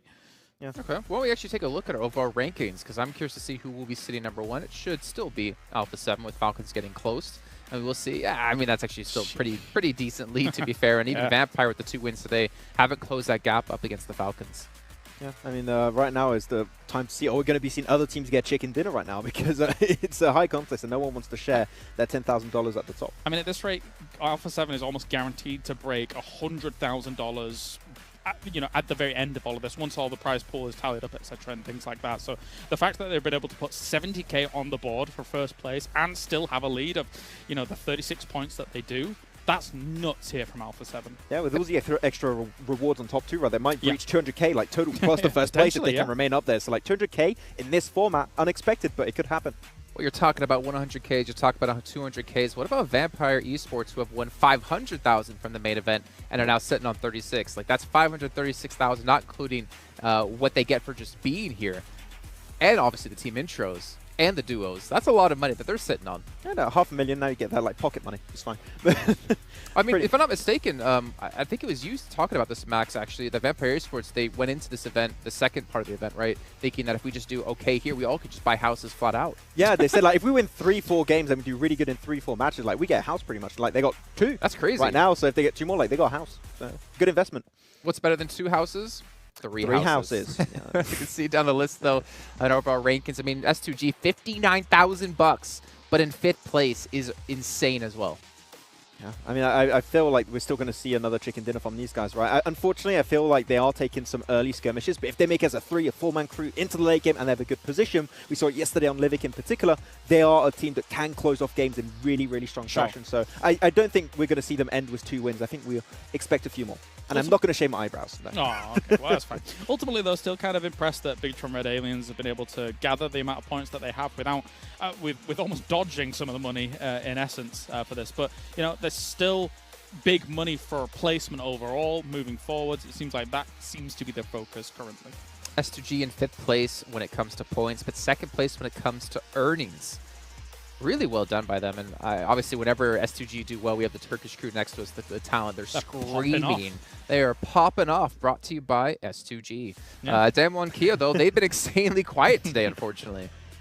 Yeah, a little bit quiet, unfortunately. I think that a few teams that we wanted to see actually pop off have been a little bit quiet. I want to see more from Stalwart in particular. Like, they really struggle. Yeah. Didn't Damwon Kia have 40k coming into today? Correct me if I'm wrong. But if that is the case, then they're still at 40k. So it's really I can tell you in a second when thank you. Actually take a look at a head-to-head matchup here between the Falcons and I believe, if I remember correctly, You're stalling for time. The team, of course, that has done exceptionally well today, Vampires. That's not I just sometimes talk really slow. Okay, cool. So Yes. where's that one? Here's Vampire and Team Falcons, two of the That's what I greatest said. teams. As Jason continues to stall for some more time, Max, what have you got to say about this? They're two amazing teams. They're great teams. Brought to you by John Allen, of course. This entire segment has been brought to you in part by the man himself. But yeah, I think Vampires, we've seen from them here, very, very well done in terms of even the movement into the Hartin area during all of this. Because again, coming in from where they did from kind of south-west with all of the teams congregated around that and it being very open to get into there as well. It was quite impressive. And seeing for Team Falcons here, they're applying like pretty much every Battlegrounds, the edge play. And it's been working great for them so far. They don't really try and play central. They just play the edge. They go to the eliminations. If they still have the numbers in the late game, we saw it early on Livik, they can close off games too. So Falcons, happy to see them actually stepping up on day 2. No healing attempt in Sandhawk this time around. Maybe it's due to the fact that the blue zone ticks harder after the fifth zone. But we're still seeing people try it anyway. Yeah. I mean, the thing is, right, you talked about muscle memory. Teams kind of get into that mindset of like play it out like the way we normally do, and they're not really taking those changes into effect. You know, you've been talking about this graphic being brought to us by John Allen. Actually, it's brought to us by Aramco, one of the sponsors here of this event, making sure this event can be possible, as well as Saudi on top of that. And not to mention Dr. Suleiman Al-Habib. The man himself. The man himself. The man, the myth, the legend, making Yeah. this event happen for us. You can see we have 1 minute and 10 left to go until we head into our final match with Miramar. But remember, we do have our screenshot, our best moments of the entire event, and you guys can win rewards at home. Make sure you guys are taking screenshots of your favorite moments over on YouTube and Instagram, and tag PMWI Best Shot to win a cool PUBG Mobile statue. If you want information, make sure you go check out our social media to find out about that. But we are heading to the final match of this part of the event. We obviously have the duo show match thereafter. But the question is, can Alpha 7 pick up a victory and yet again, in back-to-back days, have only 3 teams winning every match? So on over to our commentators, though, of John Allen and Blink. Felt a little bit personally attacked in that last death segment. I don't know what's going on. They're just getting a bit aggy with it. I think so. To be fair, Kalaris does a really good impression of you, John, to be honest with you. It's very much your likeness. My name's Kilaris. I've got square buttons and I stand on a box. I don't know, What do you man. think? It wasn't that good. Do you think? I think it was perfect. I think it was spot on. I don't actually sound anything like it. I feel like Kalaris actually does a really good impression of you. I mean, if you ever need to do any voiceover work, you could just hire Kalaris to do it for you. But I don't really think you bring that same talent for doing Kalaris. Do you not think? No. I'm really sorry. Oh, well. Do you want a basketball fact? I would love a basketball fact right now. Okay, so there was an interviewer who went to a high school game in America, and on the first try of sending the basket in, first take, by the way, got it in, and then all the people, all the staff at that high school event took him out for dinner, and he had a great time. And everybody clapped. And everybody clapped. You can find the video online. What if I can't? Well, then, you message me and I direct you in the location. Whoa, okay, Alpha 7. Dear me. I'll direct your focus now to the After Party Showdown, most eliminations and highest damage. Alpha 7, it's all them all day, every day. I mean, nothing really stopping them at this stage. What was it, 70k so far in earnings? Rubbish headshots, though. Oh, I thought you meant the pictures. I was like, what, you're being so mean for? No, they're just rubbish at headshots. That's No, all. I see what you mean there. I do see what you mean. Although, wasn't it an Alpha 7 player at the top? It was Mythic, but they didn't have all 3 up there, so I'm disappointed. Oh, okay. That's fair. And they need way more Nadalims than that. I mean, come on. Yeah, 2's like one sucks. One less than the top guy. Yeah, rubbish. Appalling. Unfortunately, we still have the very charismatic Damar here, 343 meters, which we're all happy about. Unfortunately, A7 are not so happy, but you got to love the smile on Damar. What a cool guy. He was always smiling on stage, as well. He looks like a really sweet guy. I saw him down the player lounge, and he just looked extremely happy. And I think that's how everyone should approach PUBG Mobile. No, I think great sadness. What do you think? I think you're wrong. Yeah. I think I'm going to go hang with Damar now because you are bringing bad vibes to these games here on Miramar. Good vibes only on Miramar for this game. The last of the main 4-player squad games today. Match number 6. Of course, we still have the duos game later, so make sure you stick around for that. But if you are sticking around for that, you might as well watch in-game. Watch PMWI together in the in-game esports center with your friends to win PMWI special sets. I'm Sean Connery now. Okay, then. Unbelievable stuff. I like that a lot, yeah. Anyway, if you want to also look good in-game, not quite like Sean Connery, more like Indy, Harrison Ford. That's Everybody knows that guy looks very dapper. You can also look dapper with a PMWI gun skin and outfit. So those packages for PMWI are on sale for only a limited time, so grab them whilst you can. And you can also win yourself some PMWI treasure chests if you play PUBG Mobile during the PMWI, which you should all be doing. Because right now, these games are getting me fired up, hyped up to play some matches over on Miramar, over on Erangel, even Sandhawk, Karakin, Livik. We've got it all here today over on the After Party Showdown, as well as tomorrow. So make sure you remain tuning in. I've got a question for you, Blaine. Okay. If you had to do an impression of one of the other talent. Tell me what you really think about me. Can't be me. Okay. Who would it be? Who would I do an impression? Yeah. I'll put you on the spot here. Well, Max, actually, because, you know, Do you think? the producer, Addy, who is a beautiful, lovely guy, reminded me that at the start of the day for me, I did a great Max Extreme impression, so I probably would do Max. That's fair. Yeah. Common Tapple 2. Oh. Oh, no. Oh. Savla. I didn't think it could get worse. I didn't think it could get worse. Com7C Sar. That wasn't terrible. Yeah. That was uphill slightly, but to be fair, rock bottom only has upwards trajectories. Yeah. It's kind of my French is not great, unfortunately. Tu ne parles pas français? Je ne parle français. Je parle en français un peu. Oh. Habla español? No. That's still French. No, Addy, I cannot speak German either. Sprechen Sie Deutsch? Yeah, I've got all, I know this is a multi-language stream. Unfortunately, I'll have to keep it to English because it's the only one I can do justice. If I start doing other languages, I will have people shouting at me in Instagram or all over. You know, they'll be very angry. Oh dear. Madman on the road, cut across by Kaito, but Sarang's there for the backup. It's a 3-way engagement on the positions here for 7C versus Rad. Looks like no one's really going down just yet. No one quite landing those shots, but Rex cut off from the rest of the squad. Oh, and also shots taken from Madman. Not happy about this one. The Midi 14 comes into effect with a big result. Here you go. Here's a fact. Another European language, albeit a dead one. Rex in Latin means king. Well, good for him. 7C, though, Sarang continues to harangue Rad over here. Kaito comes in. There's a nade that comes through. I think both players had the same idea there. First aid kit. I don't think you need it right now, laddie. Maybe later, though. Kaito losing the teammate. 7C managed to get that first elimination bounty as well. A swift 2K. Looking for a little bit more than that as well. They want the squad wipe. Kaito goes down. Madman able to find it flush from Sarang. 7C moving as a unit. 2 players left for Rad.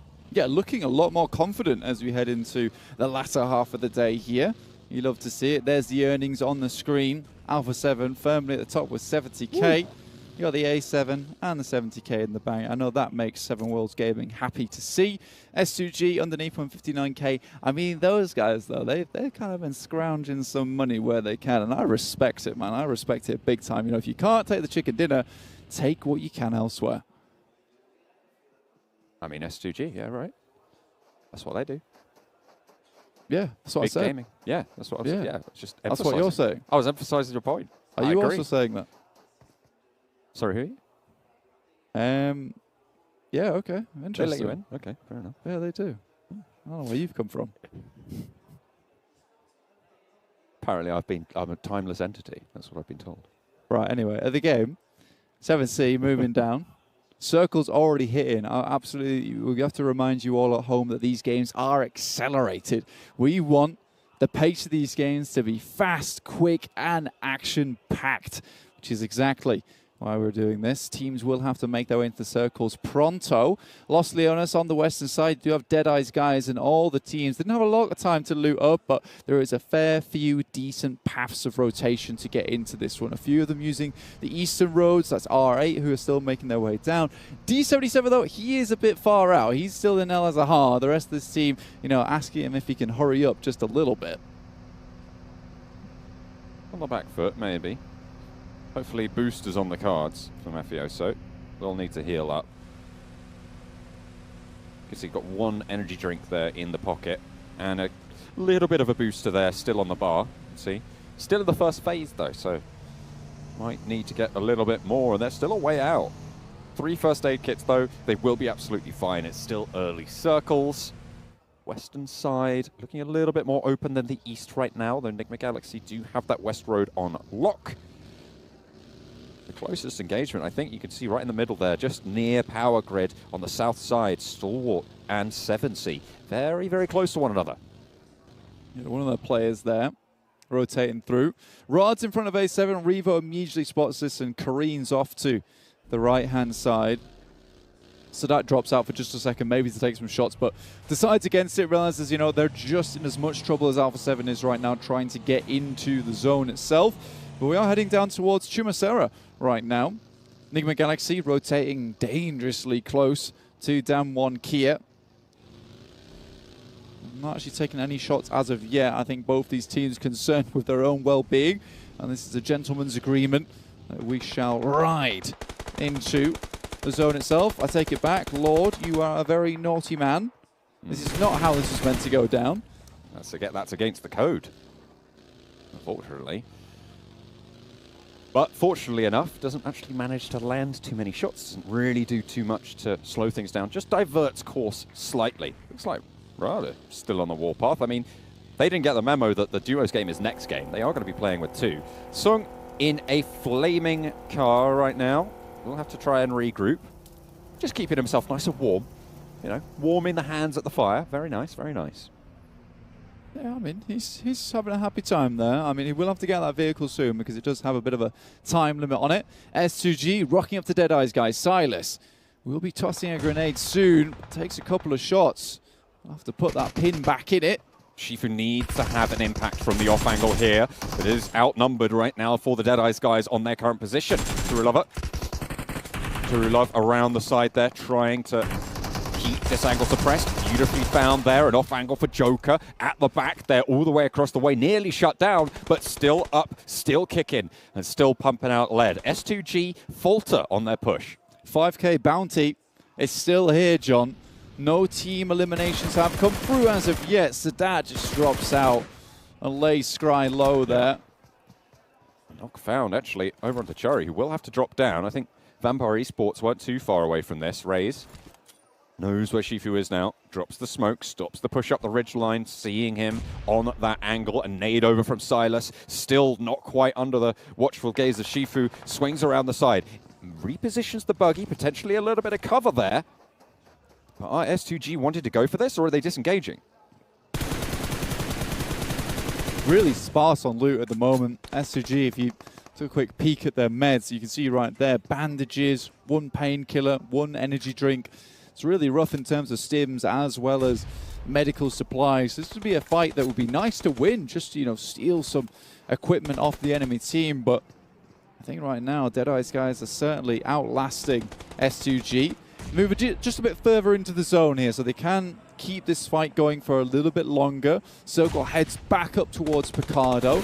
Stalwart, a little bit unhappy with this one though after losing Scry there. This is this engagement right on the eastern side of the next circle. Raze not quite finding those angles. That was the first airdrop collected. Did you catch who it was? I was focused on the engagement.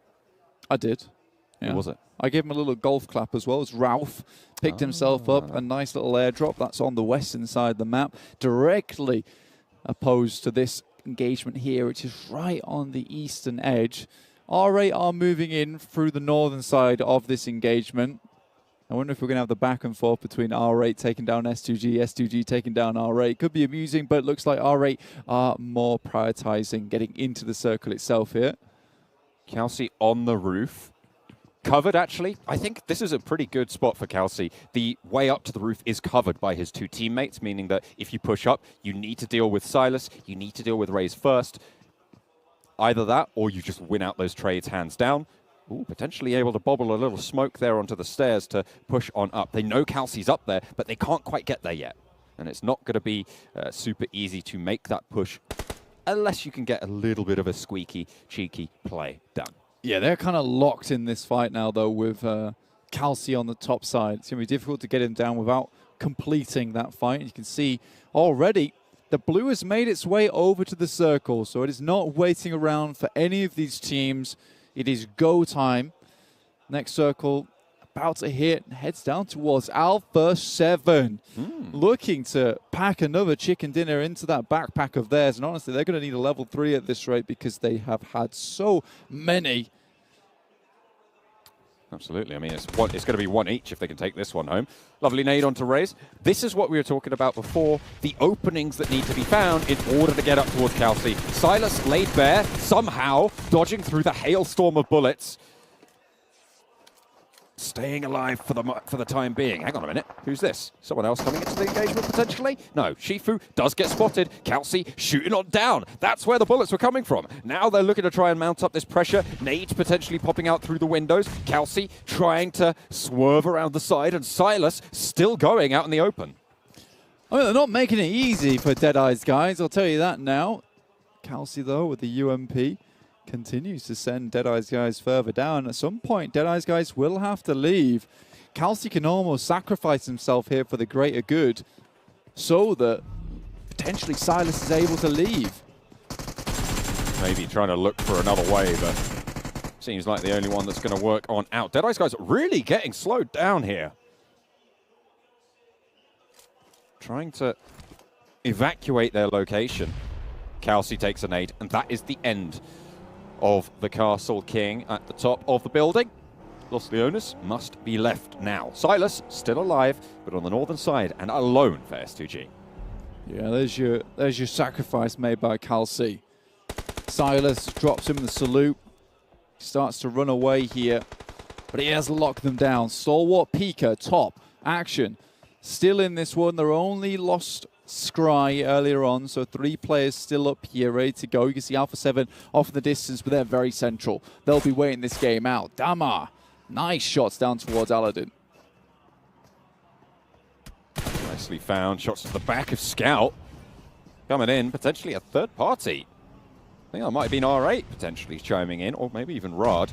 But 7C suffering heavily right next to Stalwart. That is not the place where you want to take a couple of unfortunate knocks, and that is the end of Stalwart. A nice nade over the top. Oh, it was Vampire Esports who chimed in onto Scout. Look at the number of teams that just got those limbs onto 7C as we tune on in with R8 and Falcons. Yeah, Bandai got knocked on the approach from Yusuf with a very nice nade here.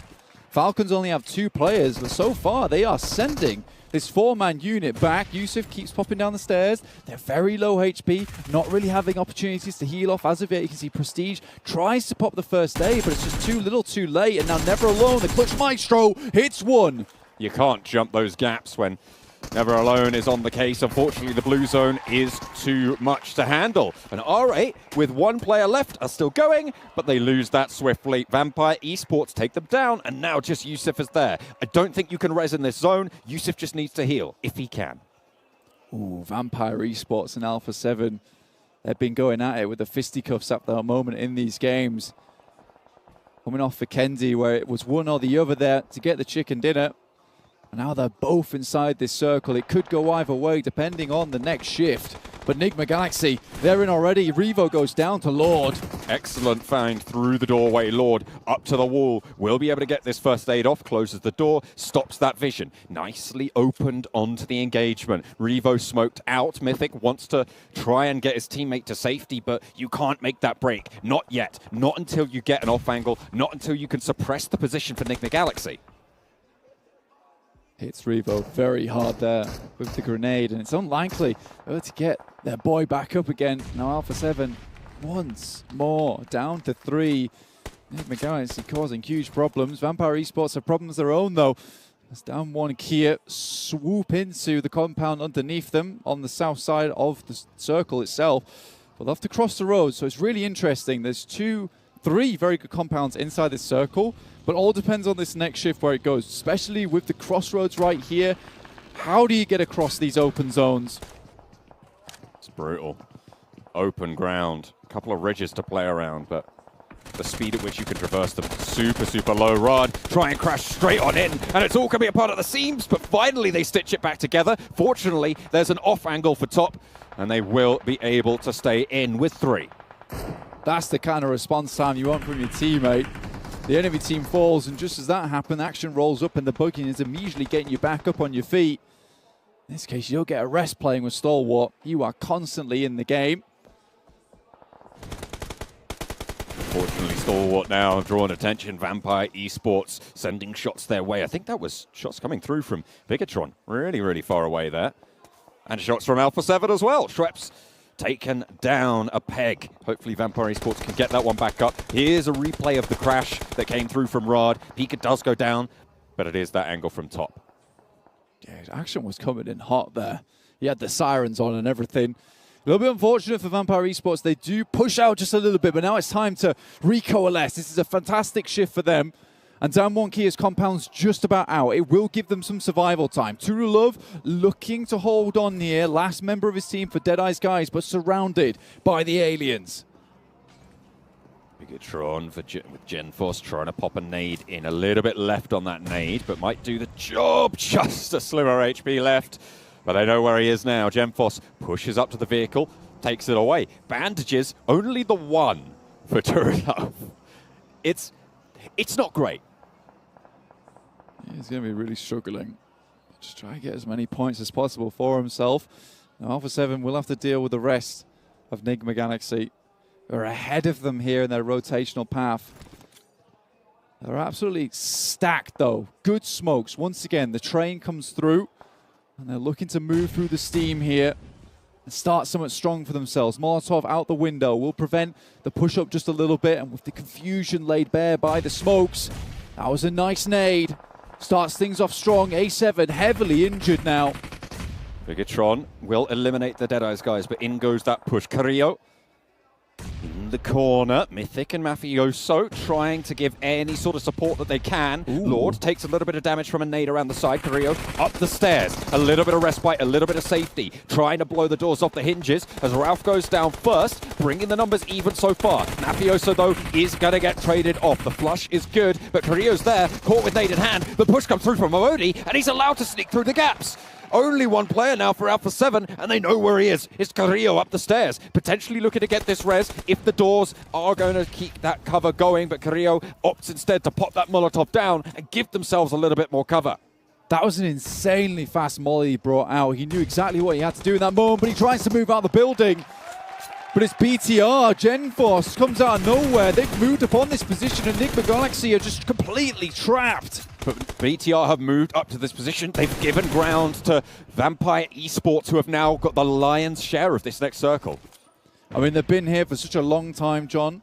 It's been very difficult for them not to take all this space, but they're starting to push out. Ooh. Once again, the cloak of the Vampire starts to envelop the rest of these teams.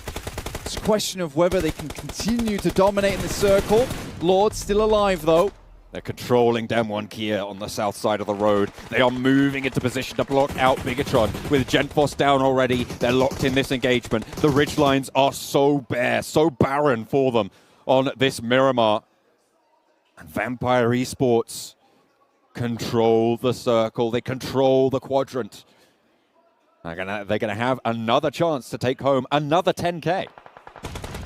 This will be beautiful stuff for them. They'll be happy with the money that they've earned. They've got a fair few team eliminations as well, so there's potential for even more cash on the line for them. Beautiful nade from Song, though, from down one Kia. And another. 3 players still going. Oh, didn't quite find anything else there. The res should be possible over onto Ravenclaw. Song, you imagine, doesn't have too much more in the back pocket in terms of utility. and maybe even then wants to save it. Oh, dear. Bigatron regrouping. Zuxi spotted. They will not be able to move forward to more than 3. They take their chances there as well. I love that from BTR. They hear the third party, instantly wrap around and try and surround them from both teams' side, understanding that Damwon Kia is over towards the south. They'll take the north, and now Vampire Esports are going to have to play out their mind as a 4 to prevent these teams from just starting to crush them between 2 walls of players. They need to take one of these fights or certainly win it out as fast as possible. The nades continue to just bobble over the top of the roadside from Damwon Kia. Unfortunately for them, the blue zone is pushing. They will have to move. The smoke wall has been established. They will push through. Frontman Sung looking to try and draw some fire potentially, try and allow those teammates to refrag. Jumping in, trying to gather info. The smoke starts to clear. Vampire Esports have clear reign. Across with the car. Fabian careens across the side. Sung taken down on the first push. Fabian low as well. Should be handled. Now they need to turn their attention to the last player from Damwon Kia. Trying to get across. It's looking hairy. It's looking ropey. And I don't think they're going to be able to do too much more. Forest finally dealt with. Schweppes did go down in the meantime. What can BTR do? Really good smokes coming out from Vampire Esports to isolate that fight between them and Damwon Kia. Big. Another nade, though, onto Ravenclaw, and now it's 2 versus BTR, but there's 2 down! How does this happen? Just Luxie alive! Last player going in. Fluketh 1 versus 1 against Luxie from BTR. One of the longest standing members on this roster. Made the name for Bigatron. They've been dodging the money all day, all tournament at this after-party showdown. Is now the time that they take that 10K. A nade pours in over the top. The reses are coming through, and they are denied yet again. Vampire Esports take the 10. Quick on the swivel, quick on the game, and quick on the decisions coming through from Vampire Esports in those final moments. It was very, very difficult. You know, it felt one of those stressful situations where you're in an escape room, you see both the walls start to close, and you have to figure out a solution in that moment. And you know, Stoned, the rest of the team, they had a solution in the back pocket. They've trained for this exact moment. Certainly did. I mean, it worked out incredibly well. We know what sort of strength they have in these engagements. We talked about it so much. We've praised them so many times. But we've got an American, a Frenchman, and a Yorkshireman to talk about the match standings. Brought to you by STC. I was wondering if I was the Frenchman there, and then I realized we have Max, and I also realized I have no ability to do accents whatsoever. But anyways, Vampire Esports, they take the 3rd win, 30,000 bucks on the day just from chicken dinners alone. 23 points as well, helping close that gap right behind Alpha 7. But Bigatron, that was the first time we've seen them really show up so far yet today, Max. I'm a little bit offended you forgot about me for a second there, Jason. But hey, still here, not going anywhere. Not especially my eyebrows. But yeah, Vampire able to get himself the win here. Good to see on their side. And yeah, back-to-back coming into this one. I believe the first back-to-back we had, even though a lot of teams actually got 2 wins yesterday. So yeah, Vampire, they're here to play. They're here to take the wins and get themselves a big portion of that prize pool. Yeah, nobody wants to share these wins, which I think is kind of cool to see, to be honest, with the effective dominance of some of these big teams up at the top being able to consistently assert themselves well with the positions that they're taking here. And Vampire Esports, once again, does so well. And it also shows, at the very end of this game, the importance of keeping even just a little bit of utility here or there, because being able to get those nice arcs on those nades and being able to shut down a 1v1 almost instantaneously against a potentially deadly threat in Luxie is very important. You had very predictable lines of sight, right, that were going to come out from the other side. So if you do not have that nade, I think that he could have picked up the 1v2 pretty easily because you knew exactly where they're going to peek from. And I think he had the better equipment because Luxie had an AUG. True. Going up against that gun is a laser. So I don't really want to take a 1v1 against that, to be honest. Yeah, I've been learning quite well not to take 1v1s pretty much against anyone because I'm terrible at PUBG Mobile. But still, I mean, it was at least great to see Bigatron step up. The funny thing was we're watching the match in our room, and we have the Indonesian talent room next to us who are 5 minutes ahead of us because we're on a little bit of a delay. And we hear them scream, and they're like, oh, I guess Bigatron's doing well. I guess they're going to be at the end of the game. But yeah, in the end, like, they still weren't able to close things out. And I don't remember where they actually stand when it comes to the match awards ranking. But I feel like they're one of the lower teams. They indeed are, yes. They were kind of very middle ground in terms of all their placements, but it was pushing them up enough to kind of negate where the overall rewards from money came along, but they still were very low. So this will give them a little bit of a boost, I guess, for all of this. And I like some of the transitions that they were doing. Although that being said, they're not on there. So maybe the next page, question mark. Star Wars still taking money every time. Even though they didn't get the wins, they still bring in some money every single game. So they still clearly have a game plan in mind, even though it's not like chicken dinner oriented. They still get some money, right? So you can't really argue with that one too much. Yeah.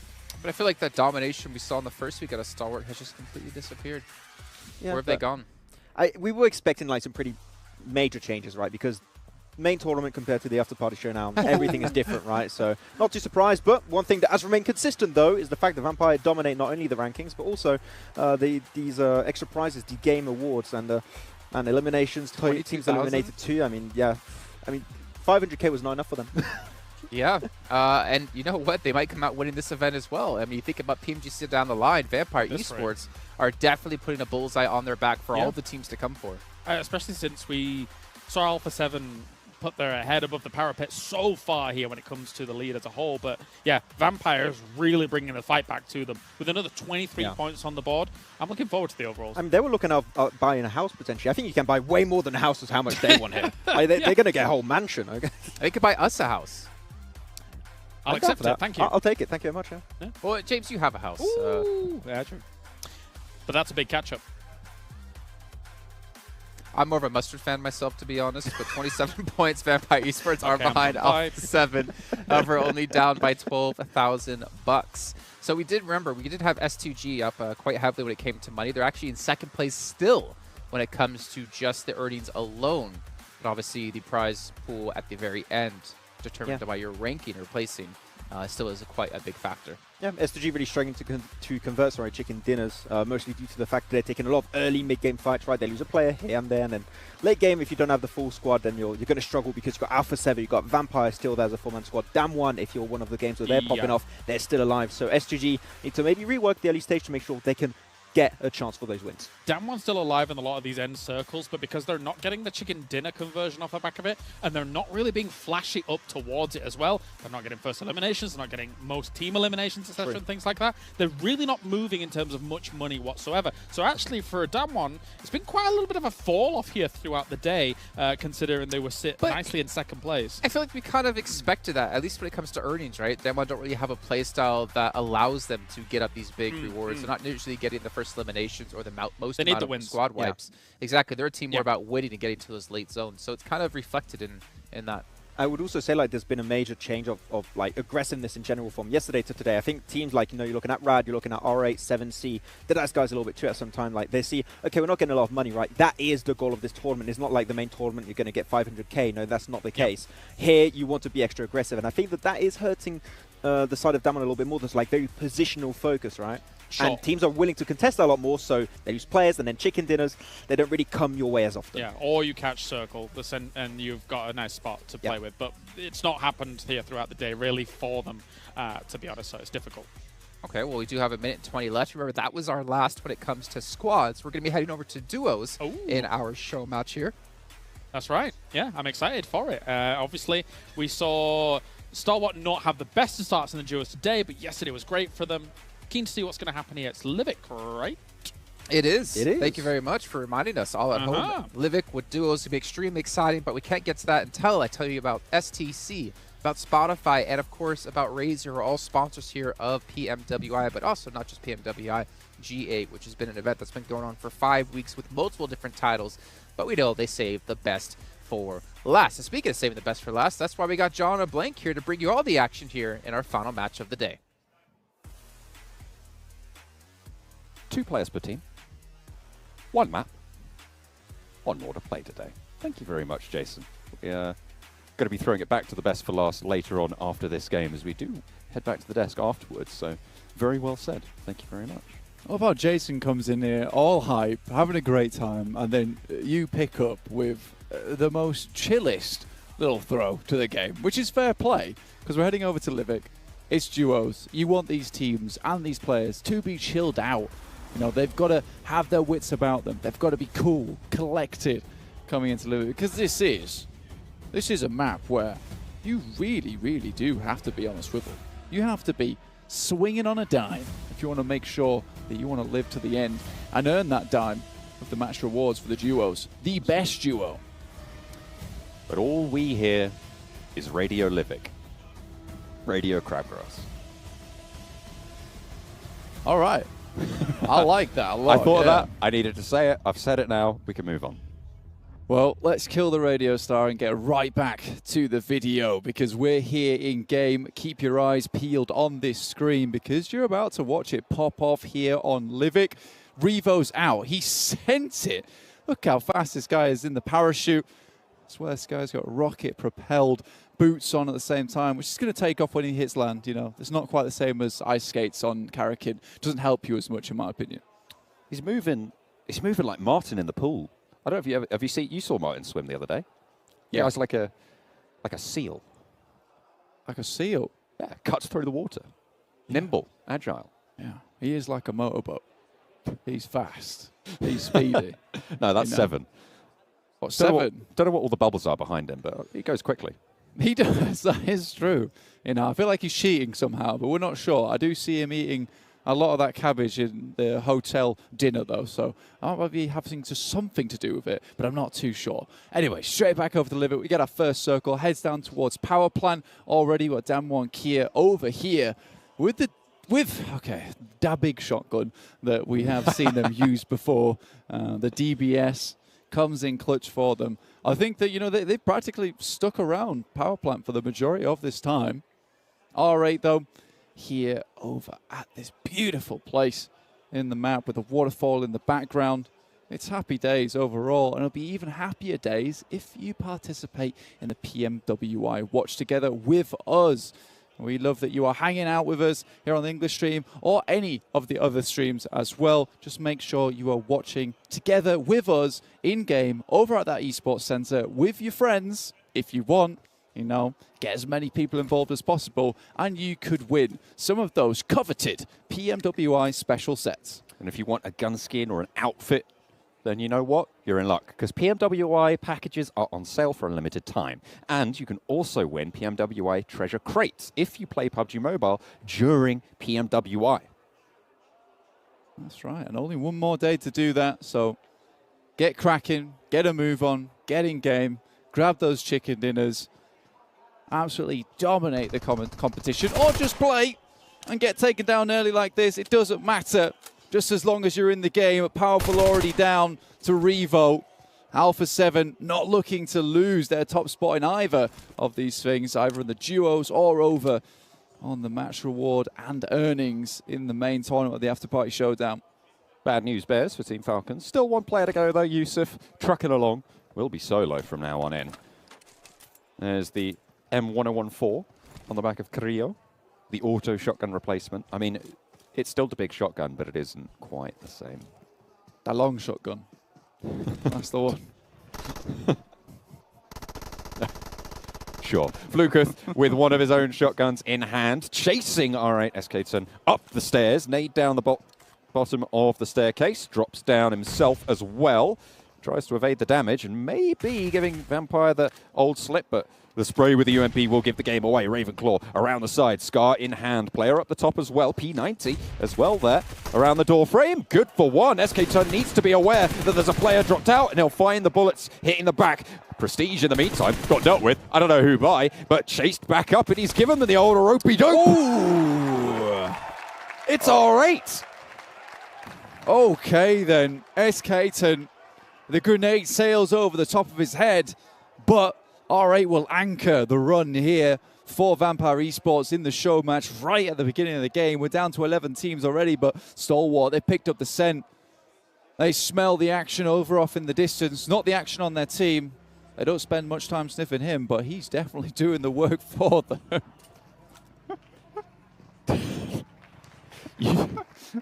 What are you doing? What are you doing? Oh, look, I had to clarify, you know. You bad man. Look, I clarified. Stalwart, you know, they know where the action is at all times. I need to get away from saying action alongside with Stalwart because that player causes problems for me. Tell you what else causes problems is SK-Ton. I mean, this was fast. This was good movement coming through from SK-Ton. You love to see it. I like this push back because he's been running around in circles the whole time. He completely caught Vampire Esports off guard, right, on that push back. It's the first time he'd done it, and at a crucial time. Yeah, I mean, he checks his fitness watch. He's done his 10,000 steps for the day. He was up and down those stairs like a shot. So, you know, I'd hope for him and Prestige, you know, they chill out for a little bit now. They are towards the center, so they don't have to do too much more walking in these final moments of day 2 for the After Party Showdown. We are again here in the show match. Just to remind you, we're playing duos at the moment to figure out just who is the deadliest duo of them all here in the After Party Showdown. There is money on the line as well for these teams for the points at the top. And we'll figure all that out tomorrow in our final show match on day 3. We've got to get some of these thumb socks. We do. I keep feeling so jealous of all of these players when I see those thumb socks on. Yeah, man. I mean, I've got those slippy fingers. Sometimes I'll go for a spray and whoop, I'm over just looking 180 degrees behind me. It's very unfortunate. But that does sometimes cause massive surprise to the enemy team. They're unsure whether to take shots at me or not because they're like, is this guy AFK? Do I take shots? Is this allowed? Nobody Is knows. it ethical? And then whip, I'm around like a shot, and I find the team wipe. It is my classic move when I play here on Livic. Oh no, I am just a helpless little player. That's right. You've seen me in game. I lost him. I like to deceive the opponents. That's right. Throw them for a loop. Mm-hmm. That's for sure. And deceiving, misdirection. That's what it's all about here for the magicians of Alpha 7, who have been doing some incredible work today. And I've said multiple times where, you know, there's no chance that Alpha 7 is getting back into the circle. I look back around again, it's Houdini staring me in the eyes as Alpha 7's found their way into the circle and found some damage onto the enemy teams. Down1 Kia, though, in power plant, stamping the mark here. I beg your pardon. Down1 Kia, just spraying it down like it ain't no thing. Kelsey takes the knee, takes the L, not down fully just yet, but Silas quite a way away from it to regroup. Really can't be going for this wide of a split when you know there's players this close, unless you know you're going for that full engage. Silas hopping around, trying to back it up, but you've got to expect he's going solo from now on.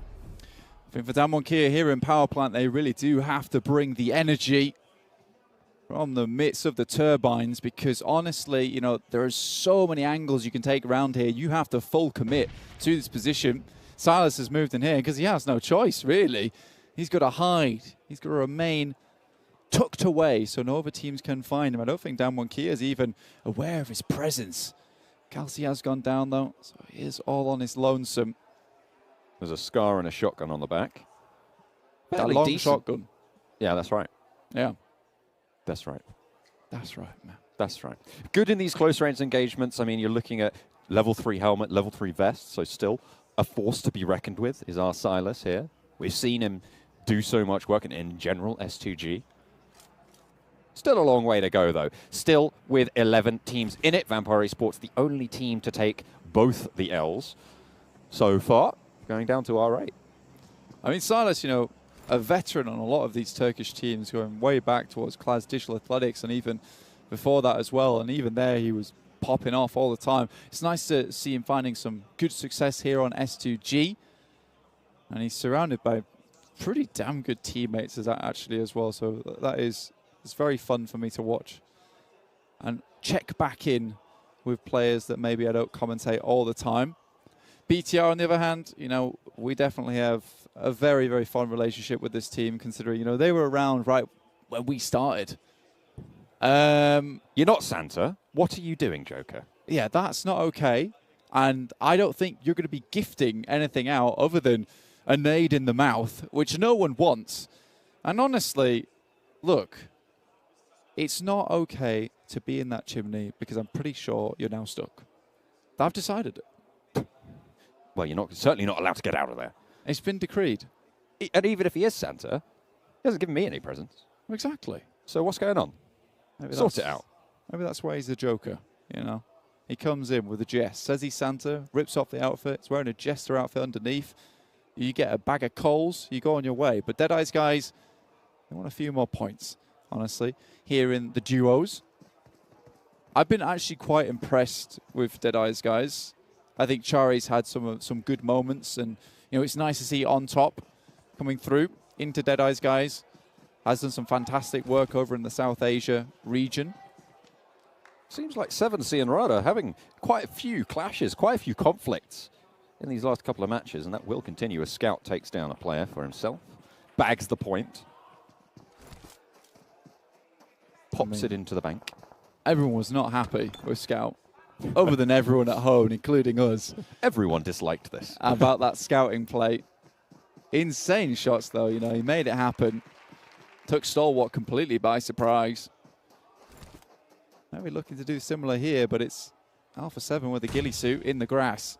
Ooh. That's going to be one sneaky fellow. Oh, I don't think long's going to last too long here.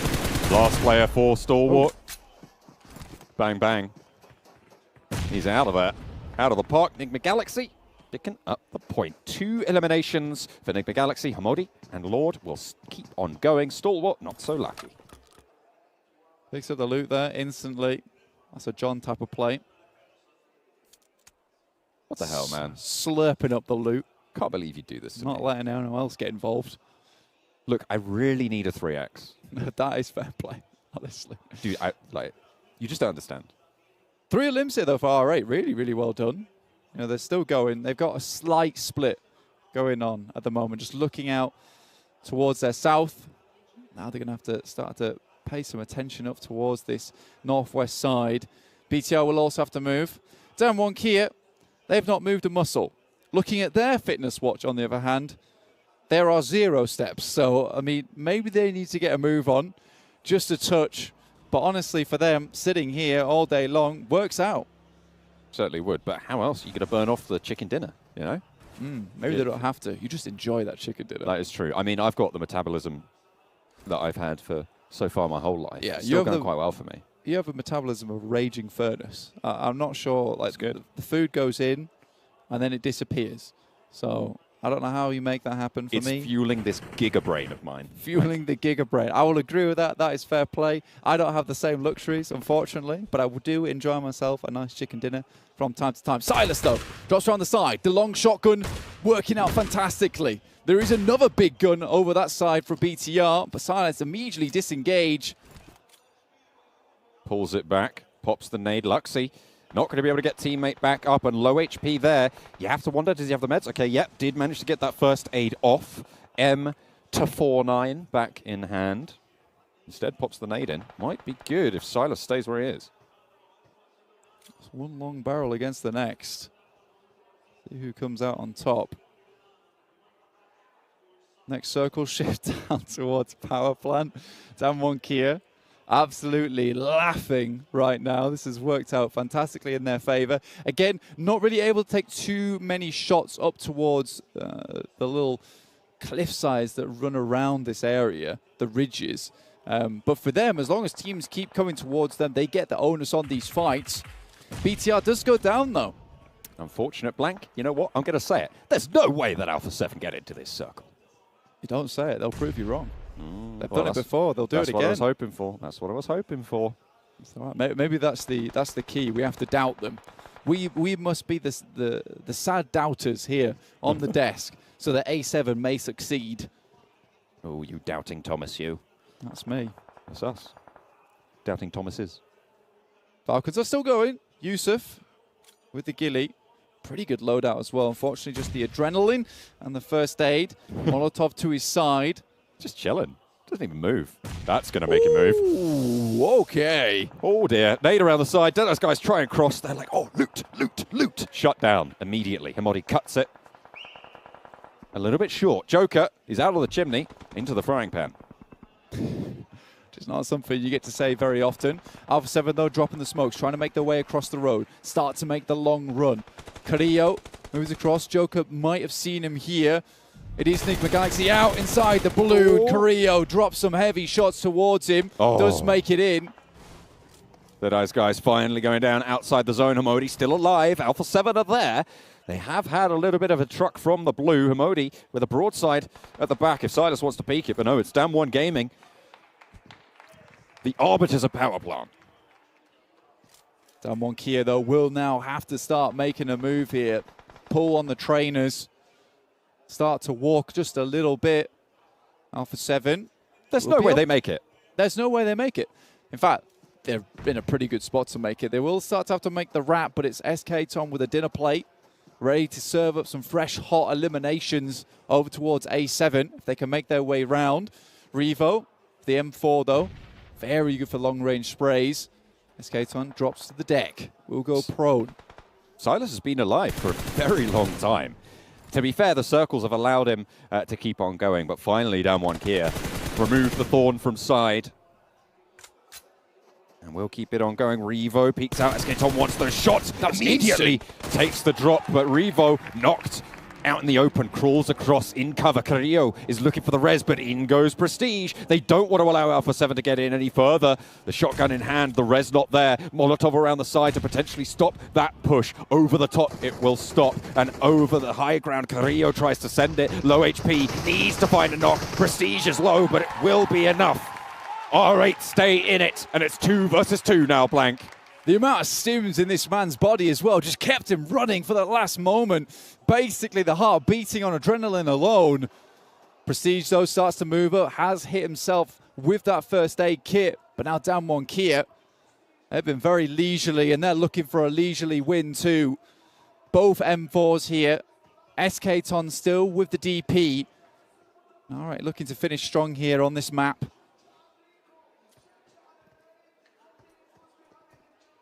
Slowing things down for the time being. Currently ground, I would say, mostly controlled by R8. That's a really solid Molotov to move SK Ton off position. Could allow Damwon Kian some openings, some positioning.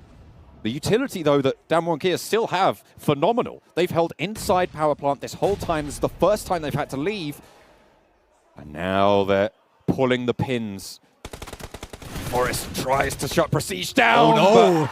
Chomps down on an aid, and R8, the Saudi Arabian team, try to shut it out, and it's Damwon Kia to get cut out. R8 take the duo. And when we talked about that dinner plate there, and they did serve up some fresh, hot eliminations, but also, as a side dish, a chicken dinner as well. So very, very well done for R8 at the end of the day here in our final show match of day 2. And R8 finish out strong. SK Ton, Prestige, they're a deadly duo. Home turf, seemingly. Great for R8 in these duo matches. We'll see what that does to their standings as well. I mean, as you say, what a way to end the day for them. Hopefully carry that over to tomorrow. Earn a little bit more money, potentially, in the main after-party showdown. I mean, they've only got a little bit of time. One more show match to try and bump up those rankings. And we'll see who's at the top when we head to the desk very, very shortly here. Yeah, we are going pretty quickly over to the desk with the match rankings, sponsored by STC. Speaking of heading to the desk, look who's here. It is the desk. Jason Kaplan, Maxman, and Kalaris to break this one down. Vampire Esports, that's not right. This one's right. R8 Esports for the team that took the chicken dinner. 18 points for themselves to potentially climb up the leaderboard and get one step closer towards the, Stalwart. I actually was in first before earlier on. Damwon Kia, though, again, hasn't really shown too much today. Unfortunately, Alpha 7 trying to get momentum from their matches today. Oh, no, not a bad game, and great to see R8 have a great start, or great finish. And very important for the duos, right, to be consistently on the top, because the $15,000 are spread only towards top 4, right, if I'm not mistaken. So we want to be in those top positions consistently, which R8 has not been able to do so far, but they gave themselves a win. So if they can replicate that tomorrow, they might be able to just barely push themselves in the top 4. Yeah, potentially. I felt like for today, where was R8, man? Like, Wishy-washy. We've really not seen too much of them, but this is a great little step up for them in the duos. Damwon Kia as well, getting themselves yet another top finish. They're just so adept at being able to wiggle their way on through and find themselves a good old spot. That was a very good spot, yeah. I mean, it's so good that they just got naded in it, but yeah, it's pretty decent. I still do wonder, though, Damwon Kia, we haven't really seen them rise up to the ranks that we've seen in PMGC, that we saw in week 1. But again, there still is 1 day to go, still a lot of money to win for all these teams out there. And Team Falcons, unfortunately, 1 point coming through for them after getting 2 chicken dinners on the day. At the same time, the question is, Vampire, not even on the top 8. They won 3 chicken dinners. Maybe they're just tired. Maybe they're like, I'm tired of winning. We'll let someone else do it. It's fine. I think they're allowed to have like a little bit of a breathe on. It's the duos, right? I think that is definitely not their main focus. Their focus is getting the big bucks and the big games and the show in the after party showdown. So yeah, I'll give it to them. It's allowed. permitted. Yeah.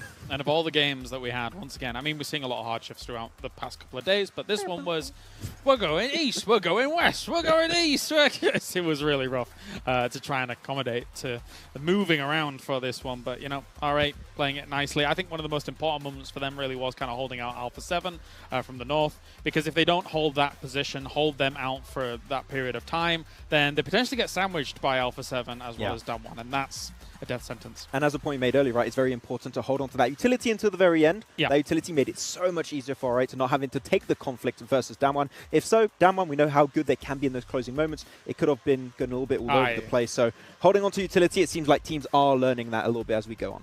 Maybe this is some pressure off of R8's shoulders, considering they haven't had the greatest performance so far in the After Party Showdown. They're playing in front of a home crowd. We got to hear the cheers as well. Yeah. Maybe this is what they need to unlock themselves and unleash themselves into tomorrow. I mean, this is the thing, right? When you saw them as they got the win there, didn't look super excited about the whole notion, right? I think that they realized that today's not been the easiest of days for them. Getting a win under your belt here is great. You will be able to bump up, but yeah, beyond that. Difficult. Let's go here for our winners of the day. Sir Tanny with Vampire Esports. Where we are joined by Sir Tanny from Vampire Esports, the coach, no less. Now, Sir Tanny, I have to say, 3 chicken dinners, 38 eliminations today. What an incredible performance by your team. I wanted to ask you, the talk of the town backstage has been match rewards. What match rewards have you been focusing on for these past 2 days? I think for second weeks, we just focus for playing for fun first. Also, we can make the good team around the world just like the first week. So I think this just like the biggest scream for us. And also, we just only focus on the chicken dinner because we can gain a lot more than the other one, you know. Yeah, just like that. مرة ثانية رجعنا لكم من جديد في المسرح زي المشاهدين والحضور مع الكوتش حق فريق ستوورت اي سبورتس او فامباير اي سبورتس زي ما احنا عارفين بعد ما فازوا على الفريق الخصم في الاسبوع الماضي وقدروا ياخذون الكاس حق PMWI. السؤال الاول اللي كنا بنسالهم اياه بنقول لهم ايش رايكم في اللي قاعد يصير من ناحيه ادائكم في المباريات؟ ايش الشيء اللي تركزون عليه اكثر شيء من ناحيه اللعب حقكم؟ الجواب حق الكوتش كان بيتكلم على نقطه انه اكثر شيء احنا نركز عليه هو التشيكن دينر، زي ما احنا عارفين انه يقدرون يجيبون اكبر قدر ممكن من الجائزه فيه، والبلاي ستايل هذا حقهم يمشي مع الطريقه اللي هم يلعبون فيها. Well, you won last week's main tournament and you are now currently sitting in second place going into the final day of the After Party Showdown. So I just wanted to know, did you prepare a lot in all of the new maps between week 1 and week 2? Or is your confidence in your team just so good that they're playing this consistent? About the map plays, the Jesselie, Ilangel, and Miramar, and the Sunhawk that we played before. So okay, that's map really familiar for us. But also the Weekend Karakin or just another map, they are not have a time to scrim or practice much. But I think it's about the experience of the player before they play on the ranked game. Just before they came here, they just like playing for fun, finding some bad position, and just skill, just like that. السؤال الثاني كنا نتكلم مع اللاعب عن ايش الشيء اللي يخليهم دائما يكونون كونسيستنت ويخليهم دائما مستمرين في نفس الاداء في اثناء البطوله، يعني من بدايتها الى نهايتها، لانه زي ما احنا عارفين فازوا الاسبوع الماضي والان هم في التوب 2 معنا في البطوله، فكان الجواب على انهم متركزين على انهم يقدرون انهم يسكرمون قد ما يقدرون، والسكريمز اللي هم يلعبونها والتدريبات اللي يلعبونها يحرصون انها تكون على نفس البلاي ستايل حقهم، لكن اذا جو يلعبون قبل البطوله يكون اللعب حقهم شوي ممتع وشوي فور فن ويختلف عن اللعب اللي ممكن يلعبونه في العاده. Satani, let's look to the future.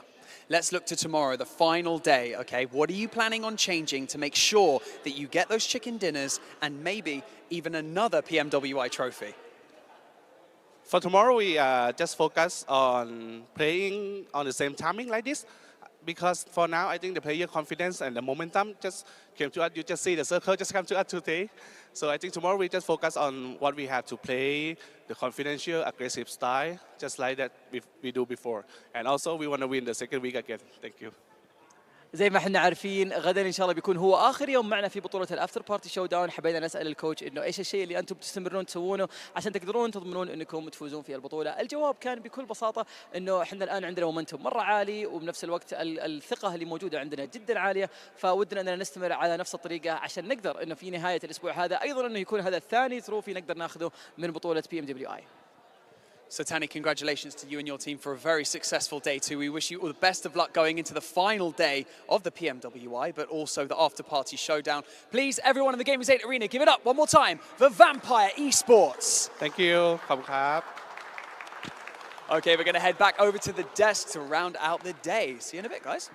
شكرا لكم اعزائنا المشاهدين والحضور. خلونا على طول نروح استوديو تحليل نتكلم عن كل 6 مباريات اللي شاهدناها اليوم، ايش ممكن نتوقع من مباريات بكره، فعلى طول على الاستوديو. All right, well done. Great to hear from Mr. Tandy yet again. Maybe he has the desk blessing and they can take themselves a big win yet again tomorrow because they've been looking fantastic today. 3 chicken dinners. Unbelievable out of this team. You know what? It's great to see a team be able to compete against Alpha 7, though. Yeah, they're still a little bit behind in points, but it's great to see that it's not going to be Alpha 7 running away with it. Yeah, and it's even more insane when you think about it, that the fact that they might be able to win 2 international major events in a row, back-to-back, like that. True. And it like, because they were not a team that I had like on my list of potentially winning the main tournament. They won it, and it's clearly not just like a one-hit-and-run like kind of deal situation. Like, they actually have a plan, and they really stick to it to get the win. And it's even more impressive because it's not like Alpha 7 even slowed down today from yesterday either. They're still number 1. They still had a nice lead. They were still gaining a lot of points across these games. So very, very impressive by, I think, Alpha 7. But as you say, Vampires will be able to catch up, try and compete, and trying to push on tomorrow, which will be close. I think it's going to be close tomorrow. Yeah, and I hope it too be. I mean, we've been talking a lot about Vampire, we're talking a lot about Alpha 7, but Team Falcons as well. As Clarissa said, the best team here. The best. The best, hands down. There's a few bests, but yeah, there's a few really bests, good. but they're so close as well. Yeah, it's true. Okay, let's check out our end of the day winners, get a recap of what all has went on today. If you guys missed out on any of the action, we know it's been 8 matches, but it's been 8 action-packed matches, and we're seeing here that's still a lot of Vampire wins. A lot of teams don't want to share the chicken dinners, I think is fair to say. Even Alpha 7 tried to snatch one at the end, but no, it's so not wait, theirs. Give it back. Technically, Vampires got 4 chicken dinners on the day, right? Because they won the show match. 1 duos. In the beginning. Yep, they got 3 wins today out of the 6. 4. I mean, 3 of like the main tournament, I'm thinking, not like any focus on this, but plus the duo on top. So they won 50% of the matches today. Wow. Yeah, that's a good. That's a lot of matches. That's a lot of wins. That's a lot of chicken. That's like 30k in like pure wins alone, without counting all the extra awards. Like, I'll have to calculate exactly how much that is, but they made so much money in a single day. That's as much as your day rate, Kalaris. Thank you. So divided. I like how you took took my joke that I always do to him and just took it as your own. Because I like it. You know what? This is like. We're all one. We are one cohort as a desk. The hive mind. Yeah. That's right. All right, let's take a look at a recap of today and the points overall within the after-party showdown. So, you know, Alpha 7 should be first place at the end of this at 137 points, but Vampire Esports are getting close, and technically Team Falcons in striking distance as well. And it's going to be that barrier, right? When you look at these top 3 and how many points they've been able to put up, I think for Down 1 Kia, it might be quite the stretch, even though they got 72 wins under the belt for the first day. They actually, you know, we actually looked at it. Yes, they had 30k from yesterday. They got themselves 10k today. Yeah. But it's still not as much as they could have garnered, considering their performance from yesterday. So I think our eyes firmly fixed on that top 3 tomorrow to see who takes it. All question mark, even though there's a lot of distribution. Yeah. It's cool to see that this there's still hope, though, I would say, for a lot of the teams. If you see what Vampire did today, if you can replicate that, if you can match it, and you're like potentially, I don't know, Stalwart, Neighbor Galaxy, S2G, BTR, even maybe Down 1, they can still make it up towards the top position, maybe even contest for first place. But you need a huge day, and you're also hoping that Alpha 7 are a bad day. And from what we've seen so far, I think Alpha 7 are going to keep popping off tomorrow. And another story that's kind of standing out to me for Bigatron Red Aliens, the fact they're on 11k in earnings. You know, in the past, we have talked about they've been a team that have been slow to adapt, thinking back to a year or 2 years ago. It seems like they're almost slow to adapt in this tournament as well, because every team around them has over double the amount of money. I would love to see the breakdown of the 82 points as a whole, see where is placements as well as eliminations, because I would guess it's going to be a lot of placement, not that many eliminations, maybe a few here or there, and that's kind of where we're seeing this position, but not that much money come from. Yeah, and unfortunately placements are not very valuable in the after-party showdown. Right? Eliminations are very important, and especially how you can adapt to with the rule sets, and I feel like adaptation has not been really present for BTR, so unfortunate. Also surprised with the little bit of a surprising downfall from S2G. They had an absolutely outstanding day 1, but unfortunately we saw a lot of rough circles and them struggling to adapt, so S2G, I'd like to see them potentially get back on their high horse in day Max, 3. You say that when it comes to points, but when it comes to total money-wise, they're second place. Doing all right. They're doing really well in a different part of the event, right? In a different focus, depends on how you're looking at it. But also Stalwart Esports, I mean, 31k, not too bad. 67 points, kind of not really expected. I mean, Action was the MVP of the main event we had last week. Yeah, and yet, yeah. Stalwart have just kind of fallen off. I think if you ask them, they'd probably say that they feel slighted by the circles. I think that probably doesn't aid them. But yeah, there has been, as I mentioned, halfway through the day, there's been a bit of a bleed out. They lose members here and there.